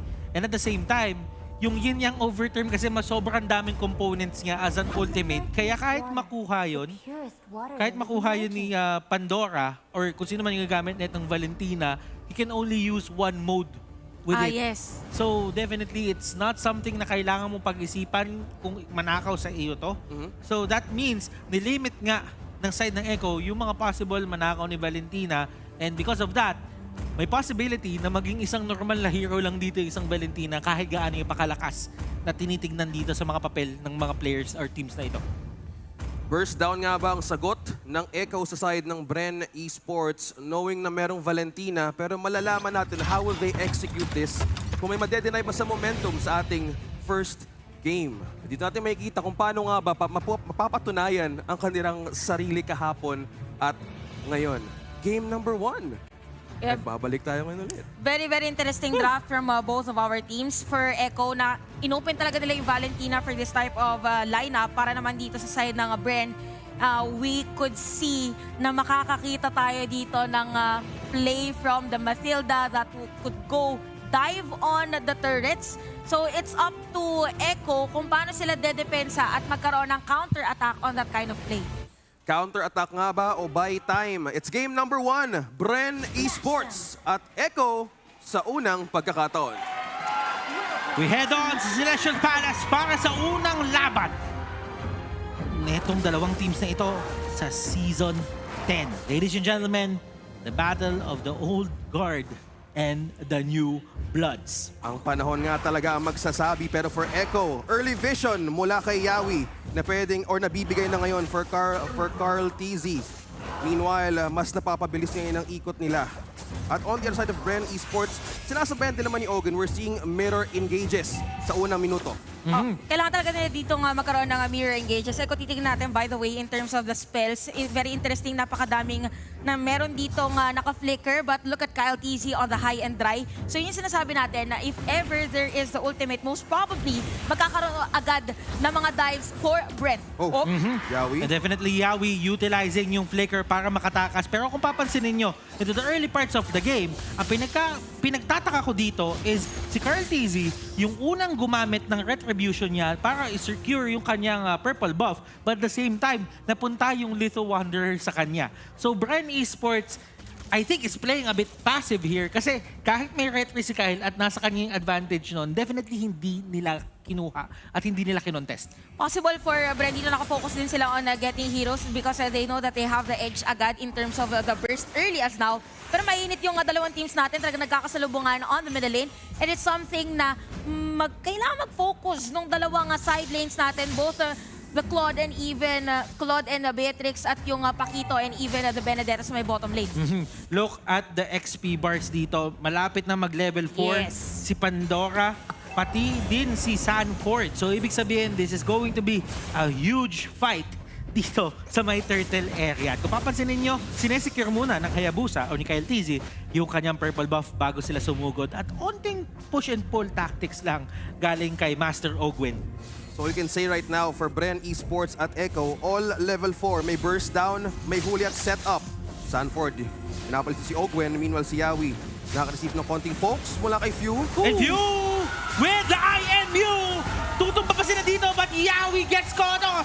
Ladies and gentlemen, gumamit siya ng ultimate niya dito pero galit na galit, mga kaibigan, si Master Ogwen getting 2 kills in the process. And man oh man, Bren Esports gets the upper hand. That was a nice setup from Few. Sabi natin kanina, kailangan niya dito ng mga skills na kailangan ma-maximize from every team fight. And on that moment, it was the ultimate of Yawi with the flicker. At habang nangyari yun, nakakuha pa ng turtle objective ang Bren.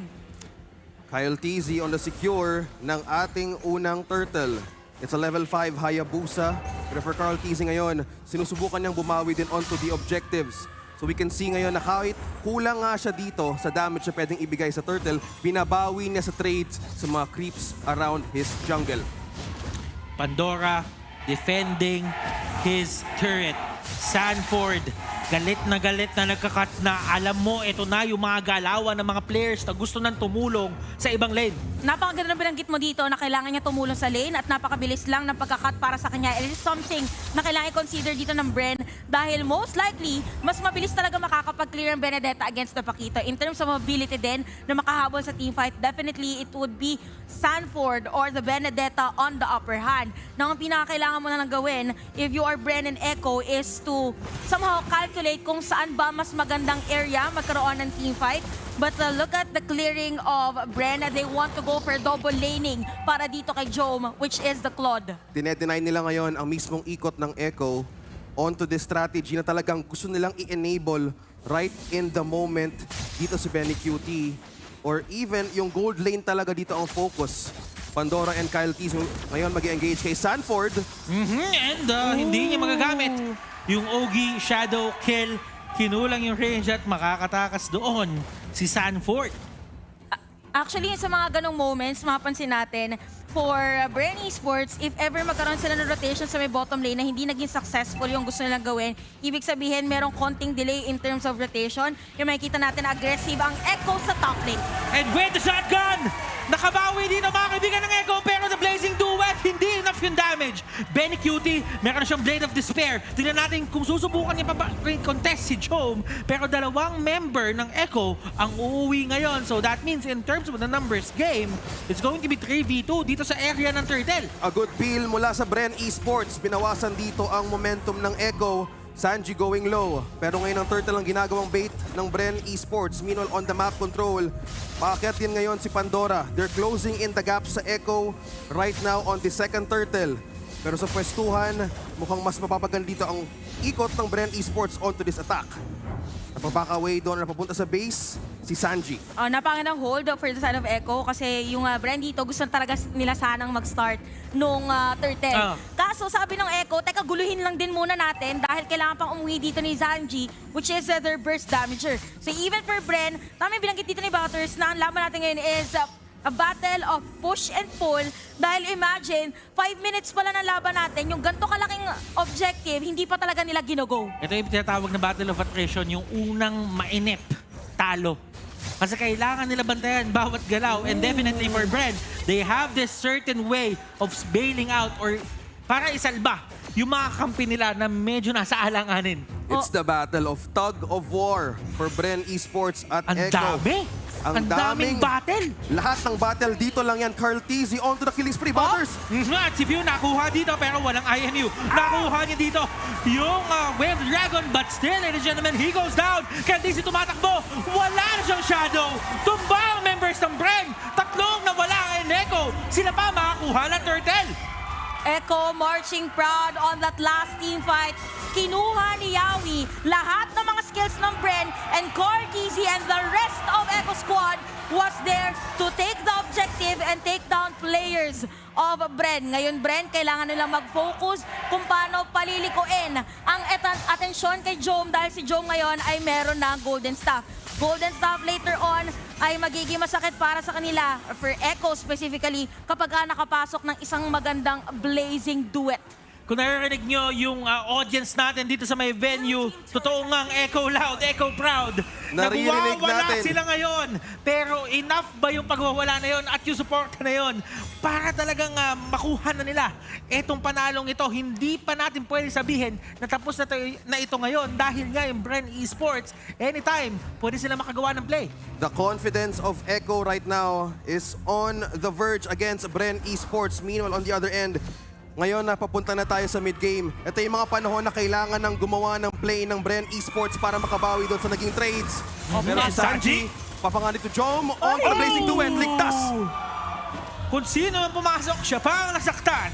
Bren Esports, kailangan nila pa uwiin lang si Jom.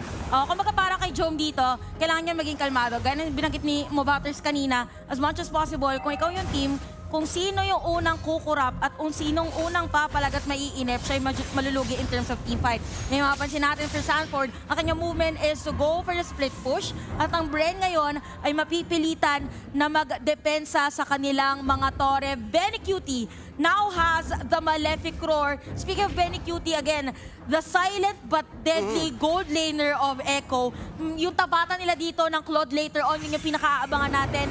Somehow yung meta natin medyo mahirap sabihin ko sino talaga lamang eh. Sanford. Alecto final blow, the power of the Benedetta. Mahirap talaga hulihin yan. Most likely, kailangan nyo ng Way of the Dragon. Kaya nga, for sa IMU, yun yung laging kinukuha at pinipihit ni Few. Binabantayan ngayon ng Echo kung sino unang aamba. On the other side, this is Carl TZ on a 401. Standing na merong Genius 1 at merong Concentrated Energy. May Spell Vamp at meron ding Reduced Magic Defense. Side ng Bren Esports, si Ogwen lang ang merong Athena Shield. So right now, hindi nasuslow down ang progress ni Carl TZ na dapat ito yung ginagawa ng Bren. Actually, for Bren dito, talagang hindi na slow down si Carl TZ kasi somehow they are trying to defend kung saan pumupunta si Sanford. And imagine kanina yung Electro final blow niya na instantly nakatakas yung time and effort to go on the top lane. Yun yung mga kailangan batayin dito ng Bren. And right now, ito na naman yung battle, bagong battle dito sa Lord. Another battle, ang daming battle, pero tutumba na si Ogwe, champion, nakauna casualty. Lahuli na si Jom, pero mali yung napwestuhan. Pandora tries to take out Sanford, matutumba niya, may Flicker Palace. Carl TZ dito lumalaban kay Carl TZ, at ang dalawang TZ naglaban. Carl TZ ang nabuhay. Ladies and gentlemen, my goodness, that fight! Makukuha ng Echo yung Lord, but at the same time, yung Bren Esports, hindi sila papayag na wala silang matitrade. 1v1 with the great one, Kyle TZ against Carl TZ. But on that fight, Echo ang nanalo doon. A trade of 3-1 plus mismo yung Lord ito yung mga bagay na kailangan mong iwasan ginapapunta na tayo sa late game. Mechanics heavy yung nangyaring yun sa late game na yun. And late game Lord fight na yun. And now that we are on the late game, very important na pagkakabuild dito ng dalawang marksman natin with the Wind of Nature. Now the question here is, kanino mo pipiliin na gamitin yung Wind of Nature mo? If you are Jom on this match, either against the Benedetta or either against the Benny Cutie. So it's something na kailangan i-timing mo ng tama. Now for Bren Esports, they have the damage from Joe. They have to protect Jom, but at the same time, kailangan sakto yung pasok dito ni Pandora, but Echo definitely is dictating the flow of all minion waves sa ating laban ngayon. Speaking of physical damage immunity na meron ngayon si Kyle TZ, kailangan din nating nandito na mismo si Carl TZ ay merong Feather of Heaven. Enhance ang magic basic attack niya, which means may iwasan. Pero final blow sa gitna laban na naman. Si Ogwen ay tumatakbo. Sila Sanford ay nahuli. Yawi dito gets called out. And Joe! With the blazing duet! Daming nakahuli sa kanya! Handa ang buong Echo para doon sa blazing duet na pagpasok. Belly Cutie, Sanji, Sanford, Carl. Gusto na nila mag-push. Echo clearly winning on this fight. Mukhang dediretso sila sa base, pero habang nag-split ngayon, mismo si Sanford, Pandora. Carl TZ secures the kill. One more member for the side of Bren. Kailangan niya i-defend. Idediretso ba to ng side ng Echo? It looks like magbaback off muna sila dahil buhay na si Pew at si Ogwen. Speaking of that, last team fight, gaya ng binanggit natin, kailangan mong piliin kung kanino mo gagamitin yung Wind of Nature. At that moment, Benny Cutie used that Wind of Nature saktong-sakto pagkapasok ni Jom on the Blazing Duet. And after that, for Jom, mahirap na para sa kanya. Kailangan niya magstay doon to somehow kill a player from Echo. But at that time, lahat ng mga players from Echo ay buhay. Meron pang skill na ibibitaw. And it just so happened na siya namatay on that Yun nga sinasabi natin dito, Chantel, na parang si Sanford, pipilitin niya si Jom gamitin yung Wind of Nature para safe na siya kay Benny Cutie. At may huli na naman kay Pandora. Beatrix on a 405 level 14 against this Claude na pinag-uusapan natin kung kanino ba dapat ibigay ang Wind of Nature. Pero on the side and the damage ngayon ng Echo, madami silang gusto kunin pero damage sa likod. Kaltizi! Oh my goodness! Sanford! Electo final blow! Huli tatlo at tumbang isa! And the Lord definitely would go to the hands of Echo na naman. I really have to commend yung ginagawa dito ni Sanford. Una, yung mga clear na minion wave niya sa may top and all the lanes actually against Bren, nakakuha yun ng atensyon. Ngayon, hindi na siya pinapansin ng mga players ng Bren, pero habang hindi siya pinapansin, nakakuha siya ng isa sa pinakamahalagang player for the side of Bren Esports, and that is Kyle TZ. Clear na minion wave, penetrate the back lanes, and eventually take a player that is needed on that specific team fight. Team fight o conceal play. Conceal play, Cartesi, nandito na sila sa may area. That's a chain. Pandora dito. Half HP. Sanford pumasok doon with the electro final though. Once again, ladies and gentlemen, and that's going to be View. Going down. Benny Cutie. Tanggalin si Ogwen. At si Joe ay nasipa. And habang nangyayari lahat, hindi na sila makakapag-defend as Echo takes game number 1. Going loud against the fight against Bren Esports. Carl TZ. Dahan-dahan pa rin pinapakita ang bagong bersyon sa dati ng mga teammates. And speaking of another version, this is yet another version from Echo. Imagine all players, lahat ng mga heroes nila nag-spike up to the point na hindi mo na alam if you're Bren kung sino bang babantayan. Kailangan ko bang bantayan si Sanji? Kailangan ba muna natin i-kill si Sanford para makapag-secure tayo ng magandang posisyon in terms of team fight? I mean, Echo is just there all over the place na Bren parang out of hand na sa kanila kung paano sila dedepensa. Yes, speaking of positioning, kanina ang nagkukulang talaga yung follow-up mula dun sa Claude and laging iniipit ng Echo once mag-engage siya with the Blazing Duet. Yung mismong hold, yung mismong CC, nagkulang side ng Bren Esports. Kung papansin ninyo, wala ding makunat onto the side of Bren Esports kaya hindi din nila na-withstand yung damage output na binibigay dito ng side ng Echo. And at the same time, ang dami nilang, yung mobility ng side ng Echo dahil sa Benedetta, parang ang dali nila mag-split push, Yeah. Yes. ang dali nila bumalik sa mga laban. Tapos sabihin na natin si Jome dito, laging mapipersa yung Wind of Nature niya dahil nga there is always this threat na papasok na lang si Sanford with a Electro Final Blow and ayaw mong malagay doon sa area na yon. And even if sabihin natin na Bloodlust Axe lang ang hawak doon ni Sanford, in time, magbe-build up yung damage na yun eh. Mapapansin mo na lang, ay, teka lang, kalahati na yung buhay. Para masakit pala yung ultimate dito. But yeah, tama yun, nabanggit mo din yung mobility kanina. If we compare kasi yung Claude against the Benedetta, dashes-wise, iba eh. Speaking of iba, ibato na natin sa ating analyst kung ano ba naging maganda sa laban yon ng Echo.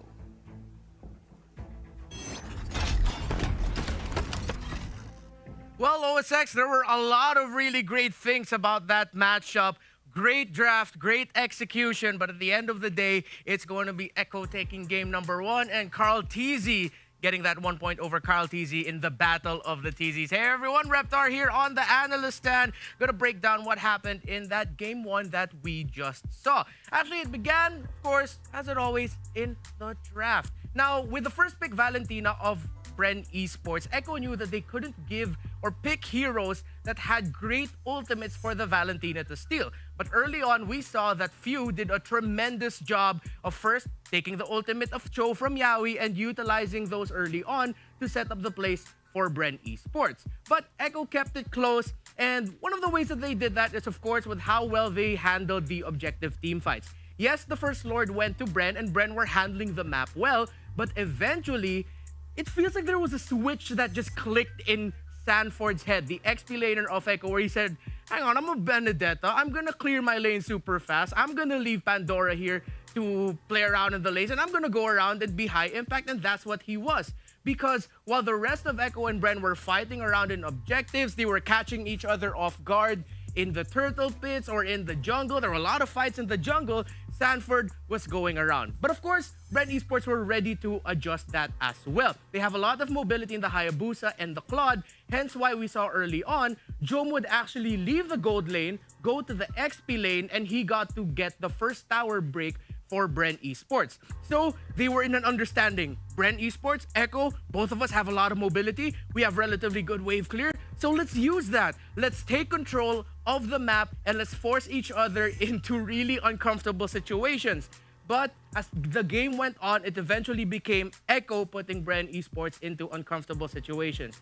First off, again, they respected the heck out of the Valentina of Few, and they decided, you know what? I think that's going to be our main target. Let's look for the Valentina of Few. Yaoi, get those kicks. Try to take down that Valentina, so that's one big threat to worry about. Because outside of the Valentina, all that Bren Esports has to deal a lot of damage would be Jome's Claude. And as we see in the graph rather, they kept the gold close. Eventually, Echo just got away with it at around minute 7. This was when Bren just couldn't handle it as much anymore. Sanford, the pressure he was applying in the side lanes was crazy. Valentina, Few kept getting picked off. Not to his fault though. Echo were always ready, and Echo were always one step ahead of Bren Esports. That's why eventually, Bren just couldn't contest. And of course, with the Julian on the side of Echo, that was a lot of damage, relatively undisturbed. I think only 1 or 2 deaths for Carl TZ. And for Bren, they had the right tools, but Echo were ready to respond. Even with Jome playing the Claude and getting good blazing duets, at that point the lead was big. And even in key moments, it looks like Echo were ready to handle Jome's Claude. MVP of the game goes to Benny Cutie with the Beatrix. Now, I didn't talk so much about Benny Cutie, but I want you to look at the first 2 items, or that you could actually see there. He picked up the Malefic Roar and the Blade of Despair. Of course, once you get 2 core items for in terms of damage for your marksman, and then you get the Wind of Nature, it's go time. The moment the Wind of Nature was picked up by Benny Cutie, the moment he also got the BOD right away, he was roaming around, dealing so much damage, waiting in the shrubs for other members of Bren Esports to get caught off guard with the shotgun. He went 5-0-6, a perfect game for Bagyong Benny in this game, and he played like an absolute storm. But you also have to thank the rest of Echo for that, because they gave the space for Benny Cutie, they gave the positioning for Benny Cutie, the information for Benny Cutie.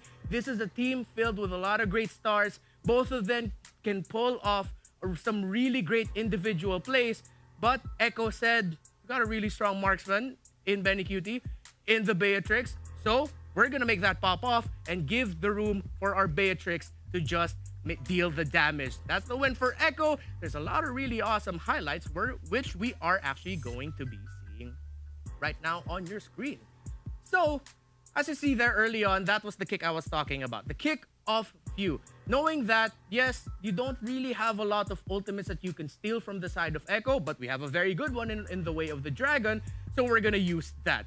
And what I like that Echo did is every time you saw members such as Pandora and Ogwen enter for Bren Esports, there were members of Echo ready to respond and ready to punish the entry of the Matilda of Ogwen. And as we saw there in that play, Benny Cutie, he paired up really well with Yawi with getting the pickoffs and making sure that they were lacking members, and by they, I mean Bren Esports, when it came to the turtle fights. When it came to the objective fights for the turtles and the lords, this is where we started to see the crazy scaling that you had on the side of Echo, the amount of damage and they can deal. And by the way, the junglers, both junglers in this game, they didn't get the Lord. Both Lords of this game actually was secured by Sanford, the explainer of Echo. So that was a tremendous play by that young man to secure the most major of all objectives, second only to the base, of course, that we have in this game. So it was a great game from Sanford as well. But again, going back, Echo were ready to throw or respond to everything that Bren Esports threw their way. Every team fight, they were ready, just like that.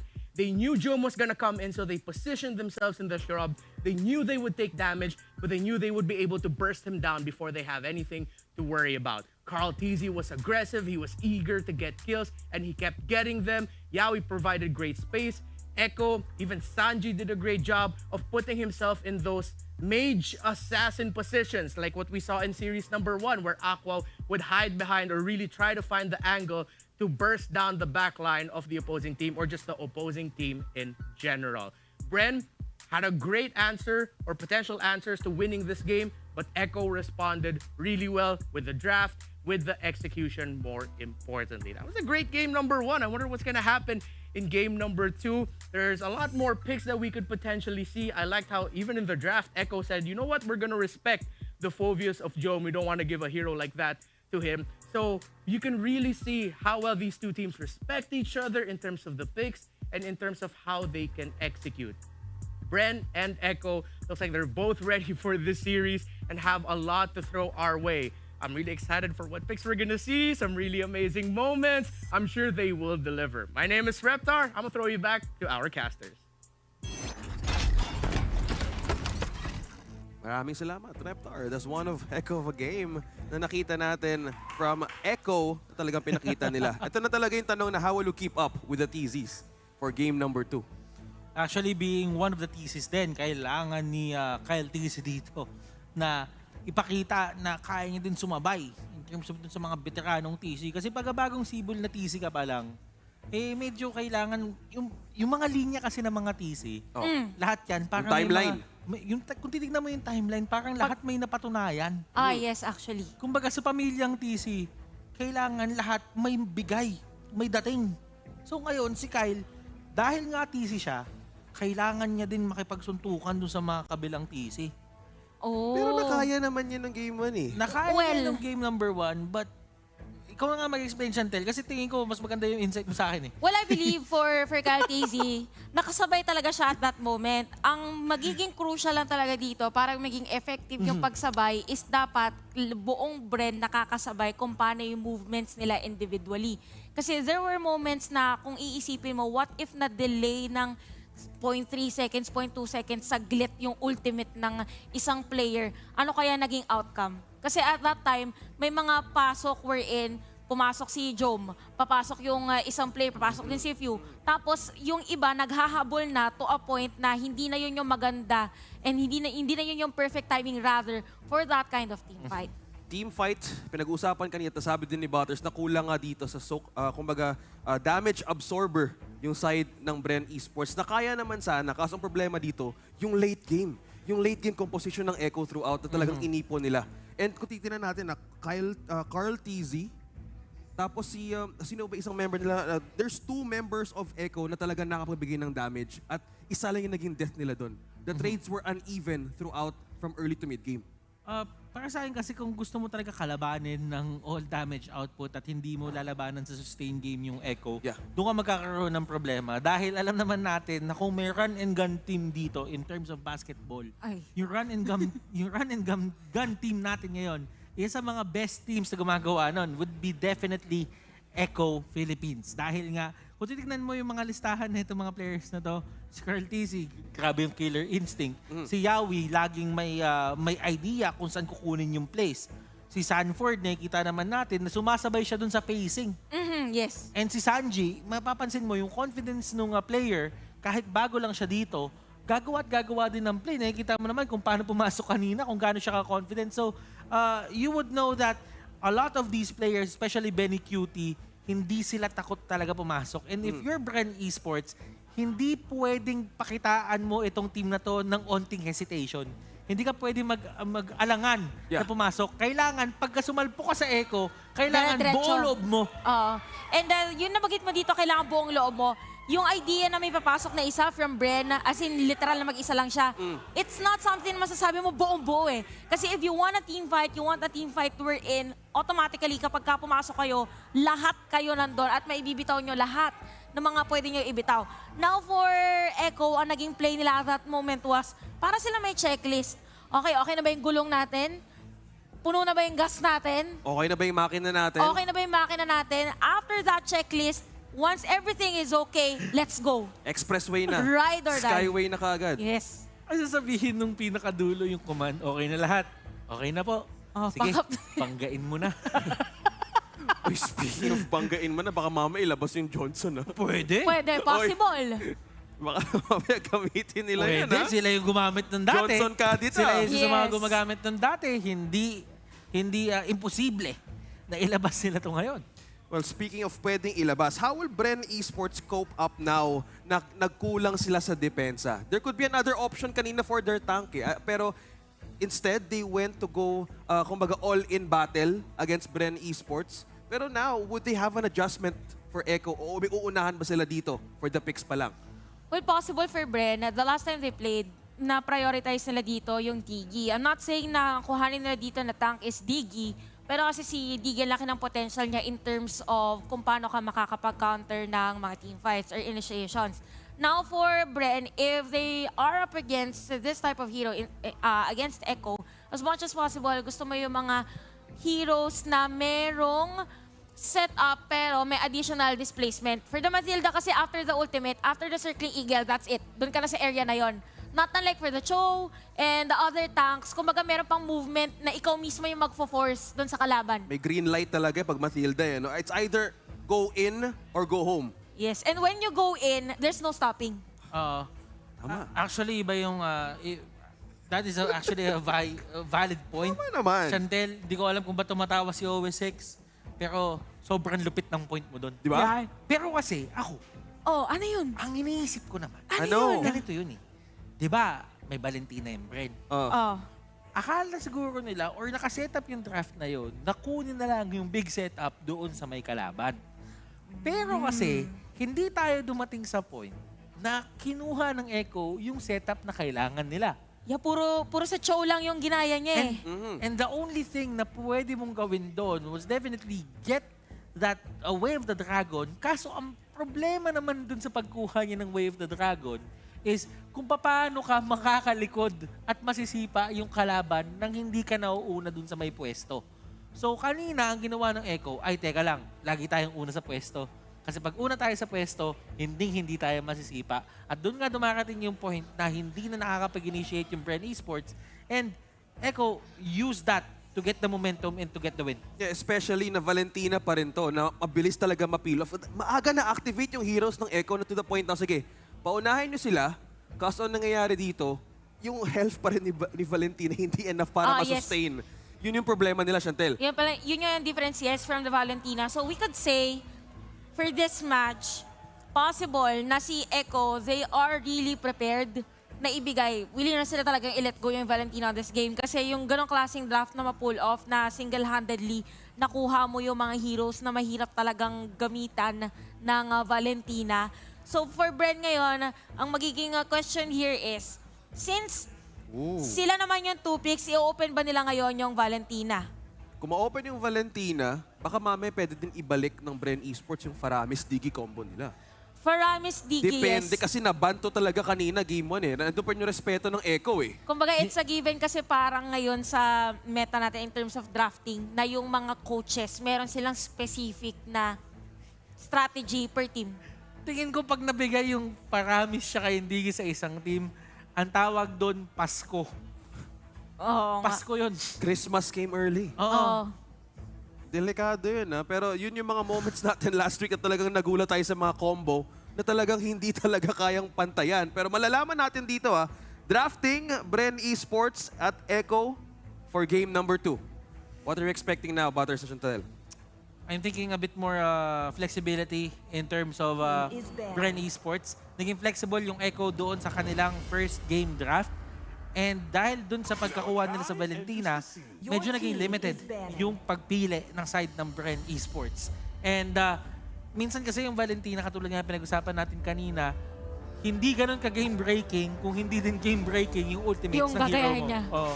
Well, yeah, that's a good point. Dinalimit- Very dinalimit ni Echo. evident. Kumbaga parang yun nangyari sa Bren kanina, nagkaroon ng -1 kasi kailangan muna nilang i-take note kung ano ba talagang kailan, sino, at alin. Parang sobrang subjective kasi ng Valentina ngayon na parang malakas yung Valentina, pero ano yung nanakawin? Yes. That's a fair point. And sa mismo na to, Echo was fully prepared to answer the Valentina. Pero for Bren Esports sa banning, Natalia pa rin ang tinatanggal nila dito. Ang respeto pa rin dito ay lumalabas sa side ng Bren Esports. Now, pwede din nila iban dito ang Thams for the jungle or Julian na naging effective kanina sa game ng Echo. Pwede rin na ibahan dito si Julian kasi kung naging sa side ng Echo, naging maganda siya for them, pwede. But more on the same drafting for both our teams, marksman. Deny the marksman. So if there's ng no gold lane. Beatrix, bawal din mag 1-1. Parang ganito yung ano ng dalawang teams natin. Now for Echo, tatanggalin nila si Fanny. So it's a battle between, for Echo, either they get a priority pick that is more on the sustain. Kasi ayaw nila, they have this trend we're in, ayaw muna nilang ilabas kung ano ba yung Carl Easy hero. Kung pipick nila, either it's going to be, hindi siya either eh, kailangan flex siya na hero. So sustain, what do we have here? For Carl TZ, Thams, Paquito. Oh, well, Lancelot ni Carl TZ, we can't count that out. Ang gusto ko tignan dito yung heroes ni Julian, there you go. Cutie tsaka ni Jome. Dahil nga, kung titignan mo, binanout nila dito yung Beatrix, pati itong si 1-1. And definitely, magkakaroon tayo ng pag-aagawan in terms of the marksman role. And Claude is one of those heroes na talagang hot pick ngayon pagdating sa gold lane role. Ngayon, para sa side ng Bren, possible carry na yung piliin nila. Late game? Either Bren maban. Esports? Yeah, possible for Bren. Pwede nilang kuhanin na agad yan para hindi na makuha. Or, bumalik sila doon sa strategy nila wherein merong sustain na XP lane. Tapos si Jome, nagsusustain din siya na hero. Kanina, di ba, naban yung Phovius niya. So, pwedeng ganun yung gawin nila ngayon. It is going to be a flex pick. Check pa rin siya doon sa pwede nilang gawing strategy. But Paquito, for the knockups, magandang pang-counter against the Claude kapag ka maganda yung pagpasok. And it is the Valentina for Bren. Blazing Duet, magandang gayahin. Same pa rin. We're going with the same picks for Bren Esports. You want something to prove here, pero for the side of Echo, open din ngayon. Ang kanilang XP, who do you get? Esmeralda is open. Thams is open, Benedetta is open. XP lane ba ang prayo ngayon ng Echo na meron na silang marksman? Let's see Kaso kasi... Ay! Okay, eto na nga. We have XP lane Benedetta again. Dahil hindi natanggal ang Faramis, ang ginawa na itong Bren, sabi nila, sige kunin natin yung Valentina. Kasi kapag ka nakuha ni Valentina yung Cult Altar, meron pa rin siyang burst doon sa kanyang mga skills. Now, bakit nga ba siya mas nagiging flexible na Faramis dahil pwede niya din kunin yung Blazing Duet, pwede niya kunin yung Alecto Final Blow, pero definitely for this, not Kyle TZ, but this Valentina, Paramis ang primary target, yung Cult Altar. Ang Ayan na. una. Ayan na nga ang jungler ng Bren Esports. And going back to your point, Butters, napaka-importante nito Yung Valentina pick, napakaganda. Pero Echo needs to secure on how will they execute this Faramis na meron ding Cold Arta yung kabila. Tama yung sinabi mo dito na kung paano nila i-execute yung Cult Altar play. Kasi imagine, magka-Cult Altar dito yung side ng Echo. Tapos most likely, ang gagawin dito ng Bren is i-hold nila. Antayin lang talaga nila na mauna ng slight dito yung Echo. After nun, yun yung gagawin nila. Now, for Echo, para hindi maging effective yung ganong play ng Bren, ang kailangan nilang gawin is i-force na mauna dito yung Valentina ng side ng Bren.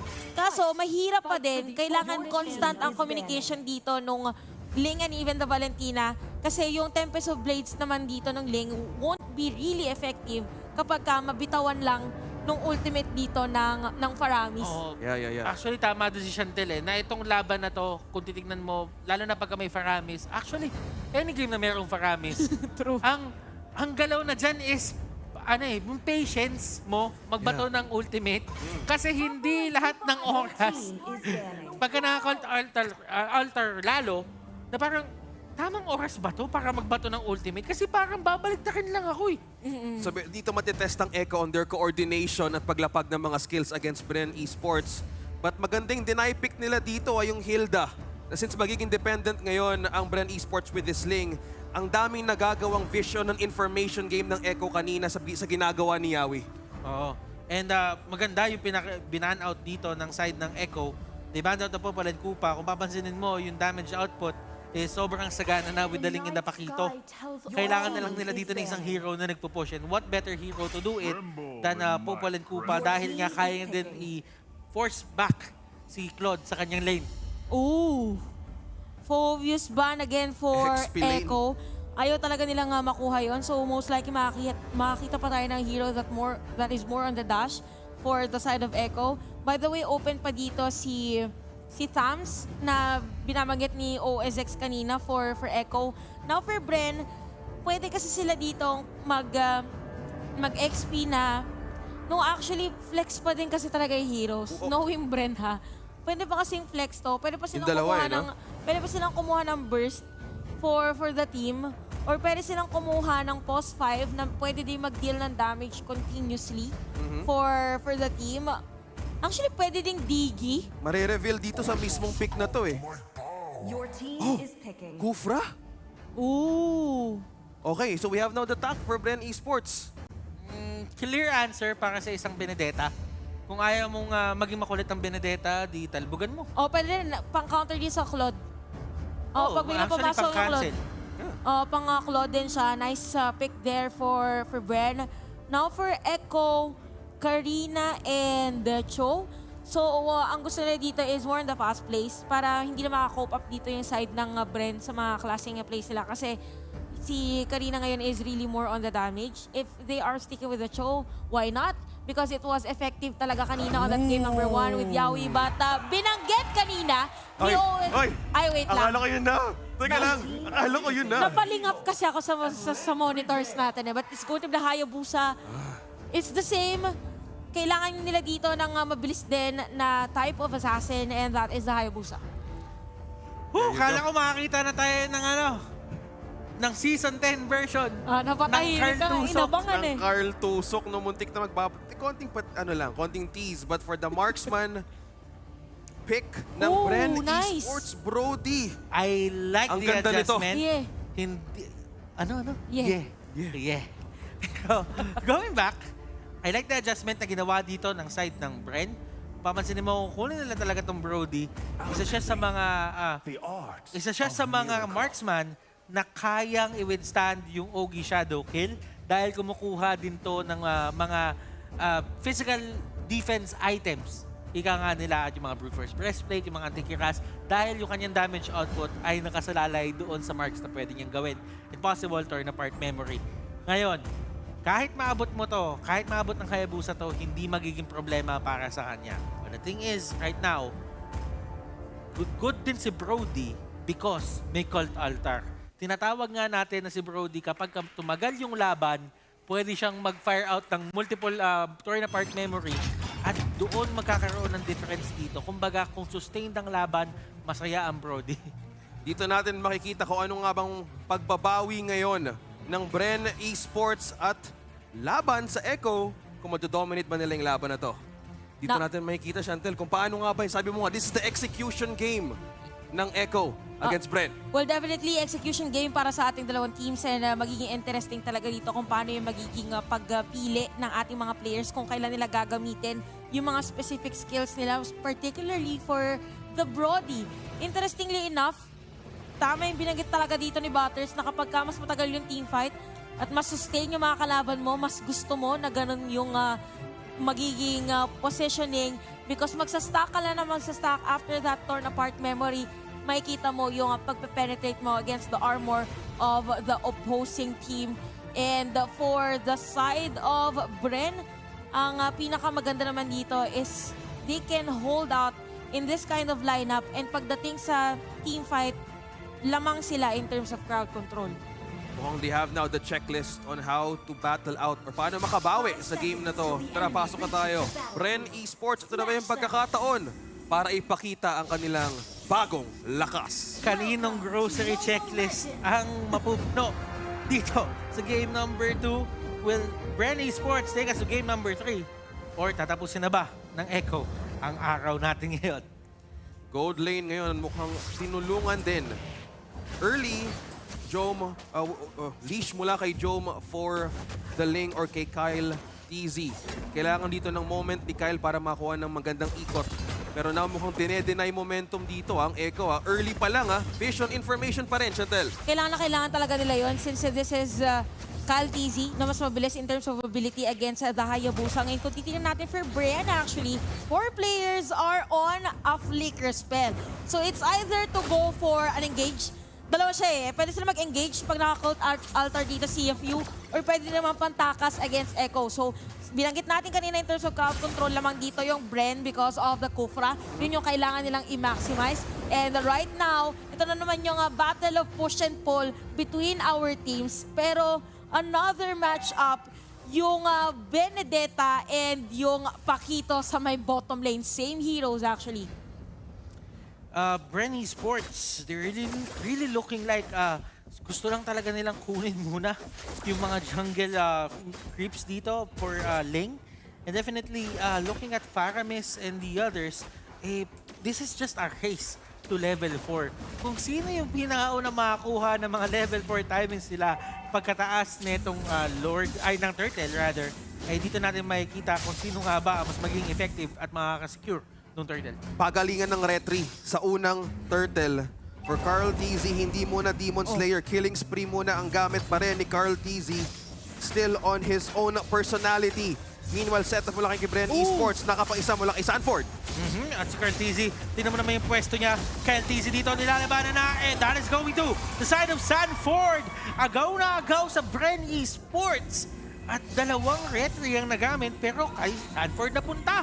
Imagine Sanford, kung ako yung naglalaro ngayon, Benedetta yung gamit niya. I believe na si Benedetta ang mga klase ng heroes na kapag sobrang tagal mong ginagamit ay nakakangalay sa may kamay. But in terms of timings on that last team fight, talagang siya yung nag-zone out dito against the players of Bren Esports. And it's something na kailangan bantayan ng Bren. It's either wag na nilang pansinin at all si Sanford kasi kanina ginusto nila na yung bouncing ball is against the Benedetta or they focus on other heroes na lang. Speaking of bantay ngayon, well, Echo with Sanji and Yawi, napapaikot sila ng mas maaga against Ogwen na sinasamahan ngayon si Kyle TZ. Ang hindi nila pinapabayaan ngayon ay hindi makapag-farm tong Ling na ito sa early game because you don't want that na hindi magkukulang ka sa damage heading in for minute 8. Dahil sa laban na to sa Echo, kaya nilang umikot aggressively at yung gold lane ang palagi nilang target para i-deny dito ang momentum din ng Bren Esports. Papansinin nyo yung ating XP lane. Mas nakikita nyo na mas nakakaikot si Sanford. Bakit nga ba ganon? Kasi in terms of the dueling netong dalawang to, natandaan mo na kapag chinarge mo yung dash strike ng isang Benedetta, kaya mo ding tamaan yung mga minions. Yes. Naki-clear. So technically, 4 na kalaban na tinatamaan mo, sama mo na yung Paquito doon. So, ibig sabihin yung pakita dito, kung wala siya nung kanyang ultimate na uppercut, definitely, hindi siya makakapag-clear kasing bilis ng isang Benedetta. Kumbaga parang lahat ng skills kasi dito ng Benedetta pwede mong gamitin pang clear. Kahit yung ultimate niya, aside from the pang clear, pwede din siyang gamitin pang takas. So, for Pandora dito, medyo kailangan pa niya isipin kung kailan ba siya papasok or baka anytime may nag-rotate na pala from Echo. Ayan o, tingnan mo, laging naiiwan si Pandora doon sa my lane. As much as possible, tignan mo kung gaano kabilis si Sanford makaikot habang si Pandora naman. May clear pa yan, sa baba. And definitely, kapag ka mga ganitong situation, 5v4 na ang labanan. Oh, pero sa moment na to, napakagandang decision by the way kay Pandora. Although naiwan doon si Pandora, ang kinagandaan doon is nakapag-outer turret energy shield siya. And na-force din si Sanford na sumama doon sa may team fight. Very intense yung yung turtle fight. That's going to be the OG shadow kill. Mapupunta yung turtle side ng Bren. And Bren Esports, papatunayan nila na hindi sila basta-bastang bibigay sa pressure ng Echo Philippines. XP lane, ginagawa ngayon ni Sanford. Electro final blow has been committed. Meanwhile sa taas, action 2v1 kay Jome. Sinusubukan pa rin i-deny dito. We just passed out. Nag-pass na tayo sa outer turret energy shields. Ngayon for Bren, pwede silang mag-game time dito for the gank. Mukhang nakauna dito pauwi. Si Yawi. Ano naman si Jome na wave the dragon ka na, Lahat na-poke ka na ng isang Benny Cutie Claude. Yung buhay mo, ganyan pa rin. Ano pa rin, puno pa rin. Puno pa rin. Yan yung puhunan. Yan yung puhunan ng isang Brody. Patagalan ng laban kasi gusto niya mamarkahan kayo lahat. Actually, makakita tayo, nag-build din siya ng defensive item or on the physical defense. And nice na pagkuha dito ng Bren on the turret. Maganda yung pag-zone out dito of you and Ogwen para medyo mailang yung Echo na dumipensa doon sa Mayatore na yon. And on our bottom lane, XP laners, matagal na laban pa to talaga eh. Kumbaga, it's either you choose na lang if you will be part of the team fight or you would rather go for a split foot, pick your poison. Speaking of pick your poison, on to the XP lane, Pandora and Sanford, hindi pa rin pinapabayaan ang kanilang lane. They're still doing the kiting method na talagang they're keeping a safe distance pero nag-clear pa rin. As they're trying to see here, ayaw nila magkaroon ng gap dahil yung laban mamaya will also magkakaroon ng aid mula sa XP laner. So talagang ito pa rin ang magbibigay ng diversion play against Bren Esports. Kyle TZ, itong laban na to, it keeps on getting interesting. Kyle TZ, nakikita naman natin yung Hayabusa niya. Ito yung mga signature heroes niya dati nung M2 World Championship campaign up until now. And nahuli nga si Yawi with the Tyrant Revenge. And ladies and gentlemen, Yawi, nagamitan siya ng Cult Altar. Napakagandang placement. And si Sanford, nahuli sa Electro Final Blow. Dalawang member ng side sa Bren Esports. And here comes the Lazy Duman. Galing kay Benny Cutie, Sanji, and the others. Yung timing, ladies and gentlemen, ng mga Cult Altar on point. Ang biglang pagpasok ng bagyong Benny sa side ng Bren Esports. Dito natin nakita the trade of 2-1. Echo, ang ganda ng pagkuha ng objective, ha? Yes, napakaganda from Echo. Imagine, all the skills ay ginamit at in-exhaust against Yawi, but at the same time, all the other players of Echo was there on that area. So after that skills na paggamit dito ng Bren, automatic pumasok agad sila. And we really have to commend kung paano hinila ni Sanji yung mga players dito ng Bren para mapalapit at magkaroon eventually na magandang positioning for Benny Cuties, blazing to it, and after that, dire-diretso. But still, if you look at the gold, it is still on the side of Bren at 1.3k gold lead. And we have that Bloodlust Axe para dito sa side ni Jome. So for Bren, they could go for a split push. Hindi muna sila magpo-force to go for a team fight dahil meron nasa top lane, meron din nasa bottom lane. Good positioning for both of our teams. And si Yawi, ganda ng ginawa ni Few doon. And nahuli si Yawi, but the Cult Altar is here. Torn apart memory si Jome, si Few. Tutumba na sila, pero yung Cult Altar, napakaganda ng pwestuhan. Kanchizi, gusto niya yung kill. Ito na ang laban, hindi na nga pinaalis si Yawi. Bren Esports, susubukan ba kunin si Carl TZ onto this fight? Clearly, ang ultimate, ang paglapag doon ni Few, nakasave talaga sa Bren on that engage. Ogwen with the jump. And Benny Cutie nahuli at si Sanji ay na-torn apart memory. Si Sanford at si Carl gusto bumawi sa laban na ito. Pumasok na sila. And here comes the blazing duet. Grabe naman si Benny Cutie dito. Ladies and gentlemen, and Job gets away. Kakayanin iba tumakas. Curtis, sino ka pa malalaro sa kanila dalawa? And Job has enough damage.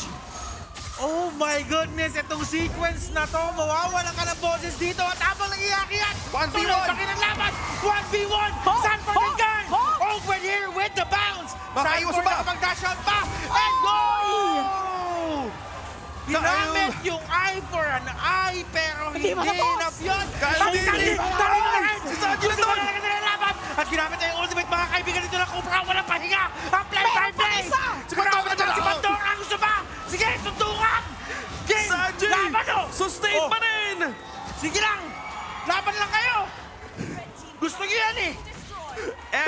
Meron pa si Pew! Si Pew nakasipa! Walang pahinga ang play-by-play, ladies and gentlemen! What an intense series of events para sa ating dalawang teams. Akala natin tapos na yung team fight, but again, it's all about mechanics para sa ating mga players, both Echo and Bren.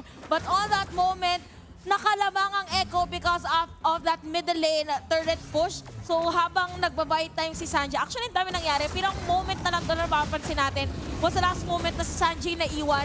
Ginamit niya yung cold altar by the way, pero nakasira na Torre Echo. Pero habang kakapahinga lang ni Butters para magkakaroon ulit ng teamfight. At meron ng teamfight na magaganap kay TC dito, getting that Lord. At dahil doon magbabak na ang Bren, ayaw na nila lumaban. At kaya nangyari yung sequence sa mga laban na yon, Chantel, it's because mas buo loob ngayon ng Bren Esports. Kanina nakikita natin ng game number 1, merong hesitation na nanggagaling sa kanila. Pero ngayon, mukhang talagang harapan ang nangyayari sa Echo at sa Bren. Nawala na atang intimidation factor ngayon sa side ng Bren Esports. And for Kyle TZ, securing all the objectives. Pati retry sa harap ni Carl TZ, pinapakita niya dito na kaya niyang tapatan ang mismong team na ito. For Echo, ang mindset ngayon ng mismong Hayabusa or ni Carl TZ, bumabawi siya sa objectives. Dahil sa early game, lamang talaga si Kyle all throughout. So nangyayari ngayon, it's Yawi na sinasamahan si Carl TZ throughout the game para makabawi dito ng konti. And look at the itemization. Para makabawi naman dito ang side ng Echo, kailangan nilang bantayan na meron ng defensive items dito si Jom. But take note, that is the Malefic Roar.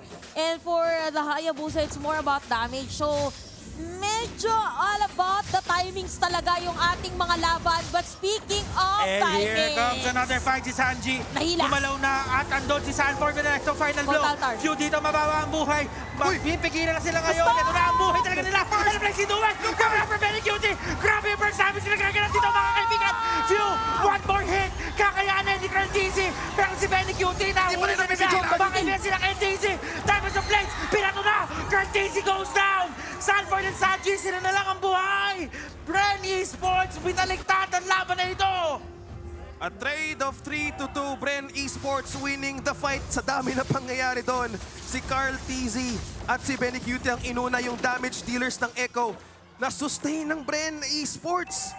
Well, with few! Yes, with Bren, nakita natin dito sa ating instant replay, it was a force na paggagamit doon for Sanji. Sanji was alive after that kill, by the way. 2 seconds lang siya. But again, for the side of Bren Esports, it's all about the timings. Kapag ka may unang pumiglas on the side of Echo Automatic, it is the moment from them. Grabe yung space for Jom. Jom now at 5-1-3. So imagine after that triple kill, naka-killing spree pa siya. After nun, pwede pa siyang sumali at mag-engage for another team fight. A mixture of both damage item and defensive item is the perfect formula for this guy. Mabubuksan nga ba ang Pandora's Box ng Bren Esports? Or mabubuo ba ang LPA to bagyong Benny Cutie? Sino nga ba ang mananaig or aangat dito sa labanang ito? Lord has spawned. Bren Esports nakapwesto na. Echo naghahanap ng opening para makagalaw. Respeto pa rin sa bagyong Benny. Signal number 3, bagyong Benny. Bren Esports setup ngayon ng border control or flood control na pwede mangyari dito sa Lord. Pinapatunog lang nila, pinapasayaw lang nila, pinapalapit nila ngayon ng Echo. Sanford, onto the TPs. Confidence ngayon. Confident pa rin ang Echo sa laban na to. Ito na ang Dance of the Lord. Ladies and gentlemen, tingnan natin si Ogwen kung sino nga ba ang tina-target niya. At kinula siya doon ni Sanford. Si Yawi gumalaw na din sa may gitna. And Benigedi with the play. Blazing duet. Tumba si Few. Ito na nga yung laban, Sanji. Securing the Lord. Sabay ito na nga ang Echo. Susubukan pa ko na si Pandora. On to the fight. Back away, Bren, Esports, Sanford. Kinakaya pa dito. Binamay follow dito kay Ogwen. Immortality Pop! Gets away! Pandora ay tutumba! Ogwen one hit na lang! Si John tumatakbo! Tumunod memory! Grand Easy! Tutumba din! Lapit ng laban na to. Echo and Bren Esports. Look at this. After that fight, may analysis is pag meron talagang Faramis tsaka Valentina, longer team fights ang makikita natin. And right now for Echo, napakaganda ng Shadow Stampede na ginamit na ni Sanji actually. Nung doon sa may part ng buff ng Bren. Imagine mo, the other players of Bren wanted to go and escape that danger na ibibitaw nila. But because of the Shadow Stampede, nagkakaroon ng kontrahan. But we have to take note, ginagawa ni Sanford by the way. Hinarangan niya kanina yung pagpasok dito ng Kufra. And these teams, ready for a fight whenever nararamdaman nila na may papasok anytime. But we have to commend yung pinakapagbitaw dito ng information from all our post 4s and post 5s for a good positioning of the ultimates from our marksmen. Now, itemization, it is 15 minutes. It wouldn't really matter pagdating sa items. Ngayon, for Bren, specifically for Jom, nag-build din siya dito ng BFB, Brute Force Breastplate. So the more that you cast skills, the more na magkakaroon ka na movement speed. I believe that's 5% movement speed and magic damage, magic defense. So, dire-diretso lang para sa kanila. Now for Echo, meron din defensive item dito, si Benny Cutie. Positioning na lang talaga ang kailangan ng dalawa. Kailangan talaga may ma-pick off dito. Ang mismong place na gagawin ni Yawi, napaka-importante side ng Bren Esports. Kanina, inuna nila si Pandora and si Kyle TZ. They're trying to separate the gaps. Pero now, meron tayong freeze lane na mangyayari ngayon na mas mapapalabas ang Bren Esports to come up with an ambush play. Pero for Echo, distansya pa rin. Objectives ang pinaprioritize nila dito. At same time, may respect nila. Echo Philippines, Bren Esports. Yung game number 1, nakita natin, nagtatansyahan lang pala yung dalawa. Kasi ngayong game number 2, parehas aangat at bibigyan tayo ng magandang laban. Echo, Bren, next target, 13 seconds on that Lord timer. Pagkataas niyan, meron na naman tayong isang extended na laban. Hindi matapos-tapos ang aksyon. Pwesto ngayon ng Bren Esports na kailangan din mag-ingat ng Echo to engage dahil in all areas pwede mag-set up dito si Ogwen. Pero si Yawi nakakarinig din dito ng konting kumbaga pagtunog mula sa Lord. Lord Dance isa na namang Lord Dance may kita natin dito against Echo. Bren Esports sinusubukan palapitin dito si Sanford. XP na ngayon nagsesecure ng objective Tamang kalansing lang. Yes, sounds lang talaga ang kailangan gawin ng Bren dito. But for the side of Echo, kailangan hindi muna nila ipakita si Sanji kasi wala pang nakokopyang ultimate by the way si Pew. So ginamit niya dito is for the show. Walang cult altar ang side ng Bren. So it could be an engage para dito sa Echo. Hero, ang gusto ng dalawang team na ito. And Benny Cutie there. With the kick, the way of the dragon. Pumunta doon sila doon sa may kabilang side. Kanino mapupunta doon Lord? And Pandora will go down. Si Sanji hinahabol si Few. IMU. Tumba si Valentina. Yawi with the kick. Ogwen, yung mga tank nag-aaway isa-isa. Kaltizi nandito pa. Yung tank, yung jungler.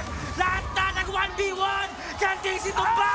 Sanji ang nakatumba, ladies and gentlemen. And Ogwen goes down at the hands of Echo. Proud and loud sa setup na yon ng Bren Esports. Bumaliktad pa Echo, gaining on that diversion. Chantel! Pagkabanggit natin na walang cold altar ang side ng Bren, doon naman dumiretso ang Echo. And Echo hindi mapipigilan. Ladies and gentlemen, here comes the Echo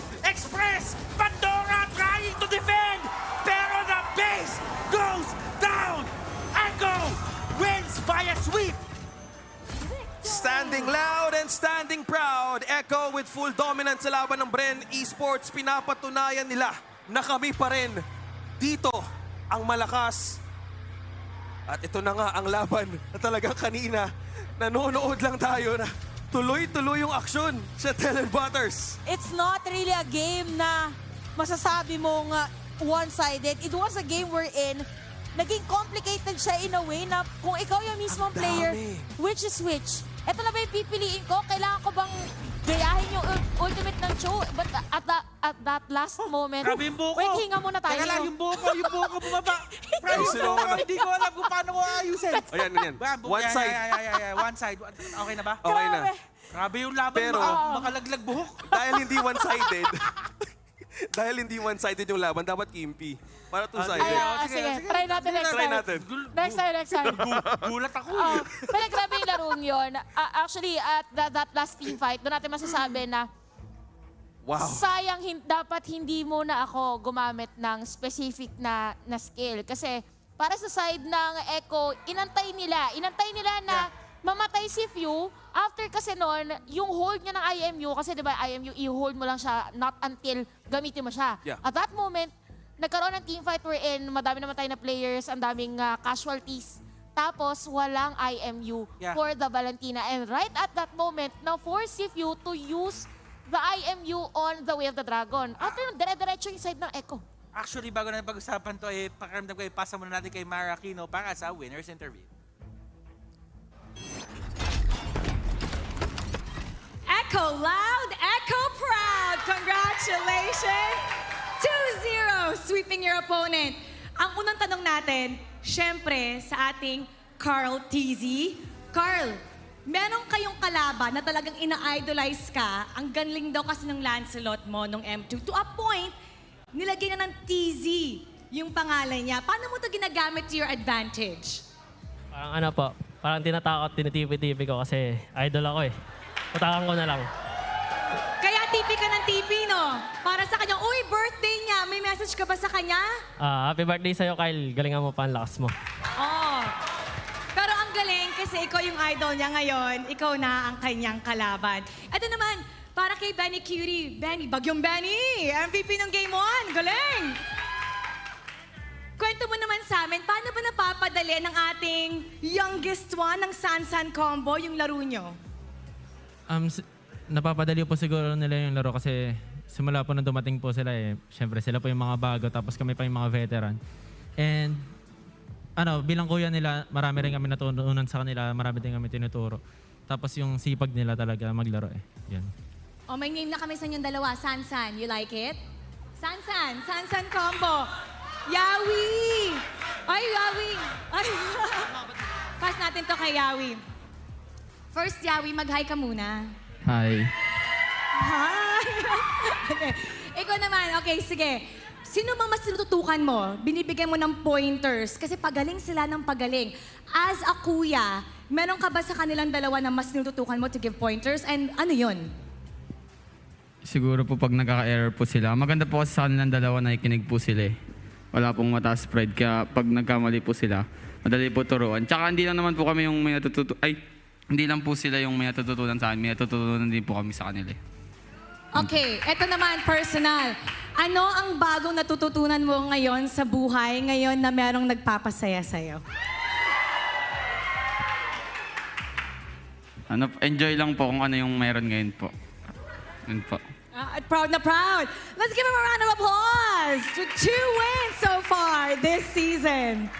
Congratulations, Echo. Now, the 10th season of MPL Philippines is brought to you by our official telco partner, Smart, the Philippines' fastest 5G mobile network, based on analysis by Ookla of speed test intelligence data Q1, Q2, 2021, and Q3, Q4, 2021. Ookla trademarks use under license with permission. Our official sponsors, Samsung, awesome is what I'm doing. Maya, it's everything and a bank. And McDelivery, your ultimate game day buddy. Our official content partner, TikTok. And our partners in esports, Secret Lab, EO, Executive Optical, and Sneak Attack. And to assure the equality and fairness of our games, MPL Philippines Season 10 is also monitored and supervised by the Games and Amusement Board of the Philippines. And now, to break it down for you, let's head on over to our analyst stand.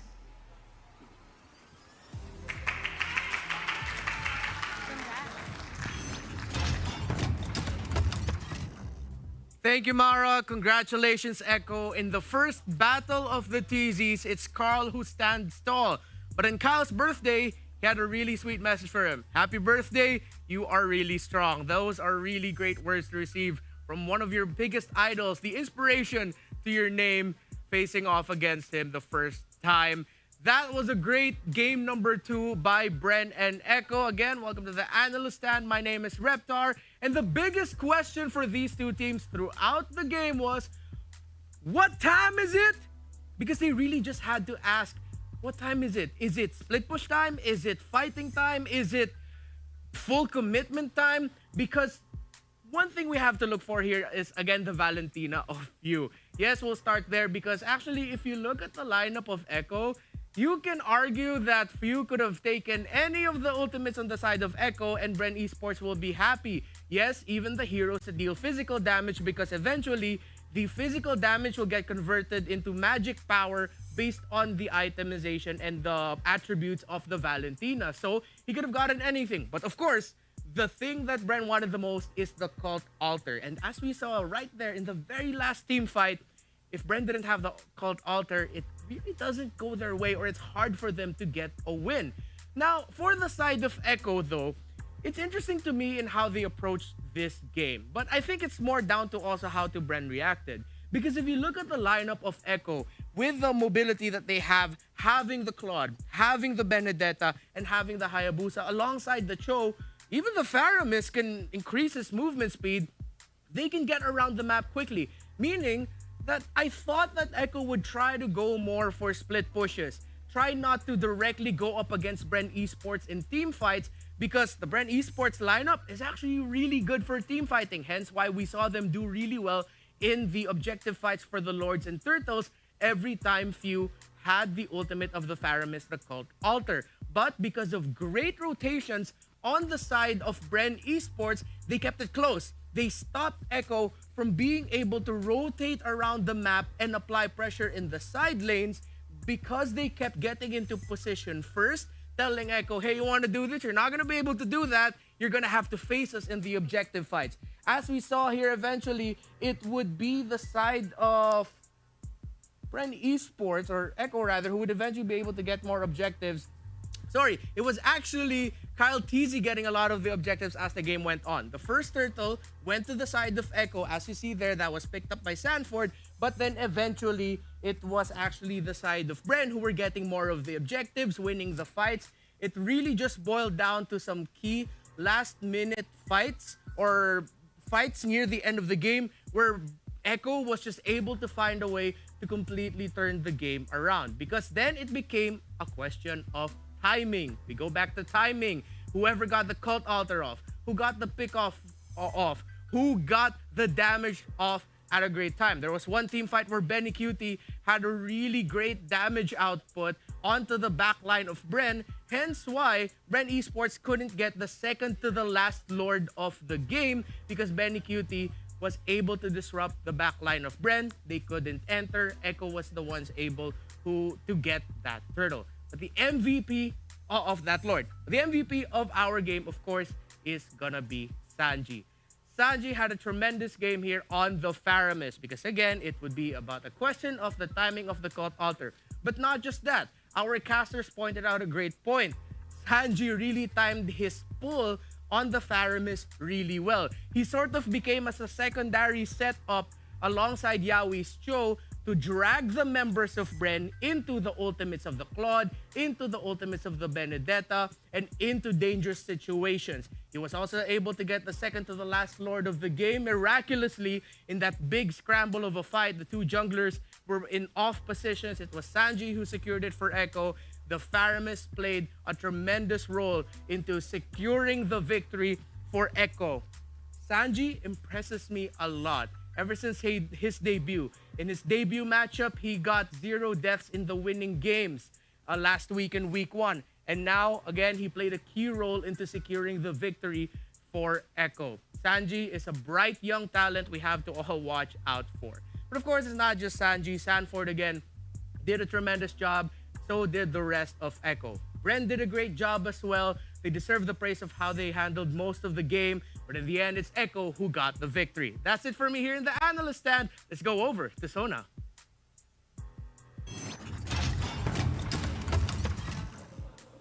Thank you so much for that very wonderful analysis, Reptar. And it is, again, a very wonderful series. As we saw, Echo won against Bren Esports 2 games to none. Pero syempre, kasama pa rin natin ang ating live audience for tonight.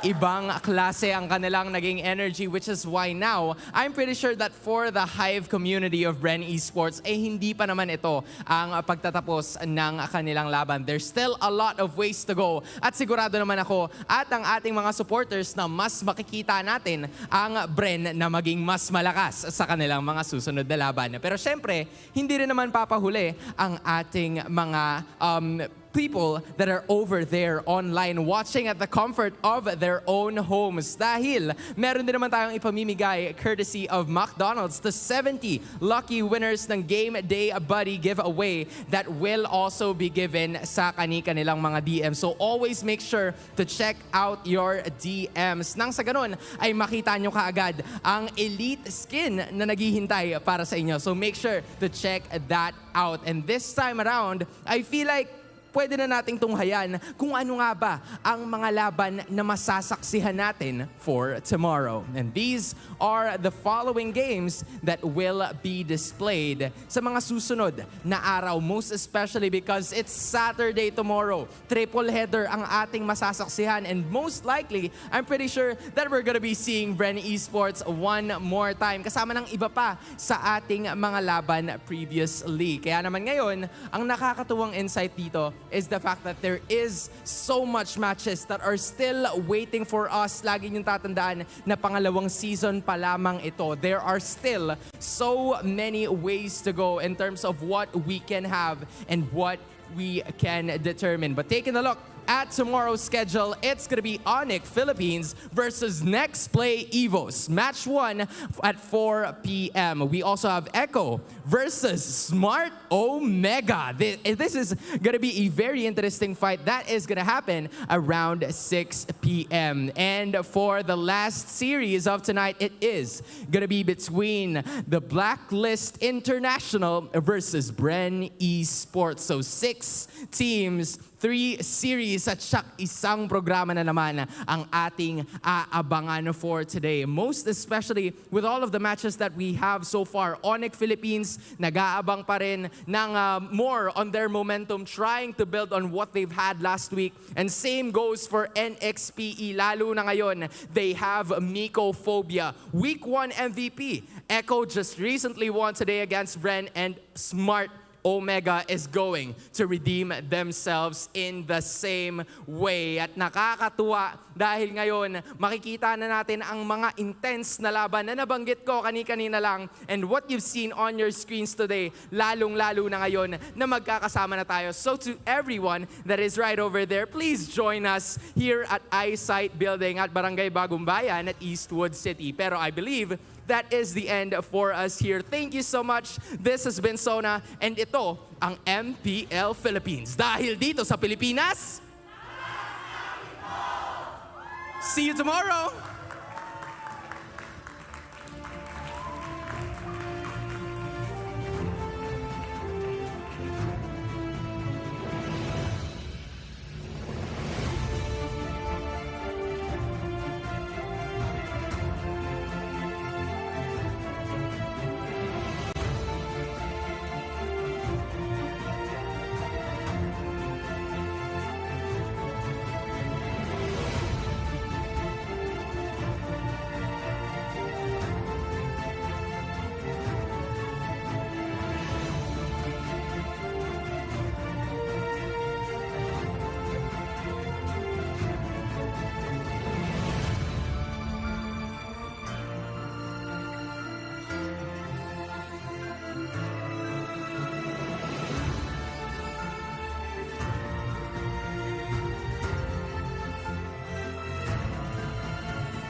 Feeling powerless with limited choices? Not anymore. Because with Smart's new Power All 99, I have the power to do what I want. With 8 gigabytes for all sites and apps, I have the power to play, to watch, to share, to stream, everything. Plus, Only TikTok gives me the power to stay on my FYP and Only Text power to stay in touch. All that power for just 99 pesos. Load Smart's new Power All 99 for the power to do what you want. Best choice I made. Load now. What you doing? Awesome's what I'm doing.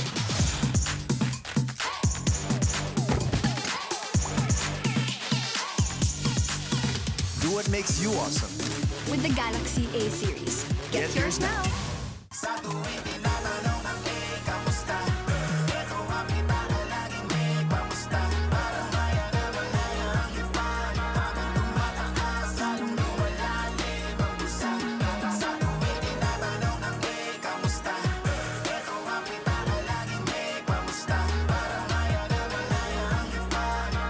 Your money, your way.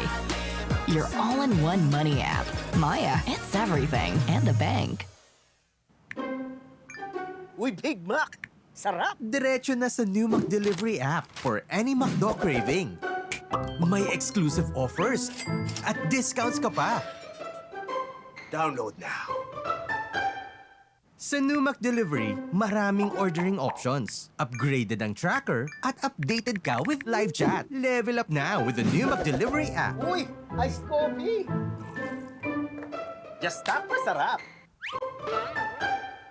Everyone has the chance to discover and be discovered on TikTok. Powerful voices, rising stars, unique creativity, insightful educators. We're welcoming a new generation of TikTok creators. You've heard our stories. It's time to start yours. Create, share, be discovered on TikTok.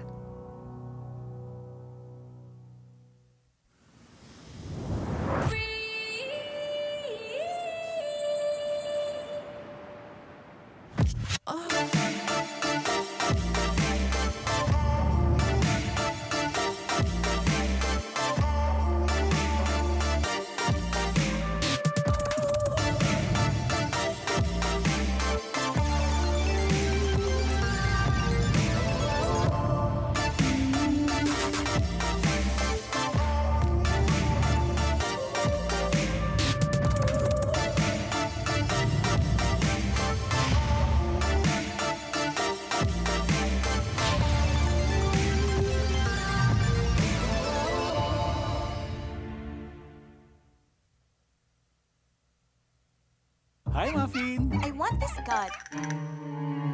Okay, ma'am. Poor eyesight, poor doggy. Come to EO Executive Optical for state-of-the-art facilities, expert eye care, affordable eyewear. EO, love your eyes.